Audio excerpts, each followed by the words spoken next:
All right, we are live, at least we're hopefully live.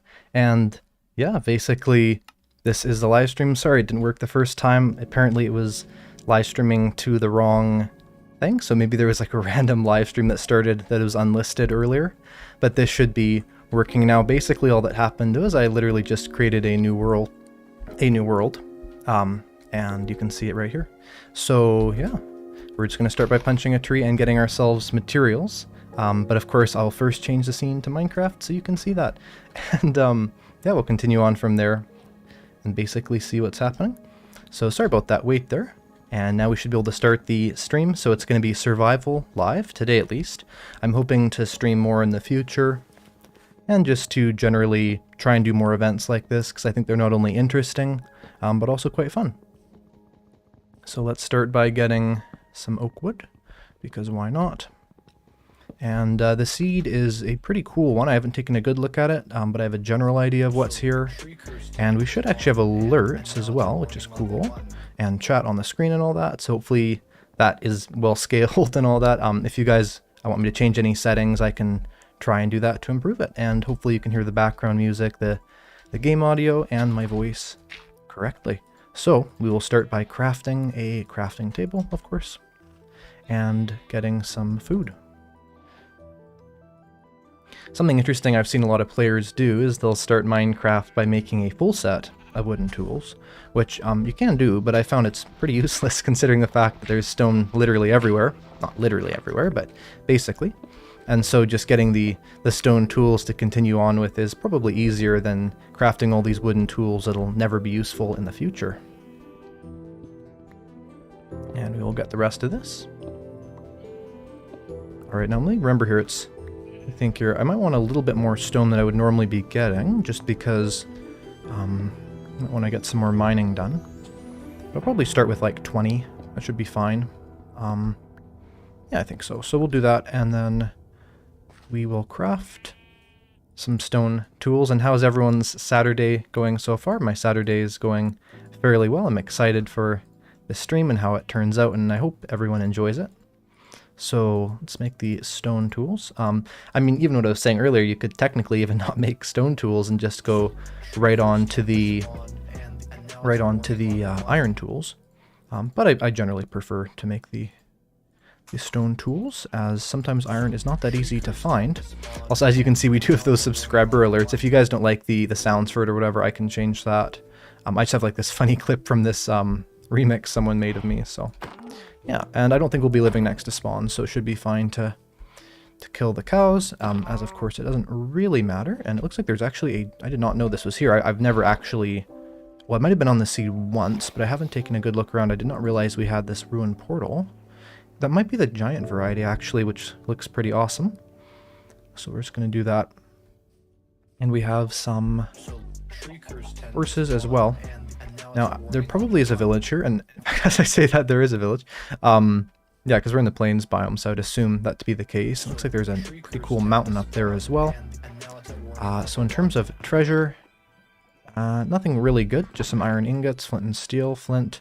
I mean, technically we could make another flint and steel with this. So if this had, you know, if this was a fully connected, well, not fully connected, but connected enough portal, then those two materials would be good, but it is not. So we will head our way to the village and see if there's any blacksmiths. I don't see any so far, but of course it's kind of hard to say at this stage. So we will just craft a boat to go over this sort of river.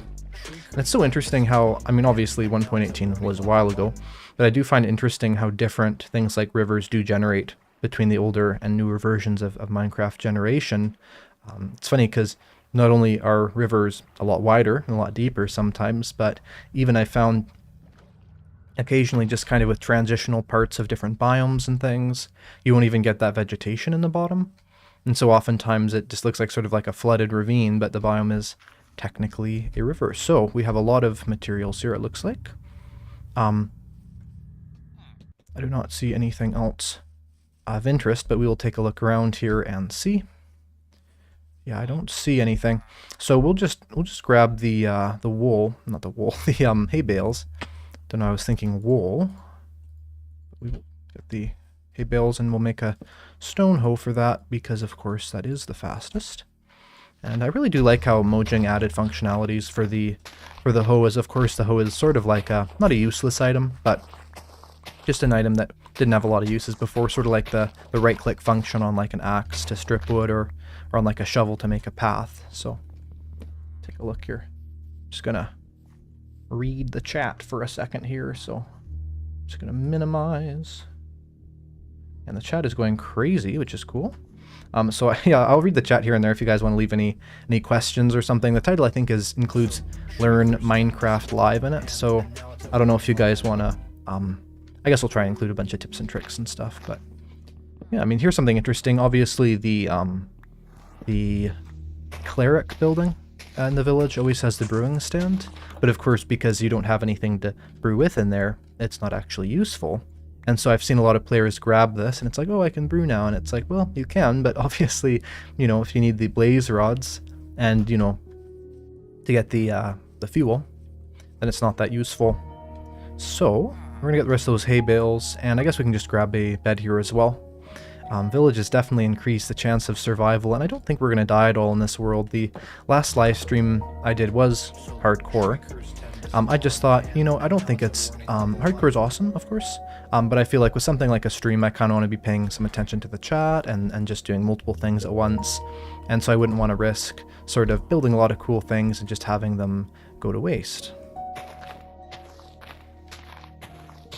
Someone says, hey Eyecraft, what gift should I give my friend in my Minecraft world? Maybe if like if they aren't super far along, you could give them like a nice enchanted pickaxe or something. It'd probably be something I would do. Depends, I guess, on what stage of the game you're at.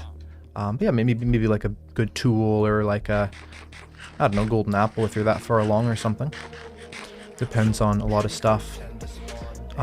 So we basically have everything this village is going to give us. I could look around for any other loot chests, so we could grab the bell, but I want to keep this village fairly functional as it's very, very close to spawn. I might actually change the alert volume on that, the subscription thing. There is also an alert I have set up for super chats, so hopefully that'll work well if anyone wants to do a super chat. It's no obligation or anything, but I do have an alert set up for that because I think that that's something that people who donate deserve. So anyway, I will make my way to the mountain I saw earlier. I think that the mountains are, of course, an interesting part of Minecraft because one of the newest kind of biome groups and all that. So I forget exactly where it was. I think it was near that ruined portal. Yeah, because I can't think of anything else we need at that village.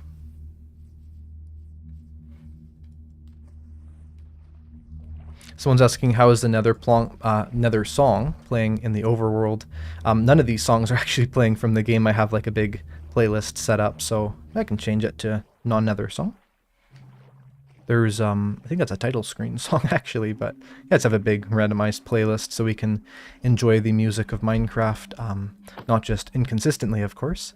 Something I really wish actually was that there was a setting on Minecraft where you could, like, consistent music or something where the music would just keep playing song after song after song. I might actually grab some of these magma blocks, not too many, but just a few while I'm thinking about it. But yeah, definitely enable that to work well. And someone says, is this set seed or random seed? This is a set seed, but I'm not going to really be utilizing the seed at all. I just think, obviously, if we're spawning in the middle of a giant desert or something, that's not going to be that interesting. A set seed is going to give us the level of entertainment more so. So let's see. Let's see here. What's the point of shoveling dirt blocks with a shovel? Not exactly sure what that question means. I mean, obviously, breaking dirt blocks with a shovel is the fastest thing to do. It's a very beautiful biome, actually. I know forests are... Is this a flower forest? Forest, yeah. I know, obviously, a forest is sort of a, you know, standard biome, but sometimes with a lot of flowers in it and a nice background, you can actually have a lot of nice looks there. So, it is becoming night, and we will sleep right here within view of this giant mountain and also a river here. It's interesting, I remember during the 1.18 snapshots, I did quite a bit of time playing in there. I made a very old series on there quite a while ago. I guess probably about a year ago, which is pretty crazy to think. And At very first, some of the experimental snapshots on there had incredibly odd terrain, to say the least. I mean, things like, I think little micro mesa biomes would be generating everywhere. And it is fine, I guess, but I think the idea was maybe like, oh, there'd be, you know, clay deposits here and there, but they were kind of utilizing the biomes to give detail instead of just being full-on biomes, which probably isn't the best idea. But whatever the case is with that, they did eventually change it. And, you know, the first versions as well, mountains were a lot more common. I mean, now, I would say something I like is there's a lot more variety in terrain overall. And I know obviously this is kind of old news. I mean, 1.18 came out. Crazy to think, like, I think, what, 10 months ago? A little under 10, maybe 9 months ago. But still, 1.18, 1.19 changed a lot of things, sort of that a lot of players wouldn't necessarily experience if you're not next to some of these insane biomes, and this is a crazy mountain range. Someone says, when are you going to make a public server? I have a whitelist server, if you join my Discord server. In fact, here I have a little screen for this, let's see. Here, hopefully that works. I have a little social screen. I won't do anything interesting, but you can, there is a server if you join the Discord, which should have a link in the description. But if it doesn't, then I can add that later. And I'm just going to make sure that that worked, and it did. Okay, but yeah, if you want to join my server, you can go on there, put your name down to be whitelisted. We may end up starting a new world on there somewhat soon, like within the next couple months, I'm not sure. But still there's a lot of time left to play on there and interesting things. So back to our world. Of course, iron is the next big step. I'm not going to try and speed run the game, but just get as much done as possible. And yeah, I mean, of course, these mountains are definitely a very, very good thing to have. Not only because they're massive and look nice, of course they also have the iron and the coal deposits, but having those deep, dark biomes that are literally always underneath them, I mean, maybe 95% of the time, but more or less always, it's going to give us a lot of really great materials, as the deep dark is more or less the best biome to mine in, which I have mentioned a lot across my videos, but it's because I really do think that it's true. How long will I stream today? I'm going to think at least 2 to 3 hours. We'll see how long I can go for, but I would say probably at least 2 hours, unless, I don't know, like I suddenly fall ill or something, which shouldn't happen. So yeah, let's go up the mountain here. It's interesting too, because powder snow does generate on these. Now this is a grove, but I don't actually think powder snow generates in the jagged peaks. Like, of course, the grove is a biome that you'd find on the edge of the jagged peaks, those snowy slopes. Like, this could be snowy slopes. And it looks like we have a super chat. Last time I went to super chat, but I missed the stream, so doing it now. Love your content, love from India. Well, thank you so much. And it's so amazing to me to think of all my viewers from all around the world. Of course, I'm from Canada, I've mentioned that a lot, but the vast percentage of my viewers are from just all around the world. A really amazing and interesting, diverse amount of people that watch my videos, which I really appreciate my entire audience that way. So thank you very much for that. Alright, so we have all this iron up here, and definitely we're going to grab it. It's always so funny to me because there's sort of like this point in Minecraft when you first start where you'll find all these good materials and it's like, oh, well, should I wait for fortune or not? But then it's funny because, once you have fortune, once you have all these amazing tools, and it's like, well, you probably also have an iron farm. So, almost by the time that you can mine iron with fortune, it's still useful, but it's sort of like eventually it'll probably switch on to just using iron farms and stuff. Although, of course, it does depend. I don't think everyone goes through all the progression stages that quickly anyway, so.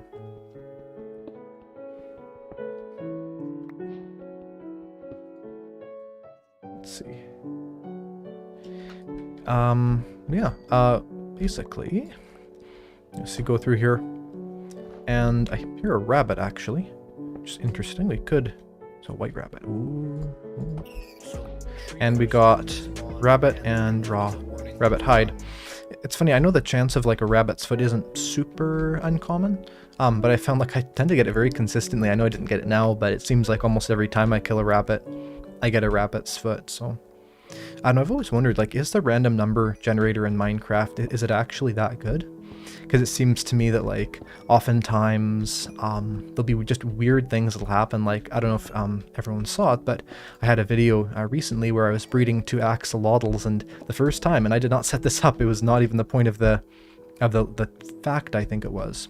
It was baby axolotls in buckets. But first time I bred them, I got the blue axolotl, which is just such an incredibly rare chance. I think it's 1 in 1,200.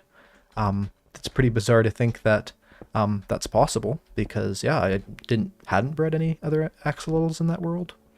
So it is interesting.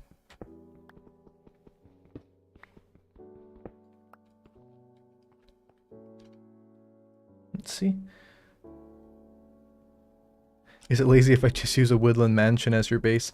I've always found woodland mansions to be a very cool base, actually. I really enjoy woodland mansions as bases, especially since there's a lot of work you have to put into them to make them actually usable. I mean, they're technically, you know, pre-set out farms, technically, you know, mob spawners sometimes, but at the end of the day, you don't really have a lot of stuff that's there. So just sort of like a structure, and of course defeating the pillagers is not always easy. Well, the illagers anyway.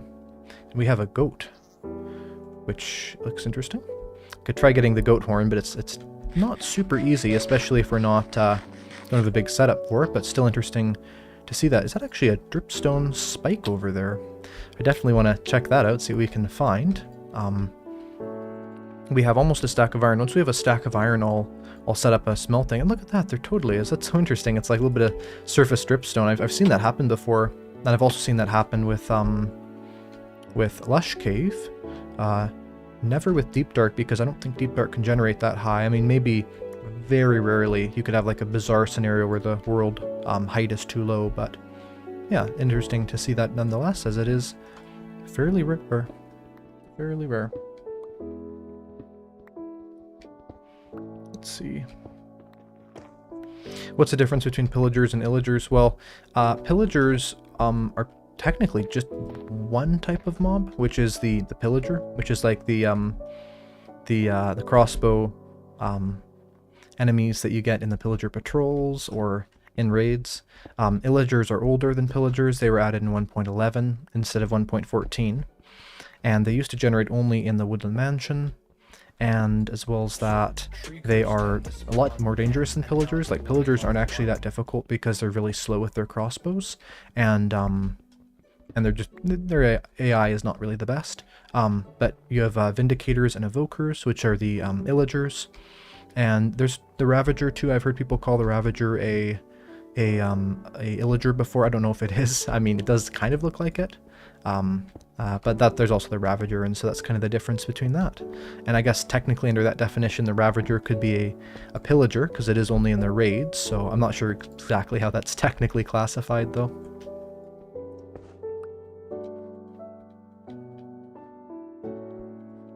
Let's see. And also, yes, after this, the live stream will be up on the channel. I did a community post just a little bit ago, where I was asking about live streaming, and I was actually really happy to hear that 75% of people said that they would either want to watch the live stream live, or they would at very least potentially want to watch the VOD, or basically the playback of the stream. And so yeah, we'll definitely have a VOD or a playback, which you can see that on my channel if you go all videos, and there's like this little button with like a drop down, and if you click on that, like the top, you can go like past live streams and it'll show up there, or you can even just Google Eyecraftmc Livestream and it'll probably show up after it's done, and that should be up and posted just a little bit after the stream is over, because yeah, I don't think I'll edit the stream or anything, so we can keep that live chat. So we now have 60 iron. I'm just gonna get a drink of water here.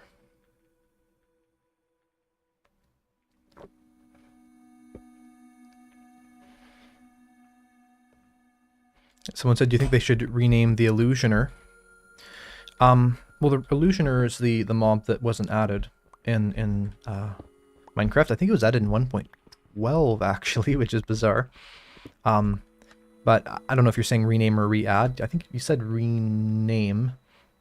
Yeah, rename. I don't know. I don't really care the name of a mob that's not really in the game. I mean, it is kind of.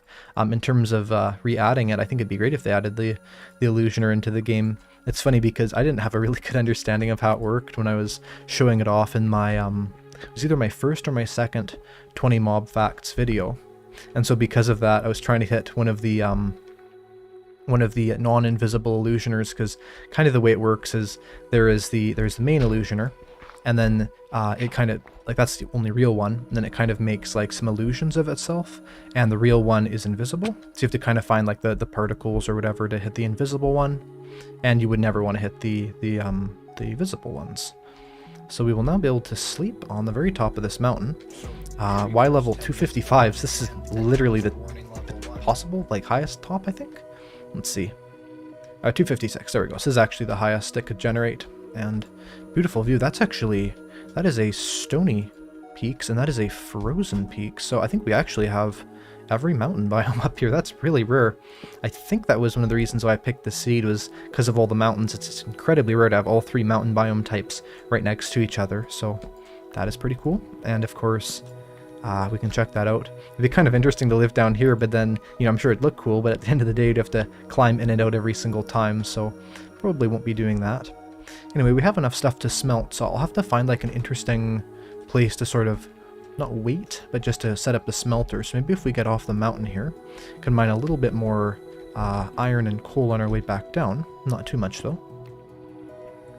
And let's see. See, someone says, have been rewatching some of your very first Let's Plays. How does it feel to strike some success? Also, I'm guessing you're asking why am I not streaming on Twitch. I may stream on Twitch eventually. I only have like 220 followers on there, so, you know, and people who'd actually be watching it live, I'm sure would be like well under 50. I haven't actually checked how many people are watching the stream right now, and I probably won't, but regardless of how many people are watching the stream right now, it'll definitely be more than I'd have on Twitch for now. But yeah, eventually I may live stream on Twitch if I have enough followers on there. That's why I keep having it in the descriptions. And we have a super chat, and thank you very much for that. But in terms of sort of looking back on things, I mean, it's been over 2 years since I made my first video, which is surprising for me to think about even. Do not have enough leather for boots, so we have to go around this powder snow, but that is very interesting to think about that. It's good. I mean, I think it's really awesome to be able to reach a lot of people with the videos I make. To me, my goal has always just been to get the most people interested in Minecraft as possible, because I'm so interested in the game, to, you know, kind of teach people about the game. Teaching people about the game was not my original goal, but it did become one of my goals because I've always loved to teach people about Minecraft. It just kind of never rubbed 2 and 2 together to figure out that I do want to do that. So yeah, and I have been doing tutorials and things, and they've been really successful. So we have a live stream. I love your video so much. Thanks for everything. Well, thank you very much for the super chat, and I definitely appreciate it. And I'm really glad I get to have that pop up on there because, yeah, I think it's just kind of cool to have those integrations. Let's see. Someone says the movement is smooth. I have sodium and not Optifine, but what is it called? Sodium and Iris. That's it, Iris. Yeah. I think one of them deals with entities, one of them deals with like blocks and just general rendering, but I wouldn't actually know because I haven't done a lot of research into how shaders work. I'm not a coder or anything, although I wish I was, and so I do not have a good knowledge of that. But while I cut down this tree, it'd definitely be smart to get my iron smelting, as there's a lot of that, and we also have a lot of coal to smelt it with. So I will put down a crafting table. I will make 2 chests. We'll put those 2 chests down, and then we can put all of our kind of, not necessarily useless, but things like, you know, 1 dripstone block, those sort of not super useful items in there. So put that in there, and I will keep the bread. I'm so glad we had that village. I mean, it's crazy to think that just something as basic as, let's say, half a stack of hay blocks can radically change the course of sort of a world and how difficult things are. So we'll probably keep it like that if we need mobs later. The bread isn't, of course, the best food source. It's kind of wasteful compared to certain other food sources. Let's see here, my scroll on the stream isn't working, so I'm just gonna, here we go. Is it possible to grow dripstone? Yeah, it is. It's actually pretty easy. You just need to have water above it, and it'll like slowly grow down. I don't have a video on dripstone. It's a subject I should probably cover, so I do have a video on something cave related, and I will not, I'll give kind of a hint to it, but it's somewhat like dripstone. Not exactly the same, but it's that type of item, so yeah, if that video does well, then I could definitely do one on dripstone, and there's a lot to cover with that. And there is a forest fire of great proportions, and maybe almost looks like a volcano. So too bad they didn't add volcanoes in 1.18. I think definitely a missed opportunity. I know they directly responded to that, and something like they only want disasters to be caused by the player, which I guess I'd understand, but you know, of course there's also the part of the game where there's already lava lakes, there's already, you know, forest fires from lightning strikes, so you know that rule isn't necessarily consistent throughout the game anyway. And someone says, will you make a survival series? I'm not sure. I mean, I think this is some sort of a survival video, so we'll see what people think of these streams and the replays of these streams. And that would be good information on whether or not the majority of my audience would want to see a survival stream. Or not a survival stream, but a survival series, maybe a... I'm not sure. Like, of course, there's a lot of ways to present that. You know, 100 days of hardcore, 100 days of survival, different challenges, just a traditional let's play. Lots of ways to do that, so it'd take a lot of thought, but I'm not against that at all. It just depends on, you know, what my audience is most interested in at the moment, and I know at this point basically everyone's subscribed for tutorials and things, but it definitely does not mean that would not be happening in the future. Okay, I have somewhat lost that. I'm going on the wrong mountain, and we have a super chat. Just started playing Pocket Edition on phone with a controller. Your guides are helping a ton. Love from India. Well, thank you so much. That controller must make Pocket Edition a lot nicer, because I know that's one of the downfalls of Pocket Edition, of course, is the fact you have to play it on a touch screen, you know, so it's harder to have those quick movements, and of course the, you know, just sort of general things like that. But yeah, no, having a controller would be probably really good. We have this glistering melons, which is, or yeah, glistering melons. It's funny, just not glistening melons, but oh well. The iron is not smelted almost at all. Well, we've got some, but I think this is Stall that's playing right now, which is one of my favorite music discs, so I think it's a lot of people's favorite music discs. Let's see here. So we got our iron armor. Of course, you know, I wouldn't necessarily advise making armor very first. Tools first. But you know, we have so much iron here, it's not going to matter which order we go.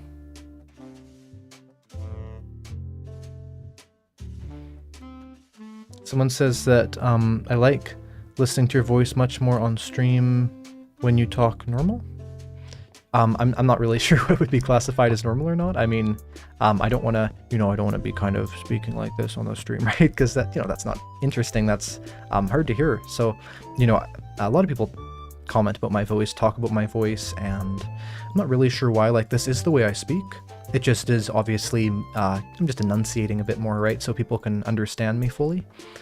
Because there's nothing worse than a video where you watch it, the content is good, but you can barely understand what the person is saying just because they're too quiet, right? And obviously I think audio is a really important side of any content. So yeah, that's kind of why I do that.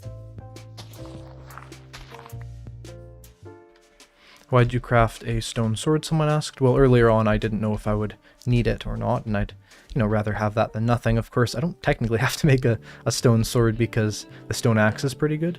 But I don't know, just tap it or something maybe. Let's see here, we'll make the iron sword. And I always like using the manual crafting. Tell me, what do you guys like better, the manual crafting or the automatic? Now, I know that, like, you know, Pocket Edition, things like that, it's almost always going to be automatic, of course. But just in general, like, what system do you prefer? Now, I prefer the manual. I mean, obviously certain recipes are harder to kind of lay out than others, like maybe, you know, pistons or something. But I think at the end of the day, I just like sort of the added bit of the game to lay things out and make them. Just kind of makes a little bit of added content there. And yeah, definitely join the Discord. Thank you to the moderators for sending links in the chat to that and anything else. And yeah, we have a pretty cool community on there. Definitely is not the most active because a lot of people are busy right now with getting back to school and stuff. But yeah, we'll get ourselves an axe for that mushroom. I don't actually think cutting that mushroom is going to help much, but well, actually we do have bread. I was going to say for mushroom soup, but it's not really going to matter. So I guess if caving is our goal, we just need little bit of wood for like sticks and things like that, because I don't think we'll really make a base yet until we can cave and get some materials and stuff. I think that's definitely step one, because of course, you know, better quality tools are going to make caving a lot nicer.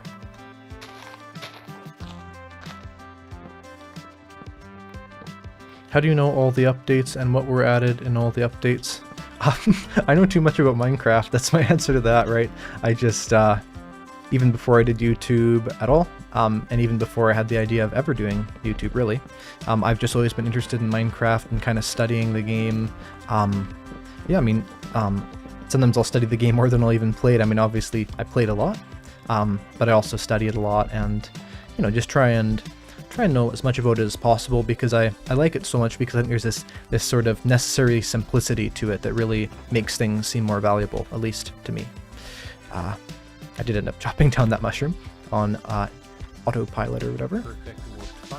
And we have a super chat that says, "Love your videos, you got me back into Minecraft." That's exactly what I want to hear, and I love to get people excited about the game. I know I'm not necessarily the most exciting sounding person, but I do try and present Minecraft as well as I can. It sounds like it's getting dark here. Not going to risk the death at night, so we will sleep. You can see all of our very impressive achievements like Stone Age and Sweet Dreams. You know, these are the real difficult things to get. Someone says, "What do you think about the chat reporting?" Well, you know, controversial topics are always great to talk about. Not necessarily, but you know, I think that I haven't seen a lot of info on it still. Like, you know, I've heard a lot of people saying, "Okay, I got banned for this or for this," but at the end of the day, you know, I really haven't experienced 1.19.1 or 1.19.2 multiplayer almost at all. Like, I'm currently on 1.19, like the world we're playing on, which the only thing we don't get there is the LA duplication. The only reason why is just because that's where my performance mods are currently installed to, and I'm too lazy to change it over right now. But in general, I would say, you know, it definitely is a move that's changing the demographic of Minecraft. You know, I think it's trying to aim for a younger audience, and you know, I don't really know exactly the age demographic of who exactly plays Minecraft. Like, I know that of my audience, most people are not kids, not even teenagers actually, but you know, of course, on average.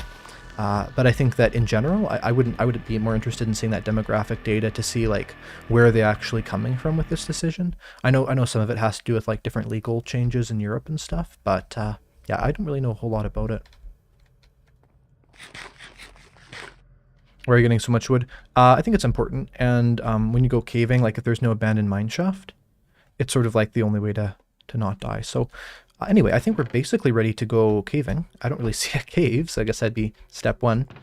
But we will get ourselves these things put away, and I will sort my inventory. You know, inventory management's always kind of boring but important, and I'm very bad at you know, management in general. You can kind of see my you know, this isn't very sorted.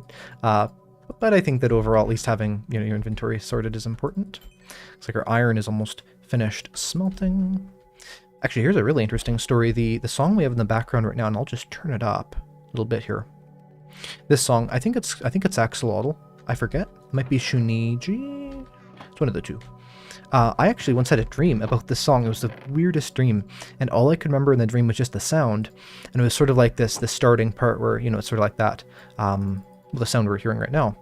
And yeah, I just heard it for like the entire song through, the entire thing exactly like this, just before I woke up, and it was very surreal. I've never had a dream with like that kind of thing in it ever again and ever before, but it was just the entire song, and I remember waking up and thinking, that is very bizarre. Like, it's so weird, and I was like, maybe I'm playing Minecraft too much, but it's not like I hear this song a whole lot. It's just the song you hear when you're underwater. So it's interesting how certain things like that, you know, I feel like just the fact that like my brain would remember the entire song, play it back to me as I'm sleeping is just weird. I have no idea why that would be, that would happen, but it did. Let's see here. So, mining. We need material, we need wood, we need anything else that's overworld exclusive. We have some food. Who knows how long we'll be mining for, so we'll get more. I know there's deep dark here, so I really wish we could find some sheep, make a sheep farm, but I don't actually think that that is right here. I mean, I'm sure there's some. You know, these biomes can generate sheep, but I think that will not generate sheep, but spawn sheep. But you know, I think that there are none here. So let's see what else we need. I know we need the we could use flint and steel, but I don't think we're going to need that. So I guess we could just start like a kind of boring strip mine, or we could go mining somewhere else. I feel like because we have all these materials here, we don't want to lose it though. So I'll just, something really smart to do actually, if you ever don't want to lose something, is press F3 and then F2 if you're on Java. And then you can see your coordinates and you can take a screenshot, or of course, you know, you can take a screenshot on Bedrock as well with your coordinates up if you have those enabled. And then you don't have to write it down, you can just go back to your screenshots folder and you'll even have a picture of what you were looking at, so that works quite well. And it looks like a prepared area to go mining. Actually gets very low very quickly. In fact, I can see, oh my goodness, I'm just going to change my FOV. This is insane. I can see an ancient city. I don't know if you guys can see that. I can see some bricks there. That is insane. I had no idea that was there. Like I said, I just know that there are some mountains on the sea, and that was basically the extent of my knowledge, and that is crazy. Well, that is perfect. Trying to think of anything else we'd need. I mean, we can try and raid the ancient city. That sounds like fun to me. It's very dark, which should be interesting, but you know, as long as the visibility isn't too bad. At very least, we can try going down around that level. So, yeah, ancient city raiding, here we come. This is going to be exciting. I'll just make sure to have my spawn point saved. It is funny because, I mean, obviously, if you're not playing in hardcore, which I know most players don't, that's going to be hard to get down.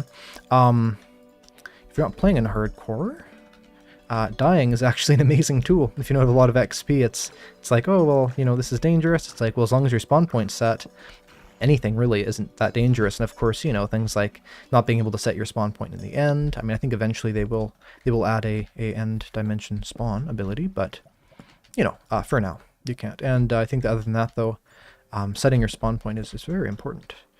Let's see here. Someone says you can't see chunk borders in vanilla Bedrock. Yeah, it's really unfortunate, some of the sort of more technical sides of things that aren't on Bedrock. I feel like Java feels like a very technical version. You know, like that's kind of a way I would describe Java, is there's just sort of this technicality to it where it almost still feels like it's in sort of development. Just, I think it's in a good way, but in the sense that you have all these tools that, you know, like chunk borders, like the F3 menu, that seem very developmental. So, okay, this is not the best scenario. Would have been really smart. Note to myself and anyone watching is to make a water bucket and to use that. So we're going to make ourselves a kind of more interesting way to get back down. Hopefully we won't die, because my spawn point is not yet set, although we're not too far from spawn, so it wouldn't be the end of the world if we died right here. That is so cool though, to have the ancient city there, especially the direct path to it. I mean, that's not only rare, but also incredibly convenient. So let's see if we can go back this way. This seems like the best sort of thing to go off. It's probably incredibly stupid to be using up all my planks going down here, but we haven't actually used that many planks. I mean, you know, perspective-wise anyway. What do we do now? Oh, this is definitely where we get to the questions. If I had like a gravity block, that'd be easy. Let's see. Someone says, does dying bother me? Dying doesn't bother me at all, as long as I don't have XP or anything. I found, you know, I know a lot of players are bothered by dying, which makes sense. But I think at the end of the day, it's not that big of a deal. I feel like, okay, there's something there. I can bridge over to that and I can drop. Good thing that's there. I don't see any shriekers super near. Well, actually, there's a shrieker there, but I wouldn't really be able to disable them effectively anyway, because I don't have any wool. So potentially the best idea would be to go to this area and start harvesting wool, and that'd be the safest thing to do for sure. Just in terms of the lighting. Ooh, good thing I was crouching there. It looks like there might have been a shrieker set off because I got the advancement. So let's see. Someone says I could do a bed clutch. I could have tried, yes. I didn't think of that. Let's see here. Okay, we can try sleeping here. I'm just trying to see if there's a shrieker nearby. I don't see any. I see those sensors, but yeah, I don't want to waste any warning levels, especially since, you know, we don't really have a super good way of doing that. Looks like my amazingly well thought out staircase is burning down slowly but surely. Okay, it looks like that's not setting off any shriekers, so we could just put our bed anywhere here. I'll put it, I guess I should put it in an easy to get to place. So I guess on top of here is fine. Let's hope that going down here doesn't set off any shriekers. It might. It doesn't look like it. No, it does not. Perfect. So now we have our spawn point set. We have basically nothing to worry about. Someone said, what do you think about Minecraft lore? Well, I think that the... Ooh, Swift Sneak 3. Hey, that's amazing. And a name tag and a lead. I mean, that's very good. Yeah, in terms of lore... yeah, one thing I don't like about lore is that there's a lot of content creators where they'll sort of come up with a theory, and then they'll kind of say, like, this is the only possible answer to this sort of, you know, let's say generation in the game or something like that. And I think that at the end of the day, half the point of Minecraft is that there's a lot of interpretations to it, and there's a lot of sort of mysteries that are meant to be mysteries. And so to me, I sort of like... I sort of like just, you know, making theories about... Oh, goodness. That was dangerous. Making theories about that kind of thing is fun, but it's also... I don't know, it's never going to be conclusive. And I think that theorizing, though, is very interesting because, you know, there are definitely some theories that make a lot of sense. Like, let's say, you know, villagers having gone to the ancient cities before you to sort of, like, try and... Either they made them, or they're trying to... or they're the ones that sort of created them. But I think either one of those theories are very interesting because, of course, the ancient cities are quite ancient. Am I going to drown here? Oh, goodness. Okay, that's not good. Okay. This is really bizarre. I'm actually struggling to see if I'm underwater or not. I am right now, but I don't think this is going to be easy to get to water if I go up here. It does not look like that. No. We're in a little sub-cave, but I don't think there's any good water sources around here, so probably a waste of time. I don't really need water. I just thought, of course, you know, caving, I always want to bring water. Someone says, definitely do this again. Well, that is the plan, and I'm very excited to live stream more in the future. I'm really enjoying it, and I think that it's such a great way of connecting with my audience, but also, you know, having a... Okay, this is... I'm not going up here. This is insane. It's like the biggest death trap I ever decided to go up. But, yeah, no, I really enjoy live streaming. I think it's a great way of connecting with my audience and sort of showing them how I play live. I don't know if this is exactly how I would always be playing, but in this scenario, of course. Okay, that could have been death.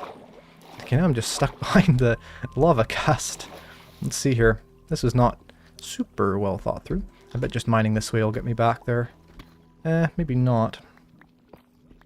Someone said, did you do a 1.18 live stream? No, actually the first live stream I did was after I gained 100k, and I gained 100k after 1.19 came out, so yeah. Anyway, let's harvest some wool. Like I was saying, I don't think... Well, actually, I know that breaking wool blocks doesn't cause vibrations, so we can do that. And we can just harvest this. I mean, you know, there's always the thought of sort of keeping these things intact, but there's so many mountains up there. I bet there's honestly so many ancient cities, it's not really going to matter at the end of the day. So we'll just harvest this. I'll put down a torch to risk it all, but then we can see better. But I will just silently be collecting the wool here. Let's see. Someone says, I think the only thing you need to get from an ancient city is the Swift Sneak 3 enchantment and 1 to 2 Skulk Catalyst. I mean, there's enchanted golden apples.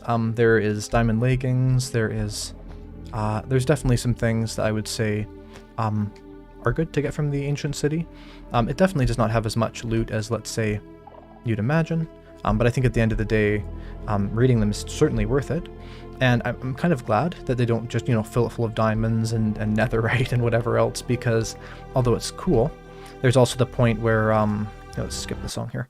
There's also a point where you don't want to kind of break every single stage of the progression chain instantly. In fact, that was very appropriate because this is just a shuffle playlist, but this is the 5 music disc, I believe. So we're going to listen to that as we raid the ancient city, which should be perfect. Someone says, does anyone know a good way to get lapis? Well, I mean, you can get it from... There's only really 2 ways you can get it. You can get it from the... what do you call them? Oh, I can't remember it. You can get them from the clerics, and you can also mine it. In terms of mining it, it's pretty easy to mine. You just want to go around like Y0, but you can of course experiment around with not having to worry about the deep slate, so you can mine quicker. And also, once you have a bit of lapis, it drops so much, even regardless of what you have, then it's fairly easy to just like mine lapis once or twice, and then once you have a couple stacks, you sort of stick with it.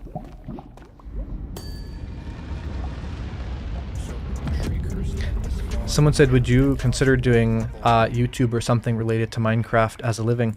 I do this as a living. This is my full-time job. 100% making, it started being my full-time job actually quite a while ago. So yeah, no, this is definitely something I'd consider, because I am doing it as my full-time job. And I really enjoy it, and I am really thankful to all of my subscribers and audiences for that, because that's 100% only because of you guys and your support. And it's really amazing to have be able to work. I mean, in a sense, I'm almost working for you guys, but really I'm just kind of providing the Minecraft community with content, and yeah, really just, my goal wasn't to turn this into a job, it was just to sort of help people play the game and help people to enjoy the game. One says, what do you think about Minecraft not keeping promises for the cave update? I don't think that there were any things that were cave related they didn't add. Okay, I'm getting done with 5. Let's skip the nether track. That's the credits. Okay. Anyway, I think that the cave update I liked. I understand how they kind of split it into that being annoying.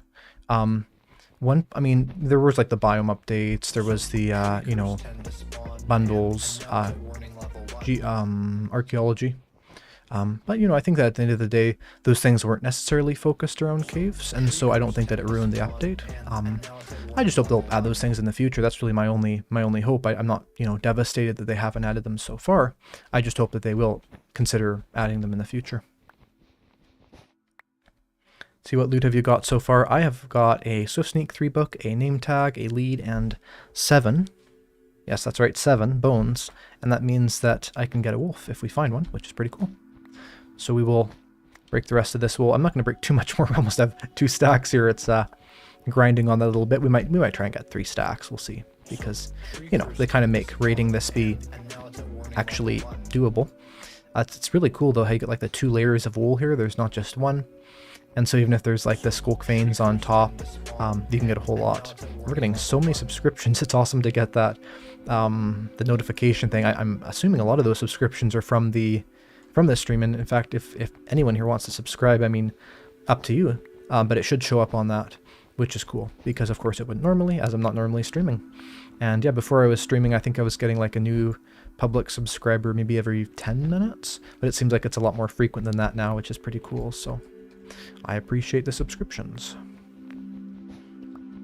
Someone says, do a 2B2T stream someday. To be honest, I've never played on 2B2T. I've wanted to, and I have played on other Anarchy servers, but just like the queue and the amount of hacks and things on it, not necessarily my favorite thing, but I would be very interested in playing on it. It would not be out of this world to see an Eyecraftmc 2B2T, probably not video, but who knows, maybe playing on it sometime, at least commenting on it for sure, because yeah, there's a lot of Minecraft history there. That is something I do like about it. Is I feel like one of the most important things about the game is what the players do in the game. That's why I actually really like watching older Minecraft videos, because there's a lot of very unique things people did there, even if they're not, super new or super, up to date. I mean, beta videos, 1.8 videos, whatever, those kinds of older versions and stuff. I think there's still a lot to do in those. Okay, we're very close to 3 stacks here. Someone says, do you have your own world by yourself? Or with friends that you want to play with? Yeah, so I have a kind of a single player world I play on quite a bit. I put it on a server to play with a couple friends with. I kind of shift between different survival worlds, some long term, some short term. Some of them I played on for a very long time, some of them I haven't. Yeah, I try and get a really, big picture view of sort of everything Minecraft has to offer. And this is very interesting, this generation here, actually, with the wool. I don't think I've Maybe I've seen this part before. This is interesting though. Oh, it's because it's... Oh, that's an archway. That is so cool.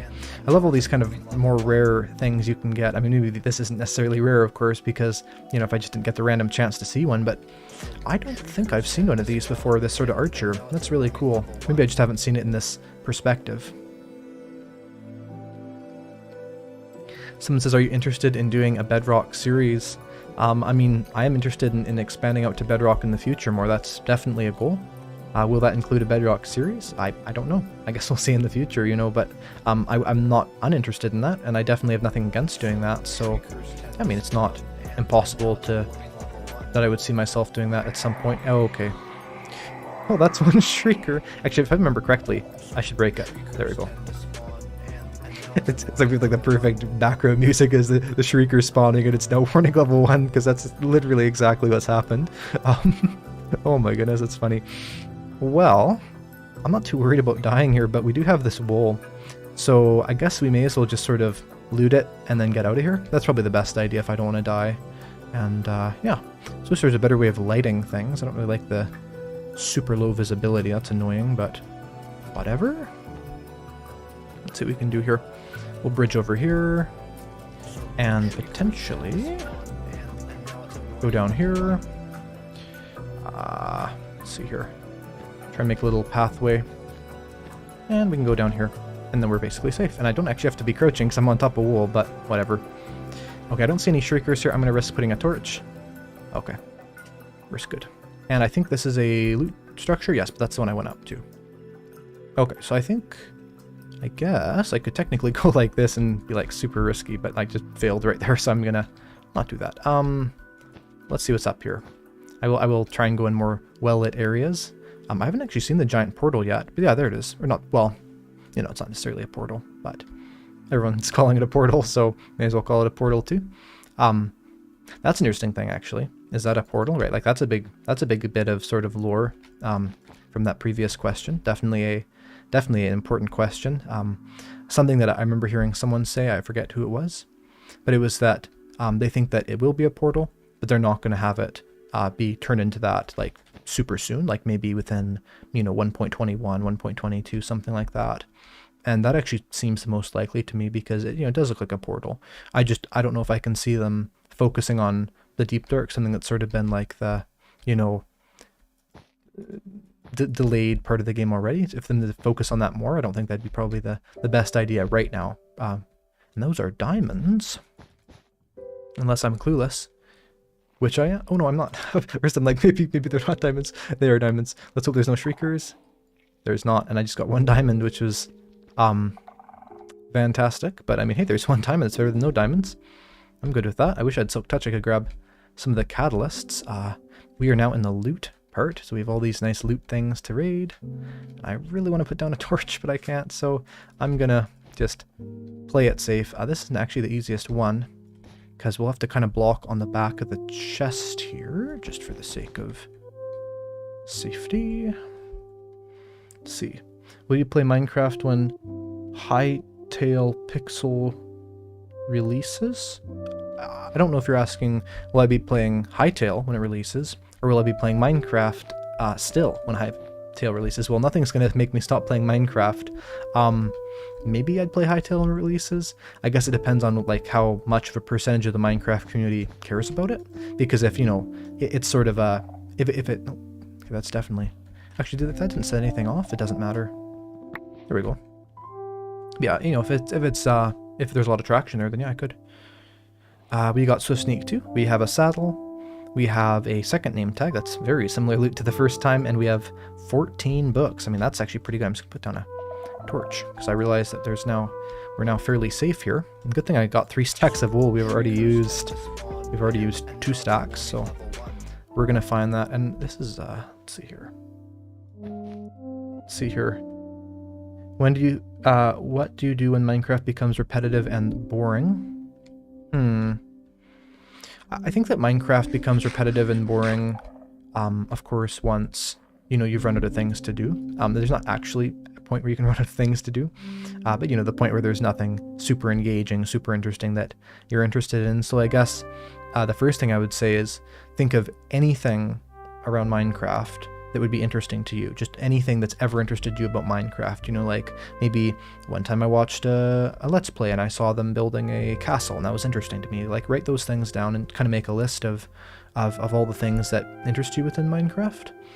And then sort of try some of them out. If you find them boring, that's okay. But also something to often do is to kind of push through the boredom a bit. So as an example, let's think of a castle, right?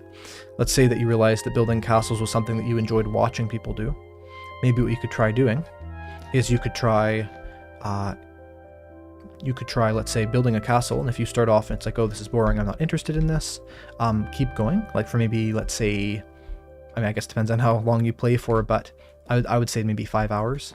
Like obviously not in one go, but you know, just in general, work on that project for at least 5 hours, and then after all of that, if you're not interested, you can try something else. But I think that oftentimes, you know, once something gets started, then it's like, oh, here's a purpose, here's a use, here's something I need to do. All right, so here we have a very good loot chest. 2 13 discs, which is whatever. We have a cat disc. We have amethyst shards, we have a bunch of bones, which we will find very useful later on for bone meal and stuff. We have regeneration 2, which is great, because of course I can't get those normally. We now have 4 discs of 5, which is pretty cool. We're going to break the chest, because why not? Opening it didn't cause a signal, so breaking it will not either. And there is a shrieker there. Guess I could cover it up, well it doesn't really matter, because I don't think I'll be staying in really any part of this, but whatever. So shriekers tend to spawn. Let's see here. And now it's a warning level 1. Someone says, what biome do you wish would be added to the game? That is such an interesting question. I mean, there's different biomes I want to be updated, but in terms of added, I really like the sparse jungle. I understand that's already been added, but that is something I really enjoyed. I wouldn't mind like a volcano biome. I was talking about a little bit earlier. Volcano biome would be awesome.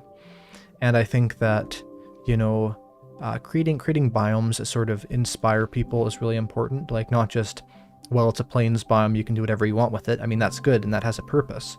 But I think that, you know, if too many more biomes were necessarily added that were just very blank canvas, then it wouldn't really inspire people to build. And I found, you know, let's say the new mountains to be really inspiring.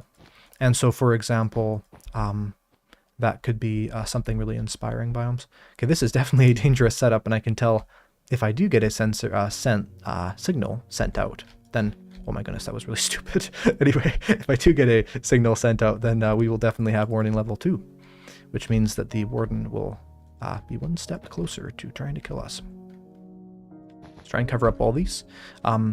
It is so amazing that you can use wool for this. I love the fact that they gave a workaround, because, you know, I think anything in Minecraft needs to have a workaround. It's sort of part of almost the way the game works, right, is making a way to sort of, you know, get around different mechanics and stuff, because it makes it just more interesting.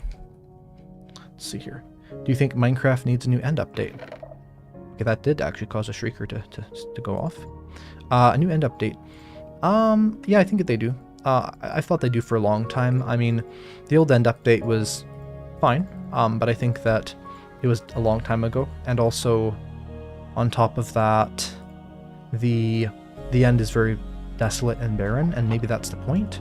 But if it's not the point, then it definitely needs to be updated. I mean, if their goal is to have a really desolate biome, then yeah, they shouldn't update it. But I'm guessing that's not necessarily their goal. Like, you know, of course, for now, that's the idea.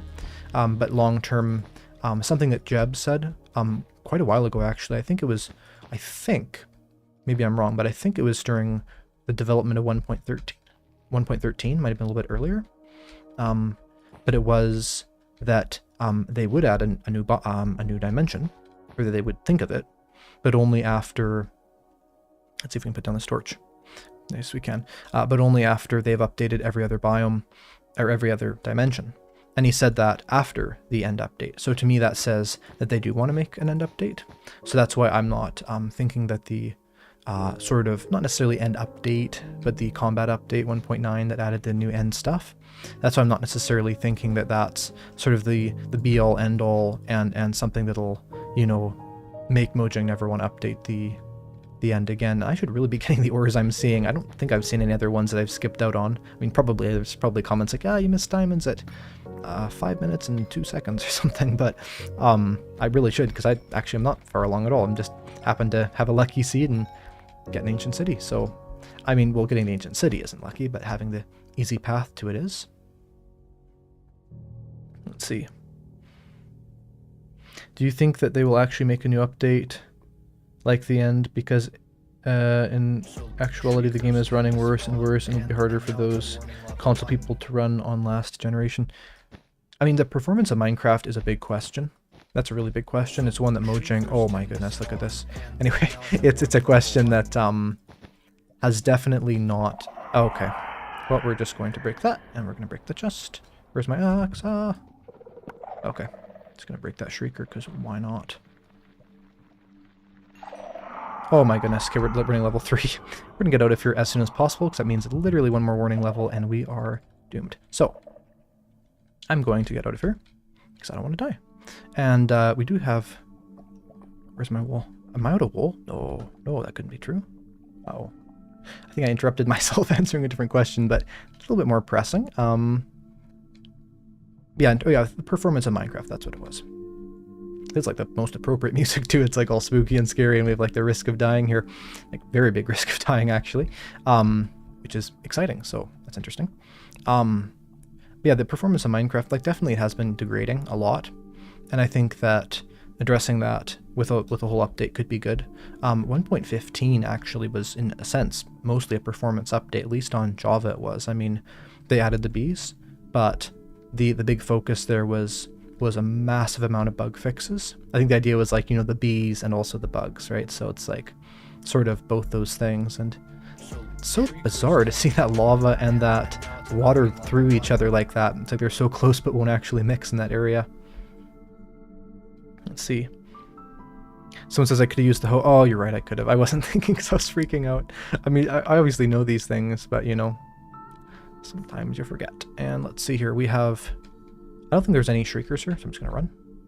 Part of me like really wants to like have a warden spawn and then just like run out at the last minute. But I mean, I could do that if I made a staircase. Well, actually no, because I don't have a good way of getting back up. That's true.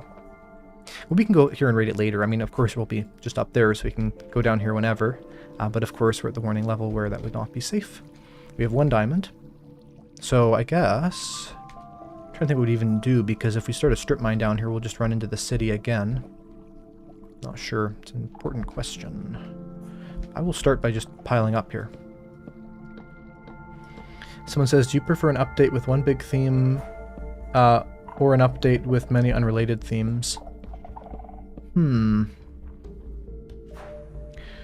That is an interesting question. I would say I probably would tend to prefer smaller updates, but I don't actually know. I mean, of course, you know, the definition of like a smaller update or a larger update are sort of, you know, very variable. But at the end of the day, I think updates like, let's say, you know, 1.19, I think some people considered 1.19 small. It was very big. A lot of big changes, of course, like the new cave biome, like the, you know, the biome we're in right now. The ancient city, those are massive additions. But I think that like at the end of the day, you know, some of the updates we've been getting, actually I think it's nighttime. Oh, my bed's still there, I should grab that. Yeah, I think some of the updates we've been getting have been very, very large, which is good. But it's not necessarily like the complete normal. Like maybe it's the new normal for Mojang to do that, but something really crazy to think is that 1.0, 1.1, 1.2, 1.3, 1.4, 1.5, and 1.6, and I think maybe even 1.7, but at very least 1.6, all those things came out in under 2 years, which is like 6 updates. And it's like, well, they must have been a big stuff, but a lot of them weren't. Like some of them were just, you know, some bug fixes, or like maybe adding iron golems or adding horses. But, you know, I think at that point their idea was, well, the game's finished, we're just going to add some little minor things like, oh, this is the update where we add this little small feature. But I think that starting maybe in 1.7 is probably when they got to the point where they're like, okay, we're actually going to start majorly changing the game again. Now 1.7 was the update that added the old sort of overworld update, probably still kind of the biggest update to this day, 'cause it's what like radically changed world generation for the first time. But it also added, you know, so many new biomes. I mean, things like the dark forest and the savanna and all these things. So definitely very interesting. And I guess we'll pile up on the side of the lava here because that's definitely a safe choice. Let's see. What's my favorite update? I think I've answered this before. But my favorite update's probably 1.13, just because I feel like it was one of the most just absolutely needed updates, where I don't think anyone could really say, oh, well, the oceans were fine before. I mean, I'm sure there's a couple people that think that. But to me, I feel like the oceans just had so little in them, and it was really just sort of something that really kind of negatively affected Minecraft in the sense that you had this really full and vibrant world, or at least somewhat full, but then you had these oceans that had just nothing in them, because in real life, I mean, the oceans have a lot of what's interesting in the world. I mean, we can't really explore them very easily, but, you know, massive amount of life on Earth is in oceans, a massive amount of, you know, kind of the mystery is in oceans and stuff, so I think that adding content for that was great. I wouldn't even really be against an additional ocean update eventually, you know, maybe in a couple years or something, to add like, maybe like a deep sea ravine kind of things, maybe add, you know, some sort of interesting, maybe like a giant whale, or like, I'm not sure exactly, of course, and I'm not a developer, so I'm not going to be suggesting too much, but I think at the end of the day, there's so much more content they could even add as it is, even though there was so much that's already been added to that. So we are back out. Someone said I did not take the bed. Oh my god. I didn't, and I do not have another bed. That's not good. Well, it'll make this interesting, to say the least. Oh my goodness. I am focusing too much on the chat. So let me see here. I'm going to grab that iron. There probably is a sheep around here. I was saying earlier there probably isn't, but there probably is. So what I'm going to do is I'm going to find my stuff. Here it is. So I passed it. We're going to smelt that iron, and we're going to put away all of our goodies. So our final loot, which is, we'll go back there eventually, so we did not fully rate it, but is 2 cat discs, a 13 disc. There was another 13 disc I dropped for a diamond horse armor, because I think that it's probably better. 3 name tags, 7 disc fragments, so just 2 more we could get that disc. 20 books, coal, amethyst, bones, glowberry, saddle, regeneration, and actually so much stuff we need to have a second thing. 2 bottles of enchanting, which I'm really excited by, because bottles of enchanting are, of course, not amazing items, but getting them is very difficult before you have advanced villager trading set up, and so having that is great. Speaking of ocean update, here we get the ocean song coming on. It's like, it's perfect. We also got some soul torches. Someone said grab water. You are correct. I will grab water right now. Goodness. Are you kidding me? So I go this way and it's like, oh, there's a massive cave drop down. If this goes all the way down to the deep dark, I'm just gonna be I'm gonna be oh my goodness. All the way down. That's pretty funny though. It's like this crazy thing. I wonder if they might even be part of the same generation, like a massive loop, and part of it just goes through the air so you can't see it. Yeah, it doesn't go that low. But it goes low enough. Let's see what's at the top of this. I don't always like breaking up these massive waterfalls, but this one's not that big, so. Well, it's pretty big. Should be the source up here. This is very tall. Well, that's a cool ravine. There's like a cut through the mountain there. We should explore the jungle kind of part of this. I saw that. So we should explore that. But for anyone, I should actually check right here. Yeah, I don't have any blocks. But yeah, let me just put this up here. For anyone who just joined, those are my socials. I'm sure, you know, most people here know who I am. But if you want to follow me on Twitter, join my Discord server. There's a link in the description for that. Join the Reddit maybe. Very, very inactive Reddit, but there is technically 100 members. So if you want to put a lot of posts on there, who knows, might, no promises, but might make its way into a video someday. So, you know, shouldn't be completely pointless to put something there.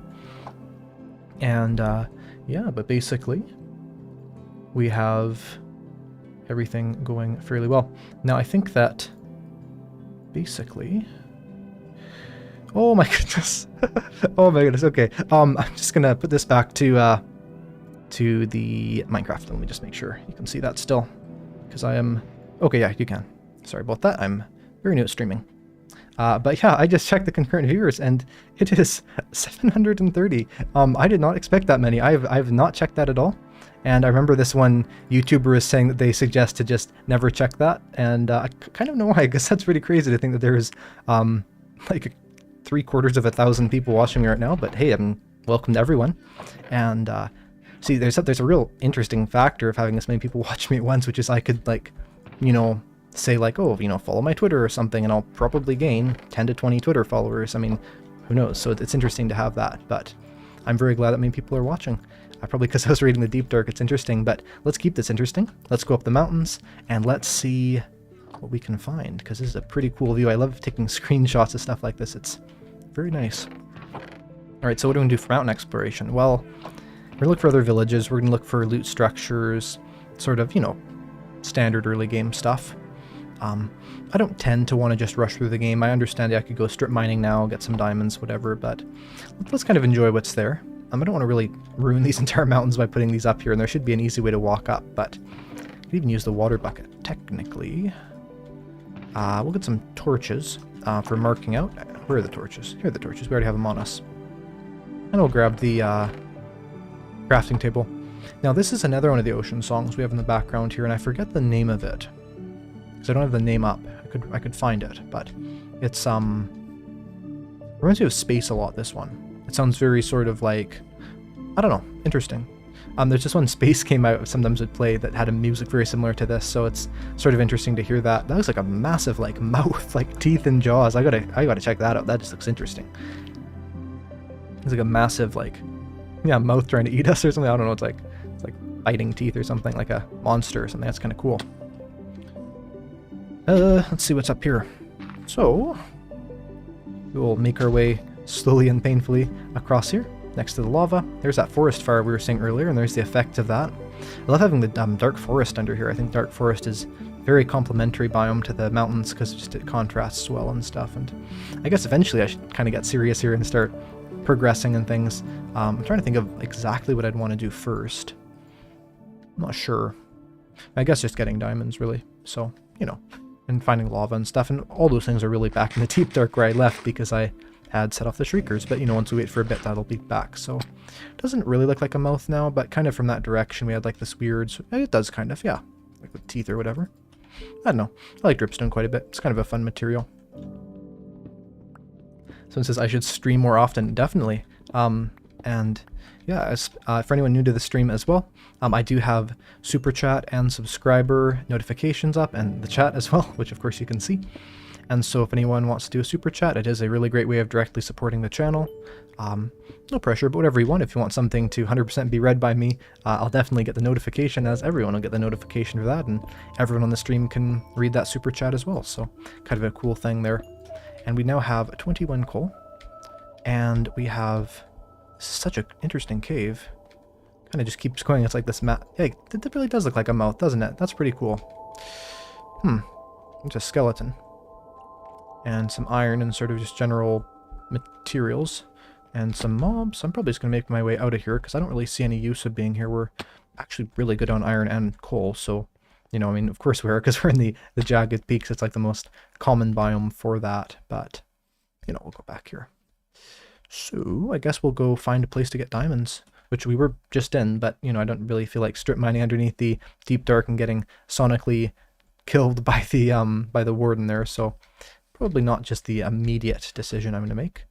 We could try going down here, but I don't know if it'll go low enough, because, so like, what's the height we're at? Because we're in like this kind of massive valley, but I found sometimes these valleys, you'd assume they'd be, you know, near river level, near ocean level, but oftentimes they're actually like very, very high up still. So like this, yeah, in fact they are, yeah, 104, eh? That's pretty crazy. That's like, was that 30 or 40 blocks above like sea level? And we now have some pillagers. I'm not going to kill the last one, because it would not be smart, but I do have iron armor, so I'm not really going to worry too much about these. Oh yeah, I just remembered I do not have a pet. Actually, I'm not going to kill you. I am going to make my way back into the Deep Dark, because very strangely it's technically safer there right now, because I will have a lot of hostile mobs around here. So I'm just going to quickly grab some supplies, go back to the Deep Dark, grab that bed, and maybe we'll even do some diamond mining there. The real trick here is going to be grabbing the supplies in time. So what did I not have before? I didn't have a water bucket. I'll go grab a couple gravity blocks. Sometimes those are good. We have food. We have torches. We have coal, iron. We'll grab some more iron. That's looking good. I can't see anything else I'd want. In fact, I want as little stuff as possible, really, so I can grab more loot. That's probably good. We'll make our way back down to the deep dark. And look at this. Someone says, "I can't believe you pressured me into super chat that supports your channel." I know, why'd you ever want to support my channel? No, I'm joking. I appreciate the super chats though, a lot, and I think that that's it's nice to have something like that in YouTube. And also another super chat for $1. Thank you very much, and one for £5. Greetings from France. Is there a hidden meaning behind your character's skin? Love your content. I'm so glad you asked that question, because there is a meaning behind my character's skin. It's not a hidden meaning, necessarily, but there is a meaning behind it, and so I will tell you that now. This character is a character I invented, and I made the skin as well, quite a while ago. And it is basically from like this sort of story I invented when I was very young, like maybe 7 or something, like a very long time ago. And I did not, this was a long time ago I made this character, like before I'd ever played Minecraft or anything. But yeah, it's basically meant to be like an alien kind of creature. Right now I have a sword in the middle of, or a arrow in the middle of my head, so you know. But yeah, it is a pretty cool skin. It's like just kind of like a singular-eyed alien of some sort. Has like the lab code, and you know, it's meant to be like a scientist. So my original account that had that on it is called Eyebarthum, like Eyebarthum, and then I eventually changed it. I didn't change it, but I actually bought a new account called Eyecraftmc. That's why this account actually doesn't have the legacy cape. Is that what it's called? I forget, but it's the cape that like everyone got if they migrate, or the migrator's cape. That's it. But yeah, that's why I don't have the migrator's cape, is because the this account was made after the migration. So yeah, I think it was December 2020. I think so. I think that's when I got this account. And now it's at warning level 1. Someone says, put armor on. Yes. Yes, I did. Okay, so we're down here for diamonds. We're down here for my bed, which I'm not going to forget this time, which I literally almost did. So I'm going to break these stupid sensors. Where is the bed? Oh, did I break the bed? Oh no, I broke it and it despawned, didn't I? Tell me if anyone remembers what happened. What happened to the bed? Did I break it and it despawned? Because something tells me that's what happened. Oh my, oh no. Why am I so stupid? I have it in my inventory. Okay, sorry, you can see my it's a kind of short-term memory loss on full display here. Don't really have short-term memory loss, but you know, kind of. Yeah, there's the bed. Now we're good. We'll go up here because we'll be out of the way of the sensors. So I guess we're not really here for the deep dark loot. I guess we're here to kind of find the edge of the deep dark and then start mining from there. So that'd be like here probably. So we could probably make like a safe path there fairly easily. Someone says lol in your hotbar. Yeah. Yes. Yes, it is there. Okay, let's make some pathways. Put a torch here because I'm placing blocks. There's nothing to worry about. Make a little badly constructed spiral staircase. And put that there. I'm really happy actually that so many people are watching the stream, because in general, the channel on my activity, or the activity on my channel has been down a bit lately. Just I'm 99% guessing because of the new school year. Of course, there's a lot of people that are busy with that, and I mean, of course, you should prioritize your school over Minecraft, but I'm guessing that's one of the reasons why that is. But it's really awesome to have all these people joining me for a relaxing and hopefully entertaining playthrough of Minecraft. So basically, the thing we're going to do now, so we do have some goals somewhat, is to find diamond level, which is of course very close to where we are, and trying to find some diamonds. And yeah, I mean, obviously diamonds are the big thing we're going to use to upgrade and to also get obsidian. I mean, really it's about the obsidian, because I don't really care about having diamond armor right now. I mean, I have defeated the Ender Dragon in iron armor. I wouldn't suggest it necessarily, but it's definitely not impossible. And of course, once we get to the end, we can have like infinite armor and stuff. No idea if that'll happen on this stream, but there's no point not trying to get as far as possible. So now we're at -60.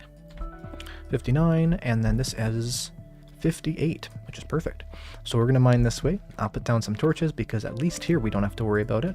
I'm sure we're still in deep dark, but because the ancient city is that way and we're mining this way, we shouldn't have to worry about running into any shriekers, any shriekers anyway. And of course, if we do, we can always just sort of try and run away, but it doesn't work that well, so we'll see what happens there. Someone says, where are you from, Eyecraft? I answer this a lot of times, but I'm from Canada, which is the country to the north of America that hopefully most people know about. And yeah, I've lived there for my entire life, and I like it. Someone says strip mining is not as good as caving. That is kind of true, but we don't really have any non-dangerous caves around here, so I think that considering the amount of time and caution we'd have to take to fully mine out those caves, get rid of the shriekers, all that, probably not good at this stage of the game. And especially like deep dark mining, really very, very overpowered, which I have talked about a lot. And I think I'm actually talking about more in an upcoming video, I think. I don't remember. Maybe it was a video already posted. Yeah, the problem with that is, you want night vision. You want to have good visibility, because even when you're in that deep dark there, I'm sure a lot of you probably wouldn't be the easiest to see what's going on there. And so, yeah, I just want to make sure that I can see things, you can see things, and yeah, once I have night vision, which wouldn't be that far from now, I guess if I get potions and stuff, then I will definitely be doing some deep dark caving. Someone says, oh, I have a $1 super chat from Nathan. Thank you very much. I appreciate that a lot. And look at that. It was the lucky super chat, because look what we just found. We found diamonds. That's awesome. That's the parallel one, isn't it? So that means there's diamonds here or here, usually. Maybe not. Maybe it's not like that, but usually there's this thing where if you have 2 diamonds like that, almost always to the side there's 2 more. Oh well, that doesn't mean we technically have 3, because we have that one up at the surface. So technically enough to get the a pickaxe, and we will do that soon. I just want to get a little bit more diamonds for like maybe a sword, maybe just, well, enchanting table more likely, I guess. But so one more vein of diamonds, we should be able to continue on with our playthrough from the strip mining.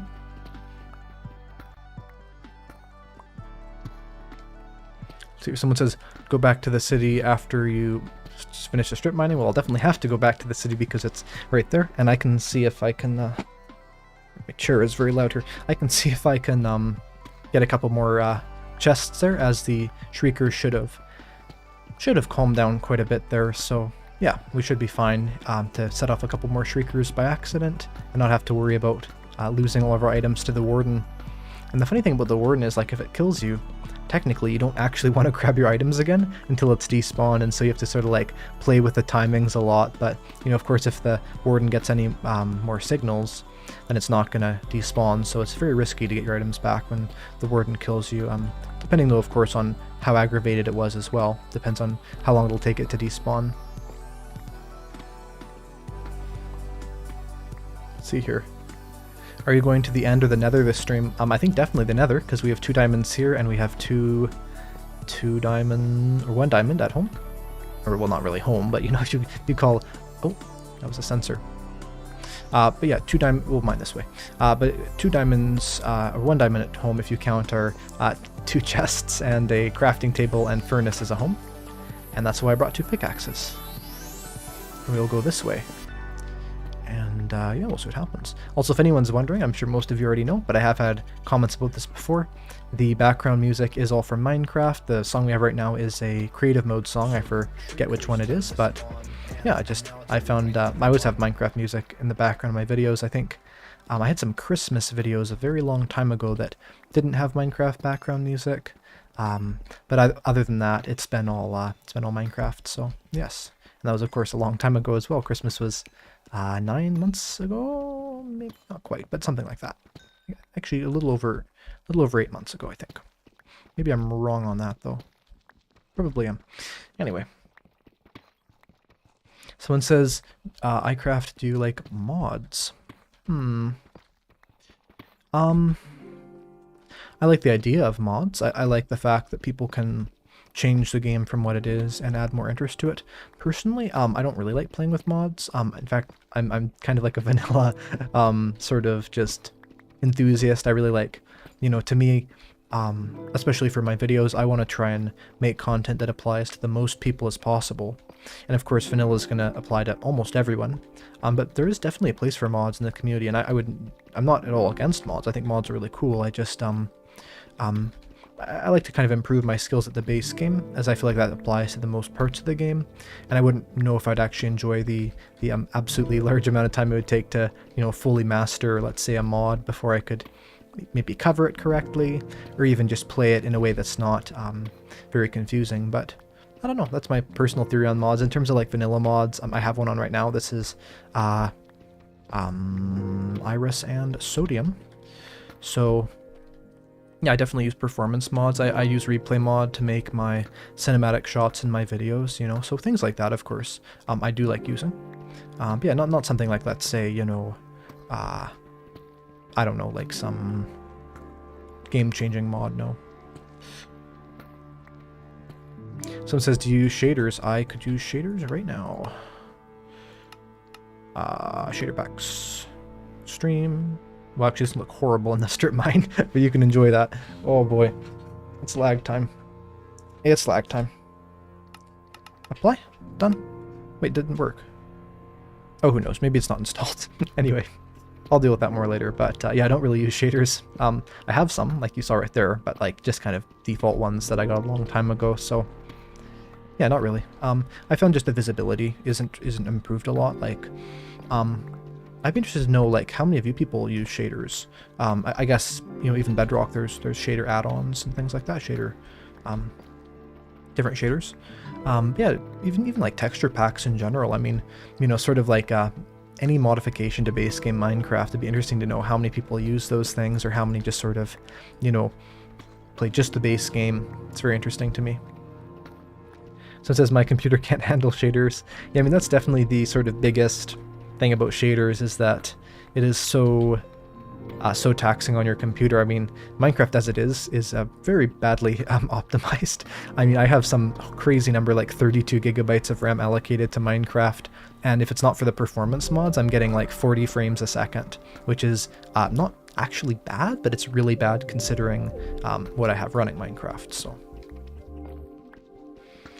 and we have a, I don't actually know what currency that is, but NOK 100 and super chat. It says, so I have watched your villager videos, and one question I wonder is, when you zombified villager, is there a chance a zombie can kill them, or do they always turn? Well, that is a very good question, because I know the answer to it. Hopefully I know the answer to most Minecraft questions, I'm not sure, but the answer to that question is it depends on your difficulty. So if you are on the difficulty of hard, every time. If you're on hard mode, every single time. If you're on easy mode, it'll never happen, so they'll always die. They'll just disappear, you know, like, let's say killing a pig or a cow would do. If you have normal, then it's 50-50. So if you like playing on easy or normal, then you'll want to make sure to change to hard mode, at least temporarily, when you're zombifying your villagers, so that you don't have to worry about having them die. And so that is basically how it works. 100% on hard, 50% on normal, and 0% on easy.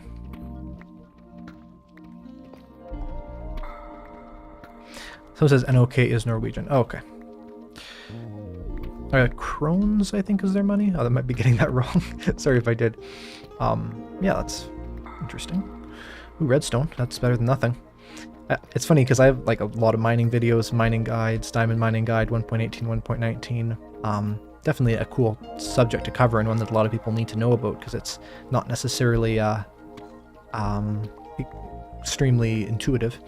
But it's funny because there's this massive diversity of comments on there, where some comments will be like, you know, I don't like the new update, I'll never find any diamonds, and then one comment will be like, the new update is too easy, I'm always finding diamonds. And it's just interesting to me how people have had very big variances in their experiences with the, you know, this mining system. It's very interesting because personally I found diamonds to be slightly less common.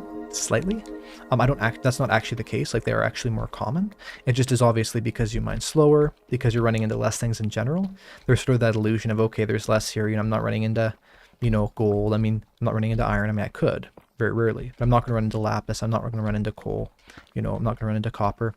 I feel like probably the most interesting strip mining experience was 1.17 because you had the mix of the stone and the deep slate, and you had the deep slate ores and the normal ores. And so probably the funnest place to strip mine was definitely 1.17, just because you had this really, really interesting buffet of things you could find. There's more diamonds per area, but less diamonds per time. Yeah, I mean, there's definitely the fact that the chunks are taller. Well, not, yeah, they're taller. Yeah, there's the fact that chunks are taller, and, you know, so there's more diamonds in general. The amount of area where diamonds spawn is way more, you know, I mean, from positive 16 all the way down to negative 64 is 80 Y levels, right? Versus 1.17 where you have like 16 Y levels, so technically it's a massive amount more Y levels. But, oh, lava. But, yeah, in terms of like actually how many you get, I do still think it's faster, technically. But obviously the mining speed of deep slate is incredibly affecting of that speed. Someone says, would a cool feature, in my opinion, be frogs being able to eat wardens? I think I might have seen a video where someone did that. Would that be a cool feature? I guess it depends on like how overpowered it would be. Obviously there is the fact that moving frogs isn't easy. You know, you can't put them in a bucket. You can put tadpoles in a bucket, but you can't put frogs in a bucket. So it wouldn't necessarily be completely overpowered. So, you know, because like, let's say getting your frog down into a deep dark wouldn't be really easy. But I think at the end of the day, it could also kind of really, really easily defeat the point of the warden. So maybe like really rarely it could, like as like a Easter egg kind of thing. I guess the question would be though, like what does it give you, you know, because slimes, it gives you slime balls, the magma, it gives you the frog lights. But it'd be interesting to see what you would get with a with it eating the warden. Would it give you like a Skulk Shrieker? Would it give you maybe the Catalyst, or maybe like an enchanted golden apple? That could be very interesting.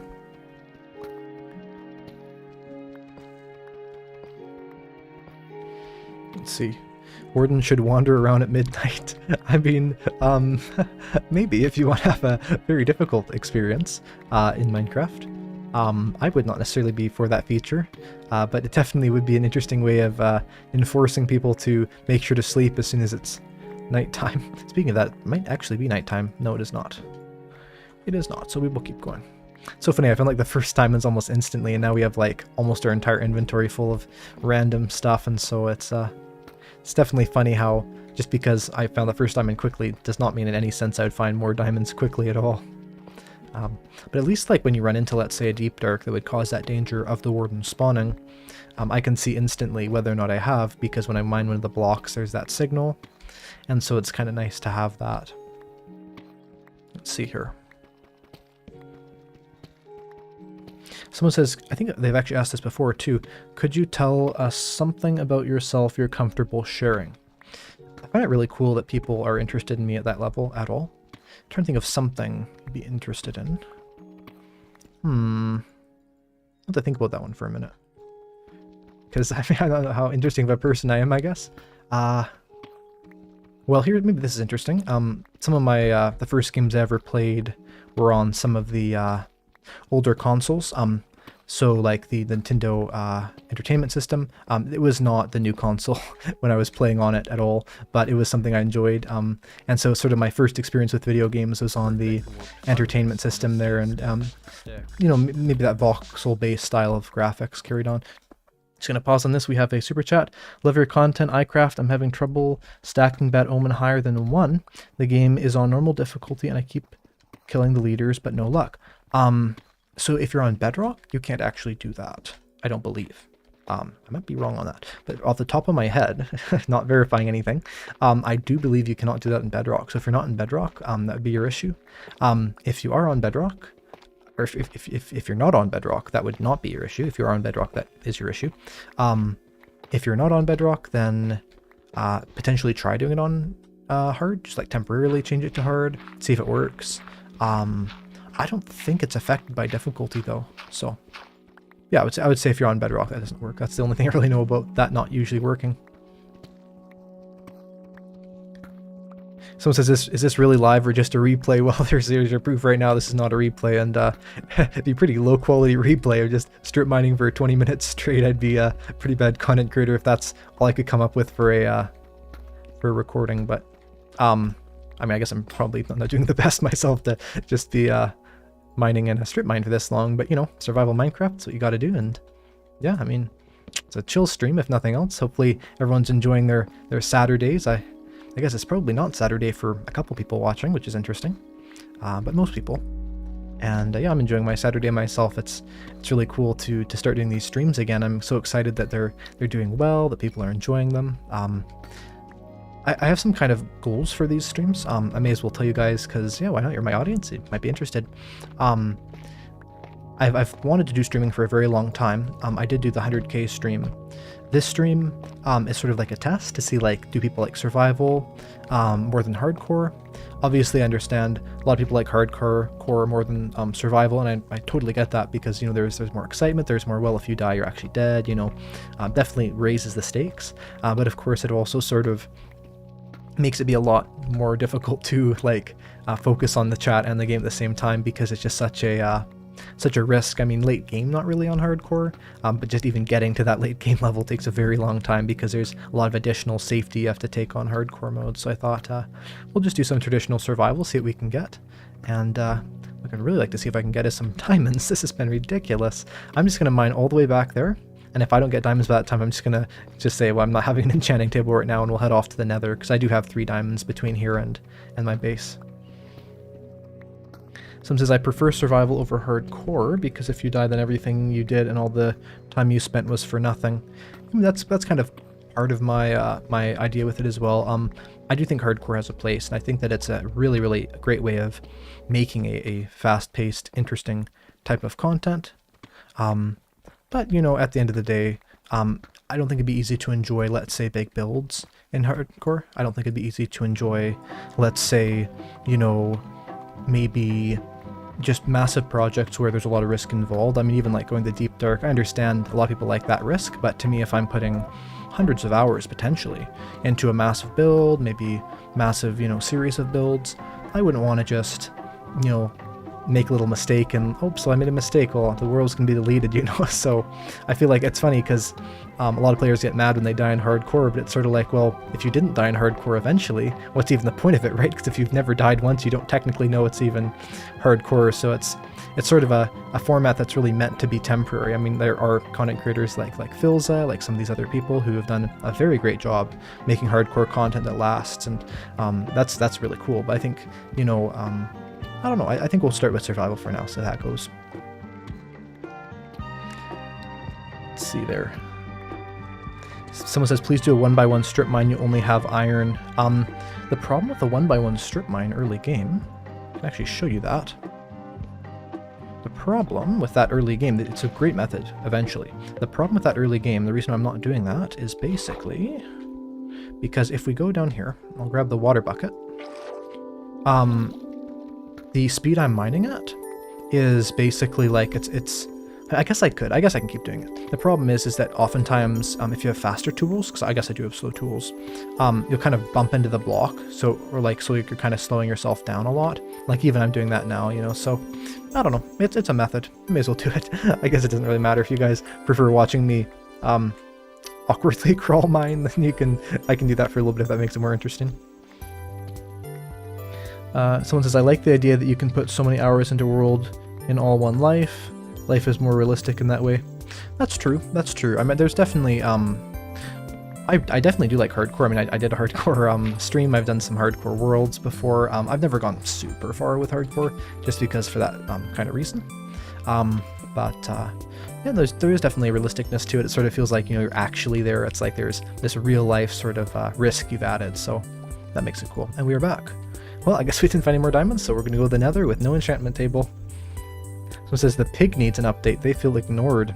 I don't think I've ever heard someone ask for the pig to have an update, but yeah, I guess, yeah, sure. I'm not sure exactly what you'd update with the pig. Maybe like feeding it different crops would have different abilities. I think the exit's this way.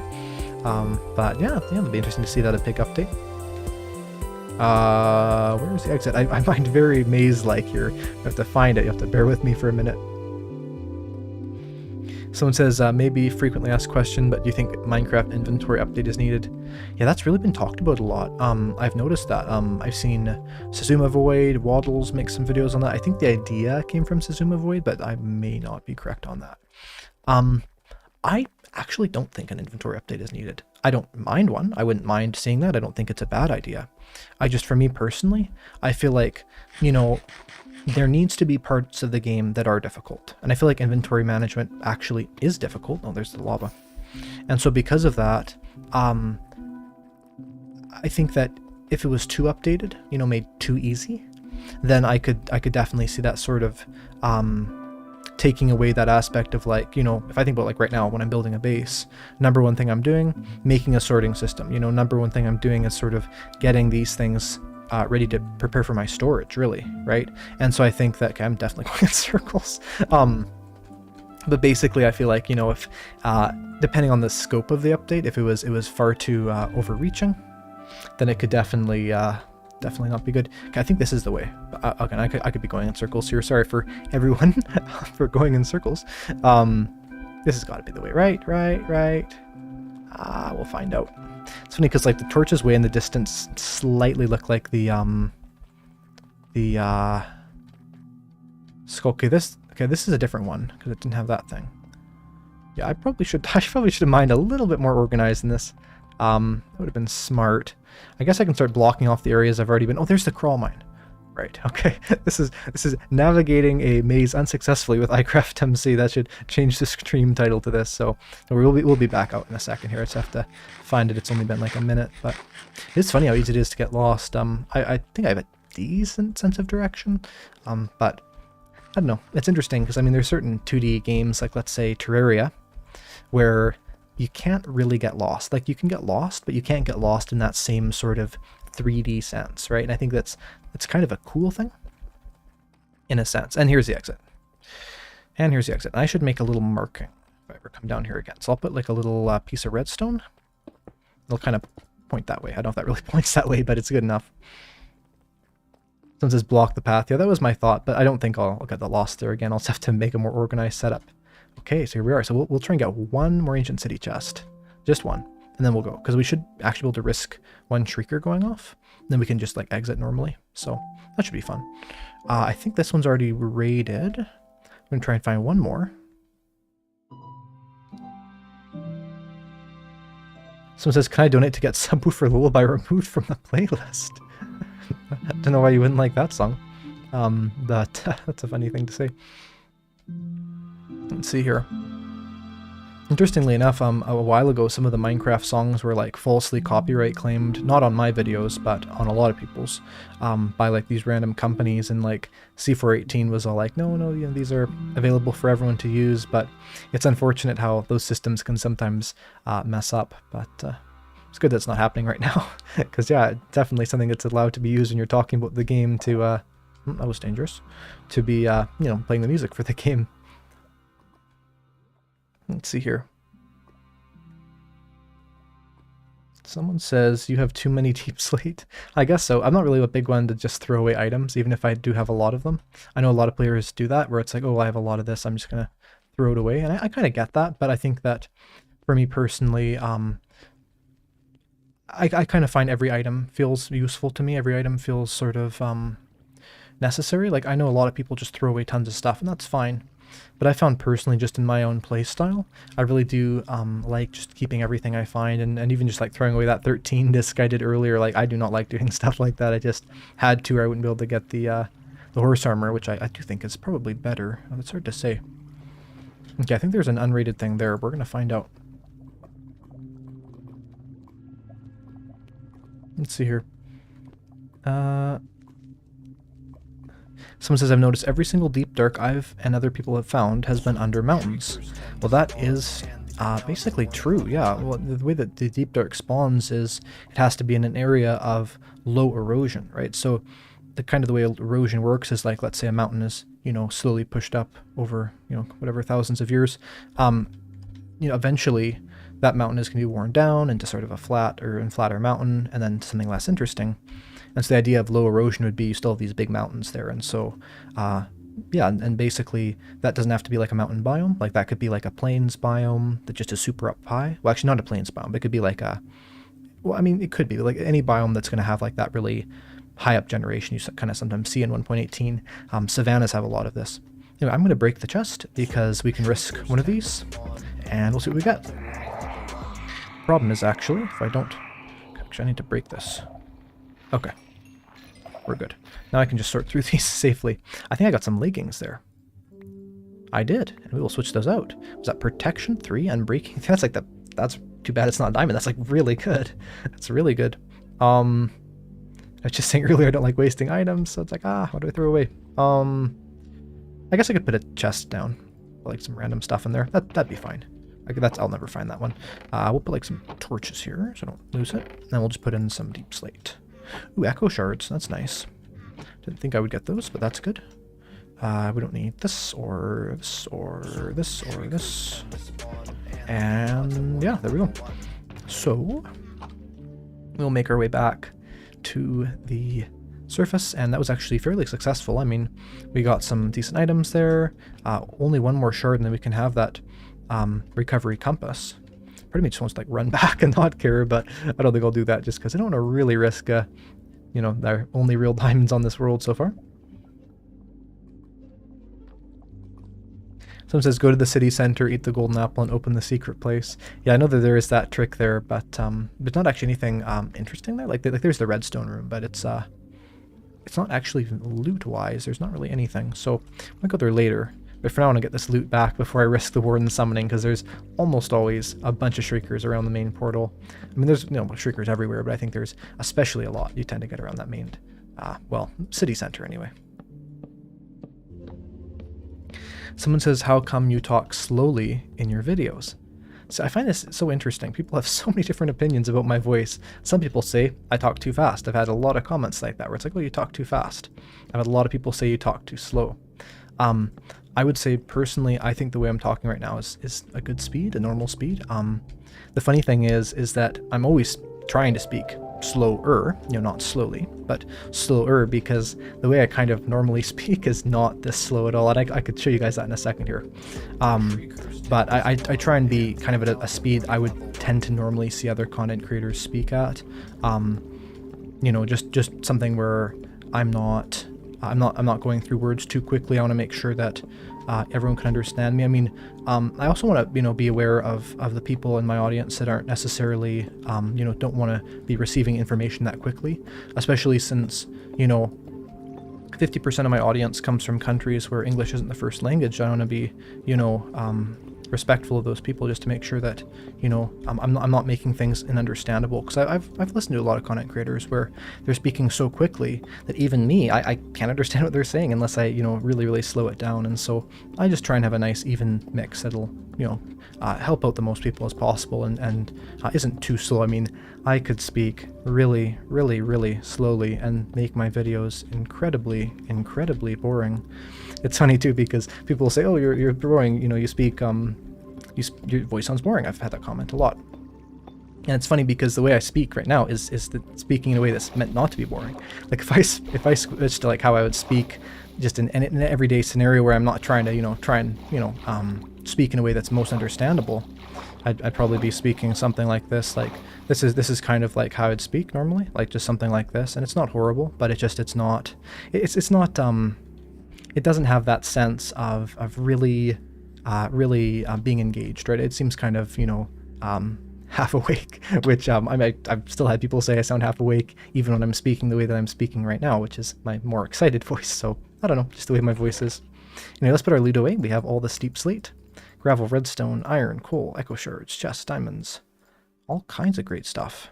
We even have a skulk sensor, which is good because we have no silk touch. So if we place that down, we could never pick it up again until we have silk touch.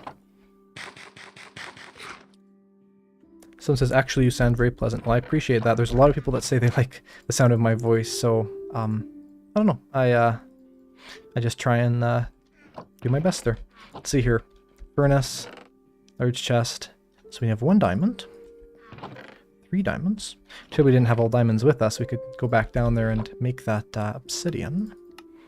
Now there's definitely a chance for lava lakes here, but I don't actually know of any that are here. So we could either explore for lava lakes, or we could go back to the deep dark to find a lava pocket that's very likely there, just because it's so deep. I wouldn't actually know if there is, but there probably is. But we've been in the deep dark a lot, we've been caving a lot. Let's just kind of do a bit of change of scenery. I'll grab my food again here, and let's go explore around the mountains, try and find some lava, and then we can get our obsidian. And I'll bring the flint and steel with me. I will make sure we have everything here we need. Looks like we do, though. Again, I'm just going to mark out the coordinates. We'll make this our base for now, but eventually we might move it later. So there's a bit of lava, but it's all flowing. So we're going to try going up this mountain. Someone says, what microphone do you have? I don't think I've answered this before. It is the Shure SM7B. It's like a very, very popular microphone for a lot of people. I know a lot of streamers also use like the Blue Yeti, some of these other ones. But yeah, I use the Shure SM7B. It's connected up to a cloud lifter, and then that's connected up to a M Audio jack. And of course, that's not sponsored or anything. It's just what I happen to use because it's a setup that works well. I haven't really fiddled around with like the exact settings you can do on the Shure SM7B, so maybe I'll do that in the future one day. So this is like the kind of just default sound of this particular microphone. But yeah, I do like it quite a bit. I think that the funny thing about this is like it's very it's kind of meant for close talk, and that's what I do with it. But like you can talk very, very close to it like this, which is really funny. And so you know, you can get like that very much that effect you couldn't get with some microphones because it would just kind of pop. So with this, you can there's a lot you can do with it. Let's see here. Up the mountain we go, and I don't usually find lava lakes at the top of mountains, but I think once I'm up there, I can probably see one. Someone says, I found your channel a week ago and I've been loving it. Well, I'm really glad for that. It seems like a lot of people enjoy just learning the game through my channel, and yeah, the way that I present that, and that's awesome. And I'm hoping that in the future I can just have my videos reach more and more people, which I think is happening, because although, you know, for the past couple weeks, a lot of people have been busy, haven't had a lot of time to watch videos, which totally makes sense. I think that, you know, overall, of course, I mean, my last stream was 100k and I'm at 180k, right? That's a pretty crazy growth there. Well, not quite 180k, but maybe we did reach 180 during the stream. I wouldn't know, but last time I checked, it was like 179 and 600 or something. So yeah, it's really cool, and I think that you know, I just want to, you know, not compromise on my quality. I want to keep improving. I want to just really do everything I can to make the best content possible to reach the most people and help the most people. Let's see. Someone says, eat bread. I will eat bread. I will consume the bread. Looks like I still have an arrow in my head, or actually it's an arrow recently from that skeleton. Alright, well, from our view here, I cannot see any lava. I guess I could go underground again, which have been there for a long time. I think this goes back to spawn. I think spawn was south. Or actually, spawn is north. So I think that goes back to spawn. So we could go to a different mountain, or we could... There was a goat up there. That was a crazy jump. We could go to a different mountain, or we could explore around more. We'll definitely know if there is a lava pool in the lava in the roofed forest, because there'll be a forest fire. But I bet just going back to spawn, maybe we could check up on that village, get some more materials there. That could be a good idea. So shriekers tend to spawn, and now it's a warning. Someone says, love these 1.18 mountains. Yes, I really love them. I think this terrain is amazing. It's a great seed, and yeah, it has all 3 mountain types. In fact, I think all 5 mountain types, well, actually 6 if you're counting meadow, grove, and snowy slopes. So yeah, we've like every single mountain type biome right in this big group of mountains, which is awesome. I haven't really explored I haven't explored at all the stony peaks, the frozen peaks, but we will do that at some point. And funny enough, we're now getting a 1.18 song. Someone says you should be able to dye mud bricks dark brown, black, and white. Yeah, that could be cool. I mean, I think that generally the reason why most materials like that aren't dyeable is just because it kind of removes the ability to add more things like it in the future. You know, like obviously there's already normal bricks in the game, but let's say they had mud bricks and they were dyeable gray or something, then like what's really the difference between that and a stone brick in terms of the visuals? So like that's probably why they don't do it. But I do agree that having like different variants of mud bricks would be cool, especially since, I mean, mud looks very different depending on where you are in the world. It's definitely not a set thing. I mean, I know the mud that I've always seen looks nothing like the mud in the mangrove swamp, so it's definitely a more variable thing than Minecraft is showing. But I'm not sure if Minecraft would want to go all the way down to, you know, having different areas in the world that could have different types of mud generate in and stuff. Although it would be very interesting if that was the case. Someone says, how many FPS do I normally get? I think I'm on VSync, so I don't think I can get more than my monitor. No, yeah, I can't. But I would say normally if I have like the performance mods on, maybe like 120. It depends. Without it, it's like horrible. It's like 50. But also I do have like, you know, 32 chunk render distance, 100% mob distance. I do have the simulation distance always set to 5, just because I found there's not really much of a point to having it higher than that. Like, of course, yes, there's certain scenarios, but I found that generally I don't really do things that would need it to be higher. And oh my goodness, I forgot the bones. No. Oh my goodness, no, it's too bad. It's really annoying. Wolf, I would be getting you. I would.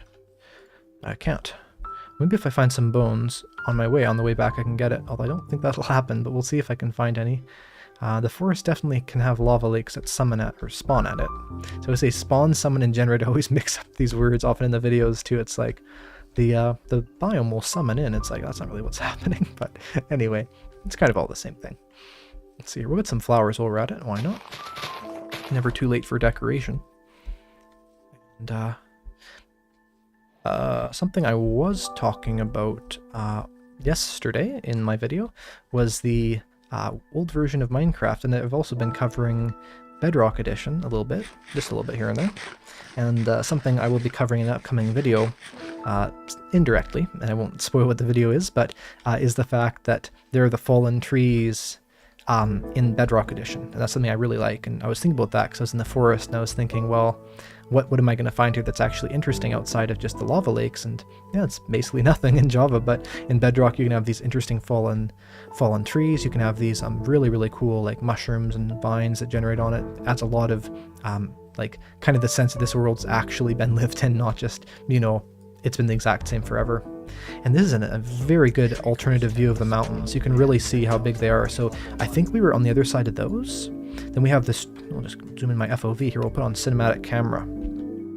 But you can see here, we have the mountains here. And then in between the two mountain groups, there is this jungle, and I think that's stony peaks with some jagged peaks on the side. So there's like kind of stony peaks behind it. And that's of course because of the jungle, right? And then we have this part of the peaks, and it's awesome to see, like, you know, we look kind of down here, it's like, oh yeah, it's just a hill, but then it's actually part of a much larger mountain that goes basically all the way up to world height. So that's pretty cool. And what do we do? Someone says, today is my girlfriend's birthday. Well, happy birthday to your girlfriend. And I'm statistically, there's probably like 2 or 3 people watching that's birthday is today. I mean, maybe not anyone, but statistically there could be that many or even more. It's funny to think that, but yeah, so statistically to anyone whose birthday is right now or near to now, I guess happy birthday. I don't know. Oh boy. It is funny to think that though. It definitely is. That mountain spawn is beautiful. Yeah, it's amazing. Really, I'm really happy with it. Something I haven't been able to do yet, but I've wanted to do ever since 1.18 came out, is to make a massive rail line network across mountains. And I've seen some of these really cool pictures of sort of some of the mountain rail networks that have been made all across the world. You know, in places with high up mountains. You know, some here in Canada, some in India, some in all over the world, really. And it's cool to see like these massive kind of arched bridges and stuff, and just really cool ways that they did that. And I think it'd be really awesome to build that in a jagged peaks, or any of those kind of snowy biomes. Anyway, we have zero luck getting this. You can tell the elevation in general is higher. We'll try going over there, and we'll kind of do like a massive loop around and go back to the mountain group, just because yeah, I mean, hopefully we'll find it on our way there. Because I mean, if we don't, I guess we can go down to the cave. But exploring this world should be interesting anyway, because it is a really good seed, and we can hopefully maybe find a village. I mean, who knows? Maybe even a woodland mansion in here. I doubt it, but you never know.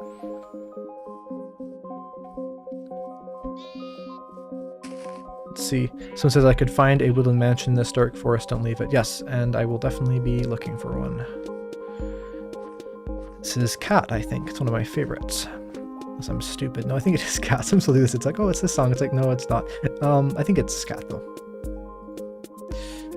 Yeah, I think I don't think there's a woodland mansion.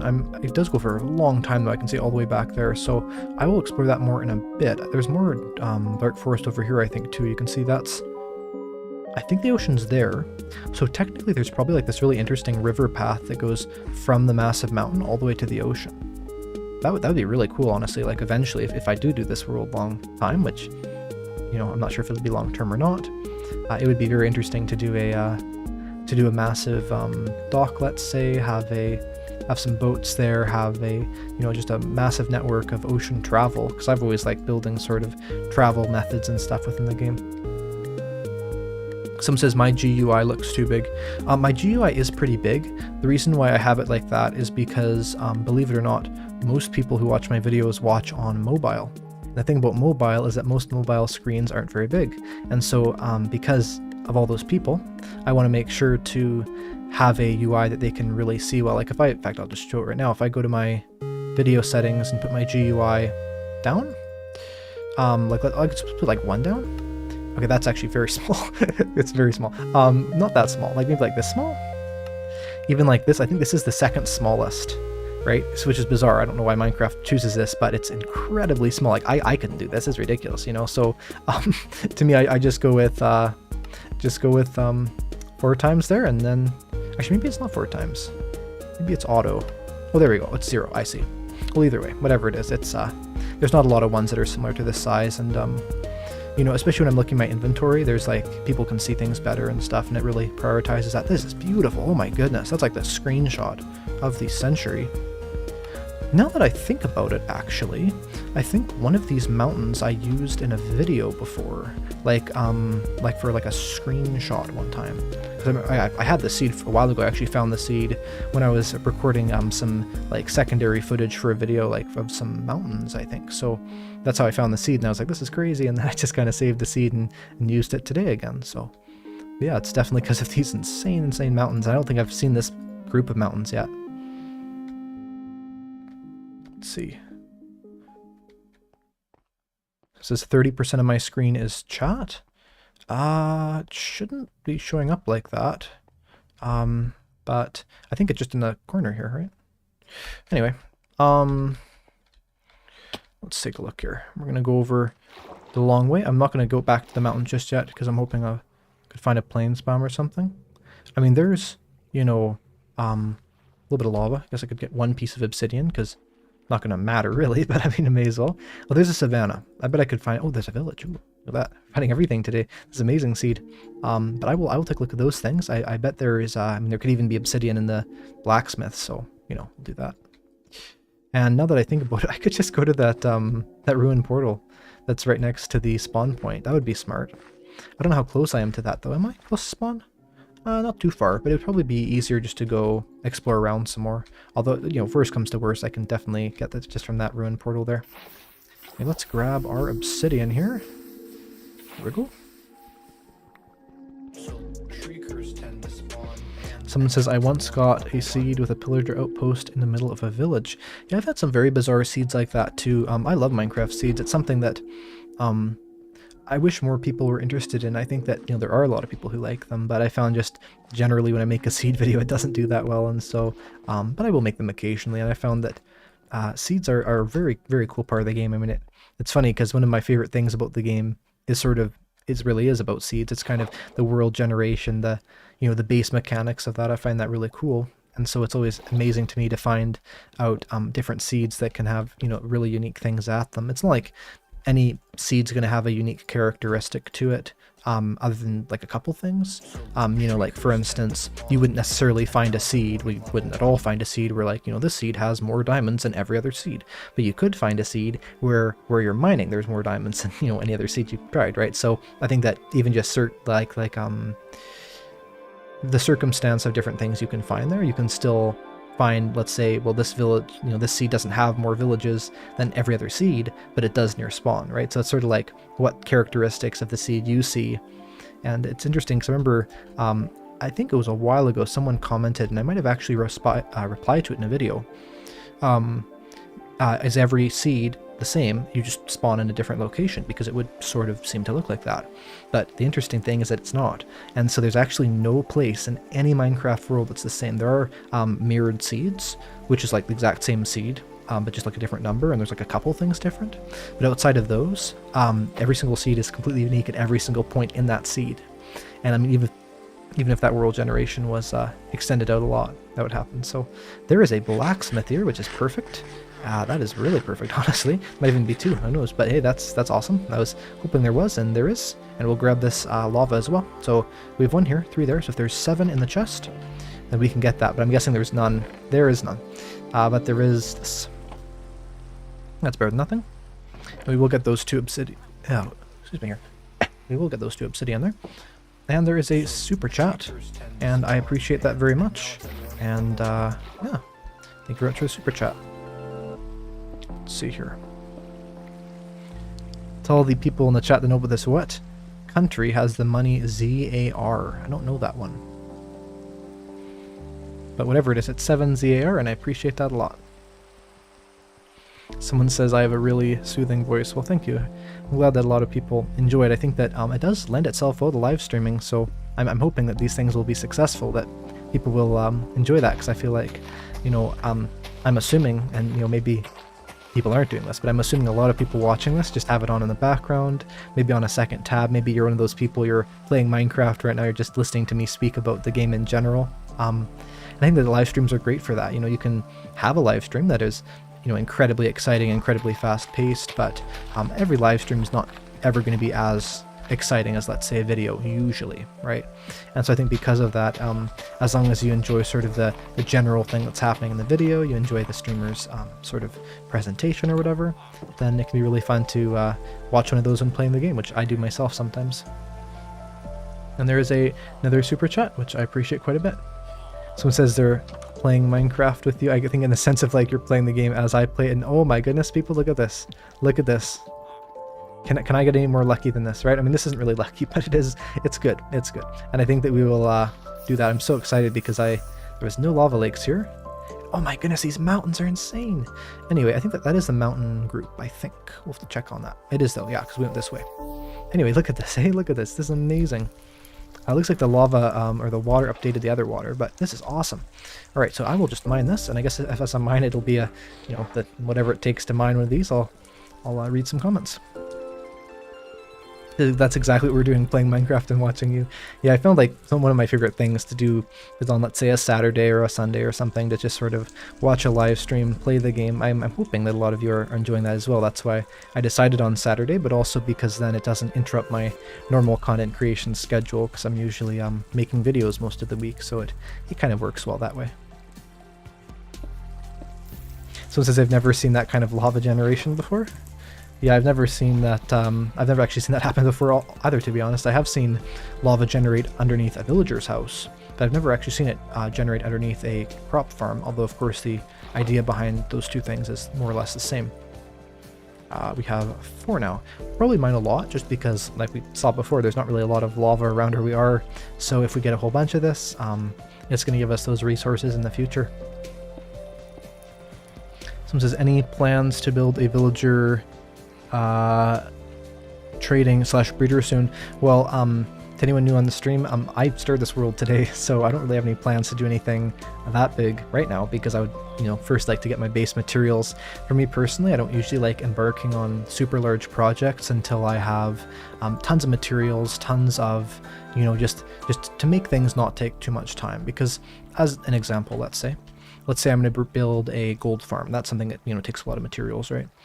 If I was going to build that at this stage, like the second I get into the nether, I technically could. There's nothing stopping me from doing that.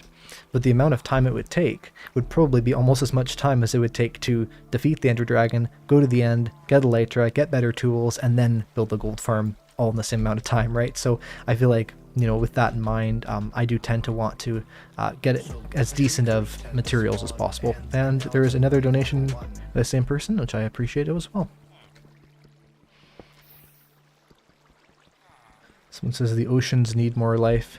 Yeah, I was talking about it a little bit earlier. I think, you know, Update Aquatic was amazing, but even another ocean update eventually could be good. Someone says, going above the nether ceiling terrifies me. Heard too many stories of people not being able to get down. Well, that's why I always go with the method of the actually breaking the bedrock. Like, I never go with just a portal up method. I know there is a way of doing that. Like when you're just like kind of glitching through and then you make a portal between them. Yeah, I never do that because I always like having this this direct link. I know, you know, obviously people can do whatever method they want, but for me personally, I don't like the idea of that, because I think actually just on the Minecraft Reddit a couple days ago, there was someone who was talking about how they got stuck above the nether roof, and I think that that kind of thing is really avoidable, and breaking bedrock isn't actually that difficult. It's not easy, but it's a lot easier than, you know, let's say the scenario you'd be in if you lost all your items at the top of the nether roof and couldn't get back to them in time.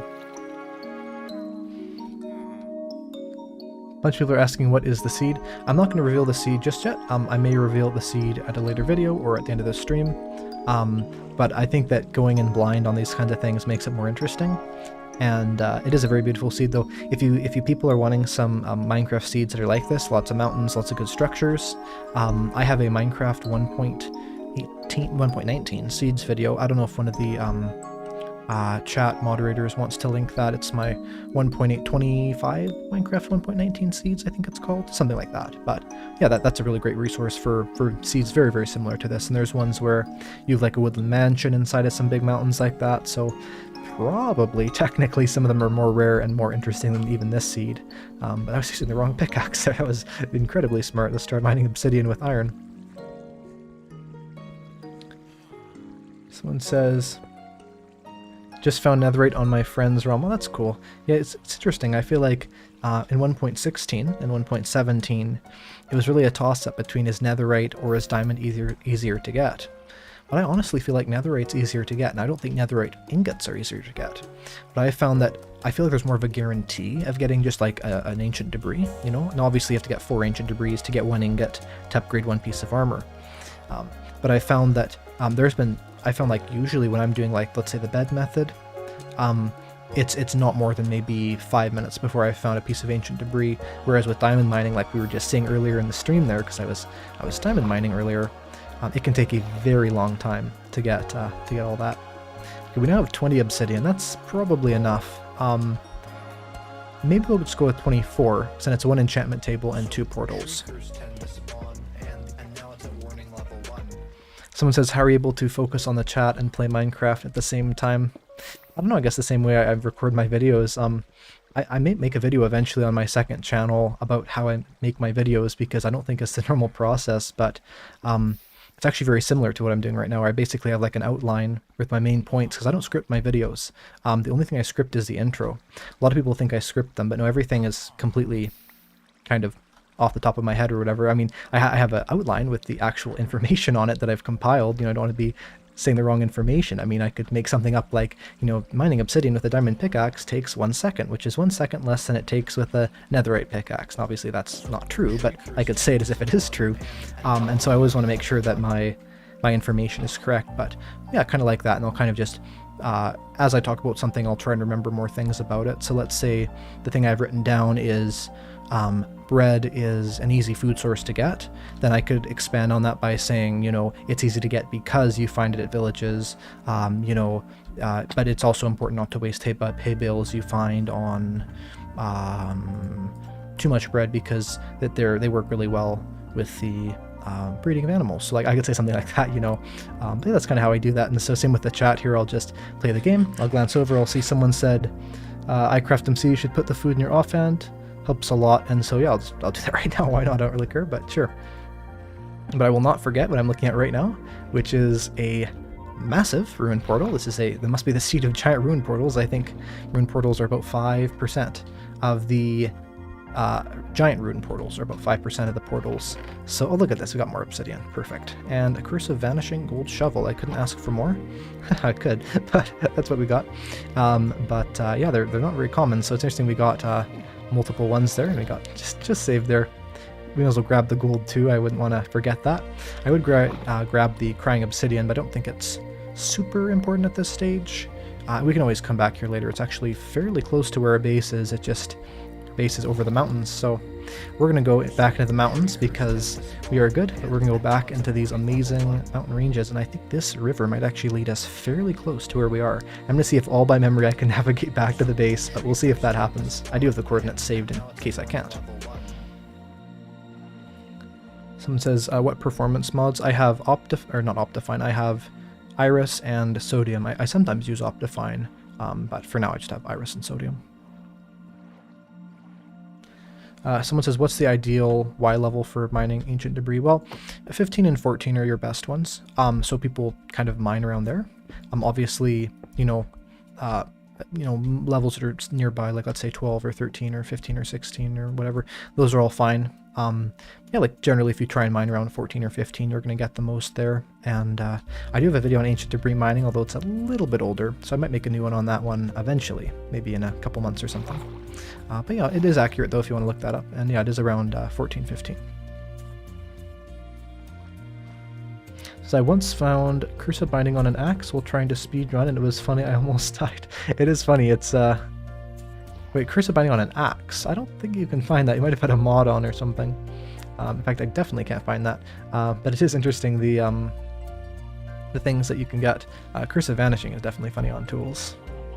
Let's see here. Also, for anyone, just because I want to try and grow things like my Twitter and stuff, because there's not actually a lot of people who follow my Twitter, I'm just going to throw up here my socials page. So if anyone wants to follow me on Twitter, I do tweet on there. It's not frequently, but I'll tweet more frequently the more followers I have. That's my guarantee there. If you follow me, then I'll start to tweet. I tweet a little bit, but you know, you always have something to say. I also have the Discord there. There's a link in the description. I have a Minecraft server on the Discord server for Java. If you want to play Minecraft, rarely with me because I'm not usually on there, but sometimes I am. And I have the Reddit and the Twitch, and I don't really stream on Twitch, but if I ever start to do that, then you can be up to date on that as well. We will go back to Minecraft. And here we are.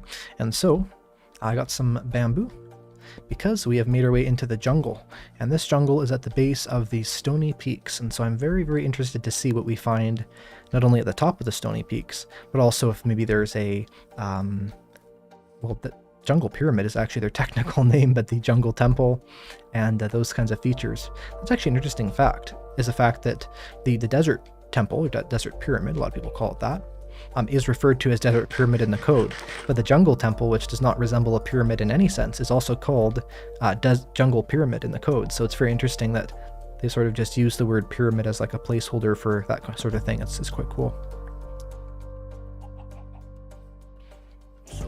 Someone says, do you know that in Bedrock you can sleep underwater? You can sleep underwater in Java too, actually. It's a really good tip, is to sleep underwater if you're being followed by like mobs that would float in the water. So let's say like well actually I don't think many mobs float in the water, but whatever you're being chased by, ideally, you could do that. And also, like, even if a zombie is chasing you, they're gonna be slower, they're gonna be not doing as well.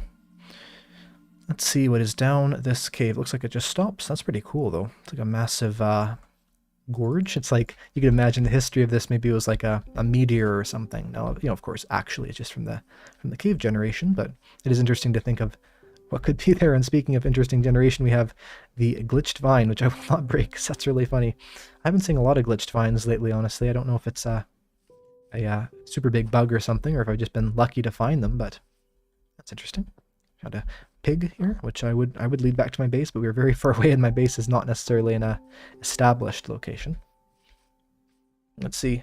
Someone said they just joined my Discord. Well, that is awesome. I'm so glad that you did that, and I can interact with all my community members there, and I'm looking forward to seeing you on there.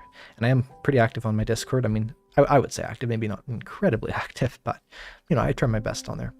And even still, we're still getting this beautiful terrain. I'm very glad I picked this seed. I mean, even just here, we can sort of, there is that gorge, actually, I think we were seeing earlier. So either we're going the right way, or we're near going the right way. So if we keep going this way, we'll either get to our base, or we're going to get to the other side of the mountain. And so we should be able to easily get to that. So we're just going to travel there and go through the birch forest. A video I've been wanting to make for a long time, I don't know if I'll make it or not, but is basically a video talking about Minecraft's world generation. kind of a 1.18 generation. I mean, I've wanted to make it since 1.18 came out. It's just that, of course, there's the, you know, there's the, that update isn't really new anymore, so I don't want to be, you know, look at this old update, so interesting, you know, so I don't want to be doing something like that. But the idea would be that you can basically predict exactly what biome you're going to run into just based on the way that the biomes generate. So, for instance, because I'm next to the birch forest, I know that there's going to be a forest and a dark forest bordering this in almost every single case. And so because of that, as you can see, we have a dark forest here, and there is very likely a forest around here as well. And so it's kind of interesting that you can do that. Now look, here's our base. Did not even notice it was here, but there we are. That's perfect. Let's get our items put away. That was pretty successful. We can now go to the nether, which I'm very excited to do because that's going to be awesome. Let's hope we're lucky and have a nether portal near spawn. Let's see here.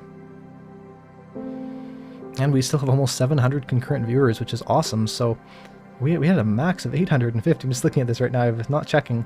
That's awesome. I'm so glad that everyone is enjoying the stream because I know my last stream, my max was 540, I think.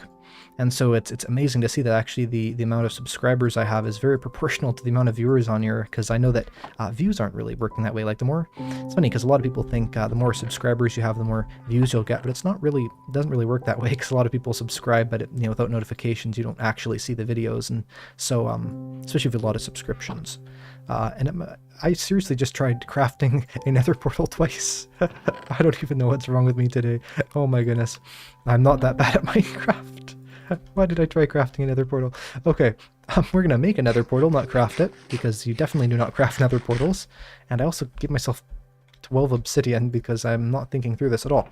Let's put this back in the chest for that. I need 10. And we'll get the deep slate. We'll make it nice looking. We'll make some something there. We'll smelt up some cobblestone actually, because there's a couple things like a stone cutter I want to make with that smelted stone. Do that. Let's see here. Let's see what we can make with the polished. And then we have we'll go with polished. I think polished is good. Someone says how long has this been going on? I have been streaming for, I don't actually know how long. It looks like about 2.5 hours. I think that's right. Well, the start was a little bit not rusty, but bumpy, as I actually started streaming to the wrong thing, so I have no idea what I was actually streaming to. If you might actually be able to go to my channel and see like this random failed stream on there, I have no idea.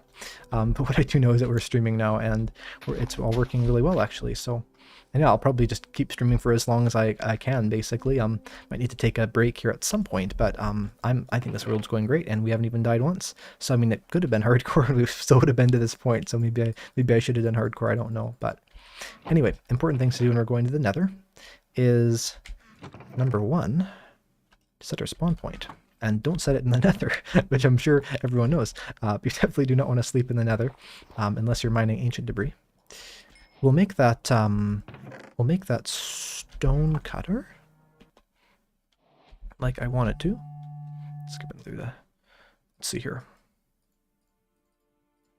And we will get ourselves some things with that later.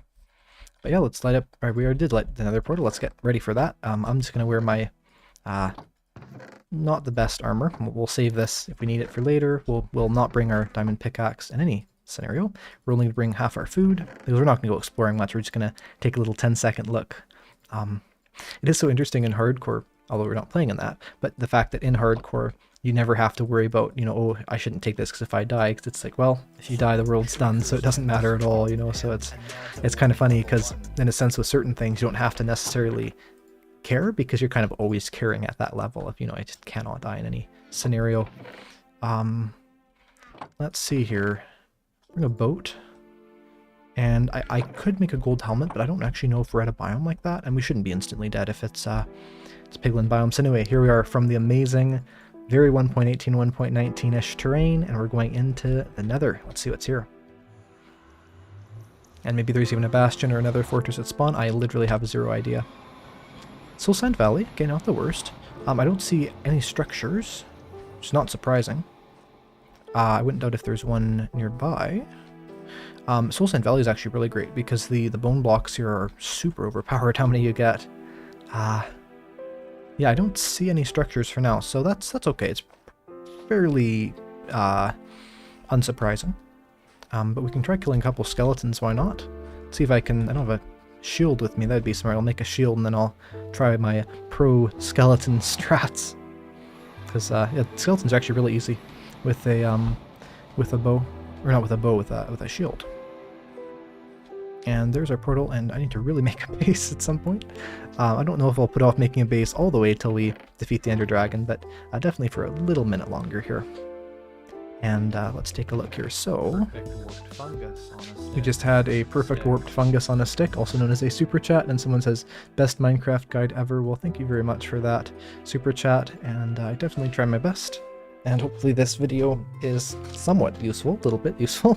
I don't know if it's at all useful in terms of actually learning the game, but definitely try my best on that. So let's see, we basically, now we know that what's there, we need to make a shield. And we also, I mean, projectiles are always good. I think that some items to get down lower to that lava lake would probably be the best way of exploring more in the future. So we'll see what it does with that. But I think overall, we're looking pretty good. We don't have enough diamonds for the enchanting table, but we could technically find those if we find a nether fortress. So what we'll do is I will bring the rest of the food, definitely.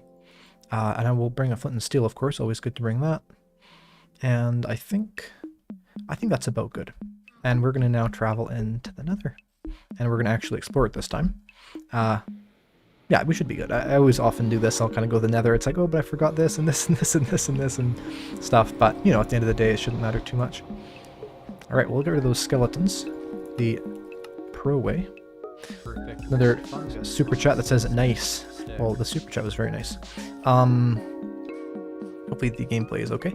So the trick with skeletons, I think I've shown this before, but maybe I haven't, is the second after they've hit you, then they're useless for like a second. And so you can like instantly, not instantly, but you can damage-free hit them if you're really careful like that. So it's works really well. And we'll do that with a couple more. We have a ghast. Ooh.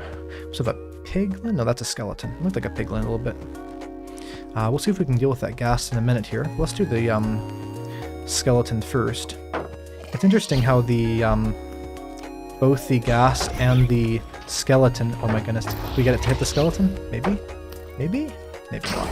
Oh, we did have it hit the skeleton, but it also hit us. But anyway, it's funny how both the ghast and the skeleton are sort of like these pasty white mobs, and they also both are do with projectiles. It's funny. I wonder if there's like a trend there. Maybe not. Like do well, because pillagers are gray, so probably not. No, but it's interesting. Let's go this way. We shouldn't have to put down torches yet, but we will. Ooh, a little baby magma cube. Didn't happen. Let's see here.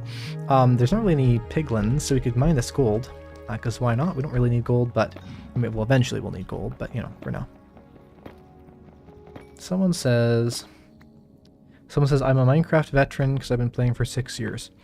Yeah, I mean, there's a lot of people who've been playing for a lot of different amounts of time, and I think that really amazing, actually. I had some comments on my video recently that was about playing Minecraft 1.0, and I had a question in there, which was, when did you first start playing Minecraft? And there were some responses where people were like, oh, I played it since alpha. You know, someone said that they went to a convention that had Notch at it, and they actually decided from that point on to play Minecraft. They knew nothing about the game. Yes, they saw this convention with Notch that was at some sort of a convention, I forget exactly, but pretty crazy to think of the amazingly large amount of experiences people have had and ways that people have discovered the game. I know a lot of people's first experiences with the game were on Xbox 360, were on Pocket Edition, and maybe now they're playing on Java or Bedrock, but it's interesting that just to kind of see the game evolve and how most people have been aware of this game, at very least, if not playing it for many, many years. Let's see here.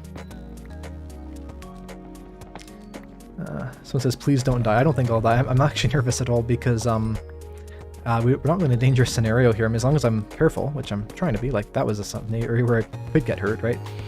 We should be fine. Let's see if we can... Yes, let's go over here. Okay, so there is a piglin. We could try trading with it, but I don't have any wood, so I can craft these nuggets into bars. We'll keep going around here.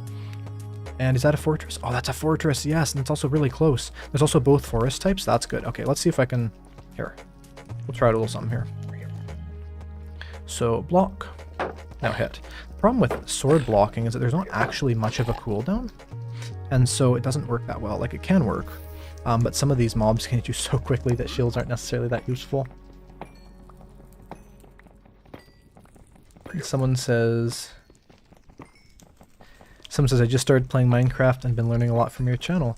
Yeah, it's really amazing too, some of the people that have just started playing the game and yet are already really involved, and I think it's awesome because Minecraft's now been around for so long that the community is really spanning across generations. Like, I was watching this clip, I forget where it was, but it was about this one streamer, and he was saying, oh, this, I think it was like a Dream SMP person that he was talking about. And he was saying, oh, it's cool that this new generation of streamers is doing this and this. And it made me think, you know, there are literal generations of Minecraft content creators now. Like, that's pretty crazy to think. I mean, it makes sense, but in the sense, like, literal generations is like, you know, people, let's say in their 20s or 30s versus people like in their teen years or versus, you know, 40s, like whatever ages. It's interesting that the game has been around for like, about 13 years, a little under that, but actually no, over that, because it was May of 2019 or 2009. But it's crazy to think it's been around for so long that we literally have generations of people that have played it. It's awesome because like games basically never last that long, and Minecraft has. Someone says, I cannot wait till they reveal what Minecraft 1.20 will be about. I can't wait for that either, actually. I'm really excited. I'm maybe excited in both ways, because, you know, new updates are always a little something, maybe not nervous about it, but where it's like, you know, what's going to change? Am I going to like the changes? But I found that basically I always do, and it's, I don't know, it'll be interesting to see what happens.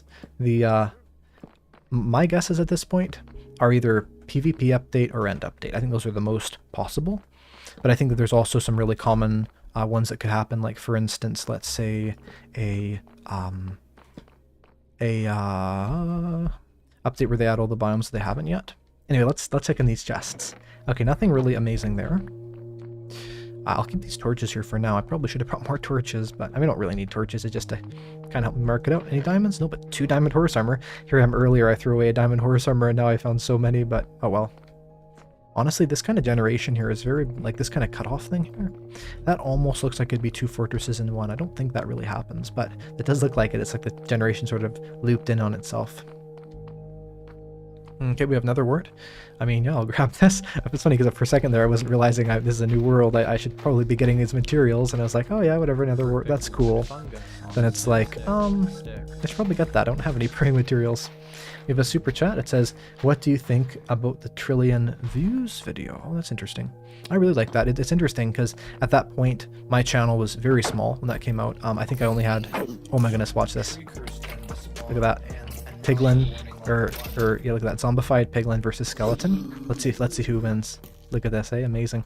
But yeah, in terms of that video, I really liked it. I think it's, I love that YouTube has really fully embraced the Minecraft YouTube community. I know that Minecraft has fully embraced the Minecraft YouTube community because unlike a lot of games, I feel like Minecraft honestly is dependent on Minecraft YouTube to survive. Like, I feel like that's what's actually made it survive, is that because Minecraft has so much you can do in it, it really almost is as interesting to watch Minecraft as it is to play it. Not always, but oftentimes. And so because of that, you know, as long as there's still content to be made on this game that with infinite content in it, of course it's still interesting. And here is a wither skeleton. See what we can do here. Block the height, and we're good. I also want to get all those endermen there because going to the end is a goal, so don't want to forget about that. Come on, there we go. And of course nothing but bones. Imagine if I was that lucky, got the thing in first try. Okay, blaze spawner. Let's get out of here. This is a good area though. I'm gonna block this off just for safety. Like, not fully, but a bit. This is definitely a very deadly area. I'm gonna make a little enderman killing area, so if you don't know how to kill endermen, it's very easy. All you have to do is start, well, actually don't start by anger them, but anger them. Then go into a 2-block tall space and they can't get to you. So like this, totally safe. No danger here at all. Which is awesome because number one, you know, endermen are very dangerous. I mean, some of them been fighting the ender dragon, I've died from Enderman. I haven't died from the Ender Dragon. I've died from Enderman, right? And so, you know, just being able to stop them like this is awesome. They also cannot pick up the nether rack. They can only pick up like the nylium. And so because of that, you're totally good. I guess I should be killing this with my axe. There's still one more. I should kill that, and then I'll get the third one. Hey, I got the silk touch block though. It's so funny how it, like, Endermen have silk touch. Only problem with this, sometimes you'll get stuck and it's like, oh, is Enderman gonna come here? Is it not? I don't know. We'll see. Okay, we're gonna hit that Enderman. We're gonna run for our lives, and there we go. There's 2 Endermen. I think the second one's done this weird thing where they'll teleport like to a weird location and they'll like not teleport away. So it's like they're sort of. Oh goodness. Okay. But yeah, we have interesting scenario here. Not really dangerous, but that's interesting how the Blaze's shots tended to the one direction, so they didn't hit me. I'll have to look more into that. That's actually could be very useful. Someone said name of the song, please. I can look that up for you. Not look it up, but I can. Right now is Left to Bloom, which is a Lena Rain C418 Minecraft 1.18. Not C418. Lena Rain Minecraft 1.18 soundtrack. Left to Bloom. That's what's going on right now. Okay, well, I need to get the other Enderman before I die. I think it's just like underneath here. Yeah, I bet it is. In fact, I'm 99% sure it is. So if we just like mine like this. Yes, there it is.